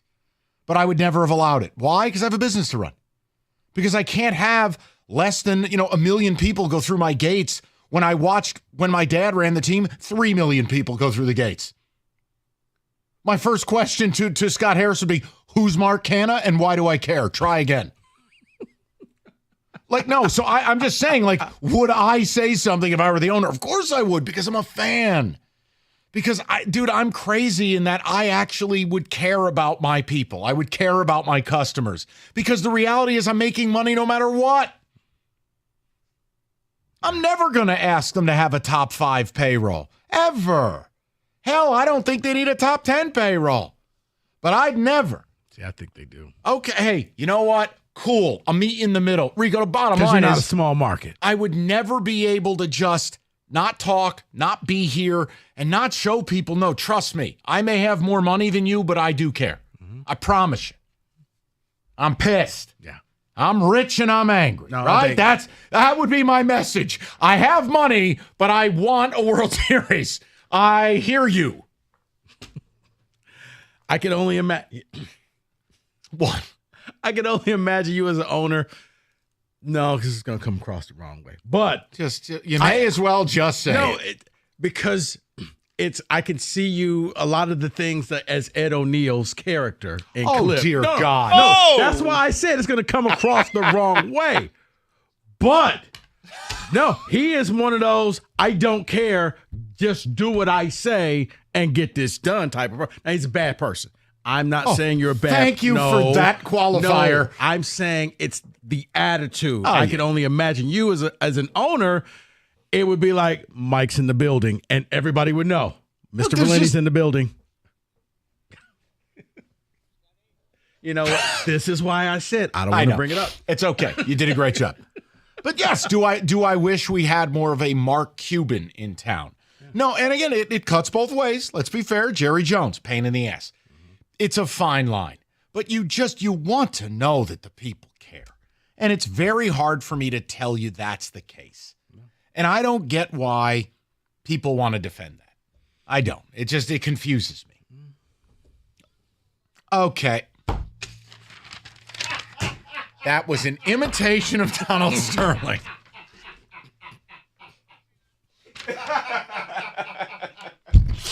All right, probably best for me to just tell you nothing. We'll get to it momentarily. Sorry, I almost did it again. Wait a minute, then why can't I just talk now? That's right, David. I'm going to tell you about Mastercraft. Go ahead, because I ain't got nothing. BOGO officers. Hey, hold on, let me give you one. All right, AC, furnaces, nothing's for free. You want a fair deal? Mastercraft Heating, Cooling, Plumbing, and Electrical's got you covered 24/7. Locally owned over 40 years, and they back their work with a 5-year warranty. Mastercraft, your one-stop shop. Heating, AC, plumbing, and electrical. They'll beat any price. Now you bundle a new high-efficiency AC or furnace, you save yourself up to $2,000 with fast installation and great same-day service. Just visit mastercraftheating.com.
Brought to you by Michigan Hair Restoration. We heard earlier that Kerry Carpenter is resuming baseball activities slowly after his lumbar spine stress fracture, but the latest update from the Tigers sounds a bit more bleak than that, saying that Carpenter experienced some increased discomfort while completing his return to play progression. He's completing rest and rehab daily, they said. Javi Baez is in the lineup for Toledo tonight, DHing as he begins his assignment. Defenseman Eric Gustafsson was one of the various moves that Red Wings GM Steve Yzerman signed yesterday. He was asked if his former teammates Kane and DeBrincat recruited him. He said not really, but...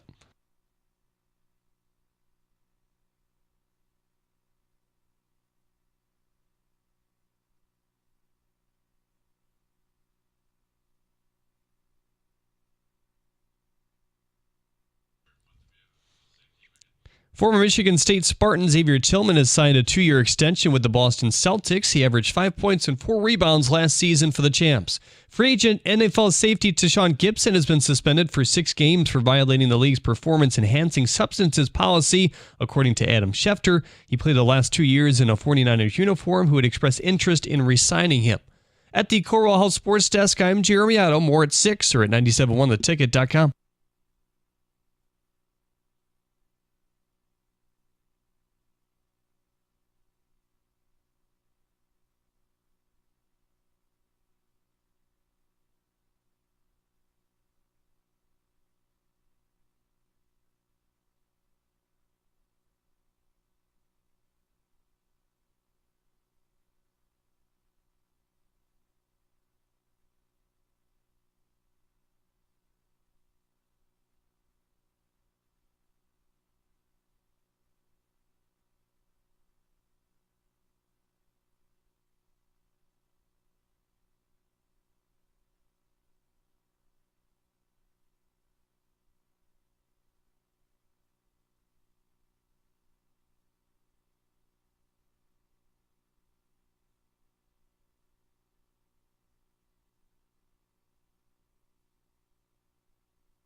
All right, David, a couple of ticket texts, and we will put a wrap on the day.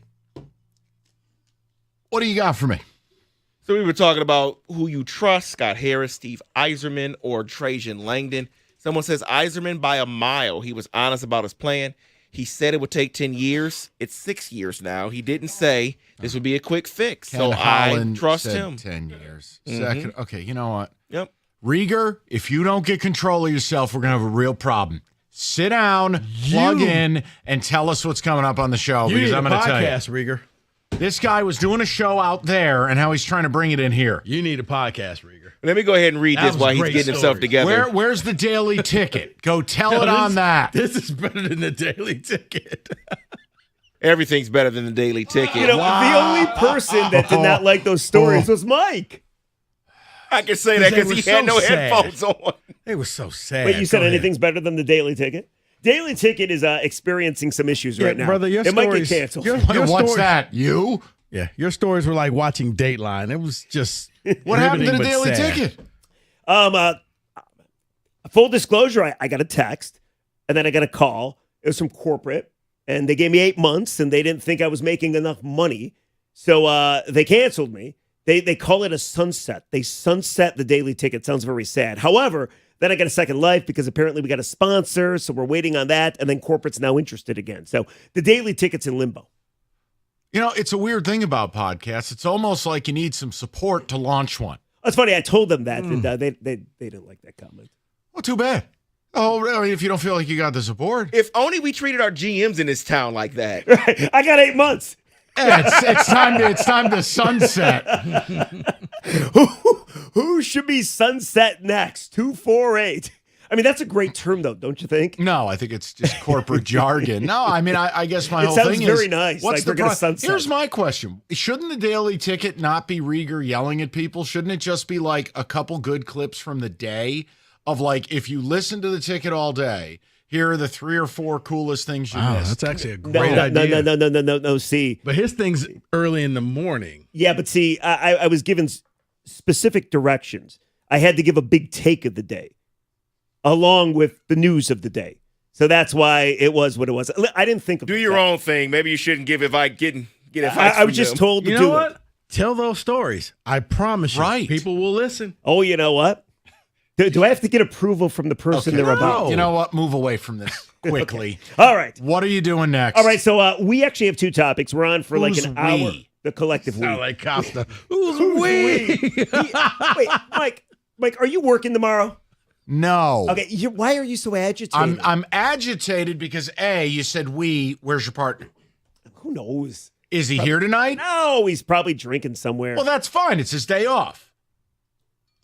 Okay. I just want to make sure he wasn't doing one of his I'm here 3 minutes before broadcast. No. He's definitely Unprofessional. not going to be there. But It's you for 20 minutes are out here hour 50. holding court. And I can't get Rico in to do crosstalk. You alienated I thought Kenny. you had to read a bottom, so I'm like, oh, okay. I'm Now- waiting for you to hold up the piece We're of good. paper. you know what, Mike?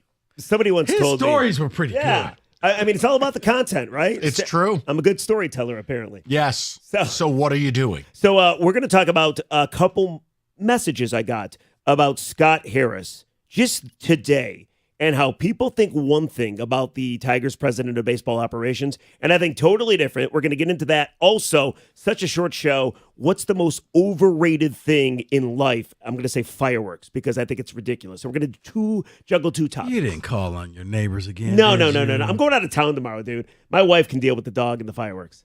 Okay. Yeah. You know, you remember I he, love that, Jeff. he called on deal his with it. neighbors. He was a Karen. No. You did that? Yes. What is wrong with Jesus Christ. Listen to me. you? You can't say that. You can't say that. This You is can say you could say one, but not both can't say together. both. It's like saying God. You can say God. Now, in a separate thing, I can say, Rico, man, I can't believe I lost that bet last night. Damn it. You can't say both of those things together. The pastor agrees with me. You can't say Rieger, it's like saying bomb on an airplane. You can't do it. I'm going to leave it alone. I wish that was Wojo. I wish I went to Just shocked. Bet you wish Wojo was here now, don't you? Usually it's Wojo that says something to make You're people fine. uncomfortable. You're fine. I just. But yes, he did call on his neighbors. Yeah, I did. They were ridiculous. It was 2 a.m. It was like way past the 4th of July. I happened to mention it on the air, and You know what? all right, what's the point? Here's Rieger calling the cops. Mike, full disclosure, we actually tried to get the police report. We were going to do a dramatic reading. Oh, They no. did. You were out of Okay. town, yeah. We were Yeah. going to do we were going to do a dramatic reading, music and don't everything. do that to your neighbors. Listen to me. deal. It worked. We haven't had any issues since. And no. Instead of just walking down out. and being an adult, he I called the didn't know cops. where they were coming from. They're fireworks, Rieger. See where they are? It's Just impossible draw a straight line to down. figure out where they That's are. the house. All right. Let's go do it. Okay, we're going to do a radio show. Goodbye. Pretty much. You guys done? Can I get a Black Jobs? No, apparently not. Thank you. Thank you, Donald. Unless your job is lighting fireworks. All right, we're It's Rieger up next, 97.1.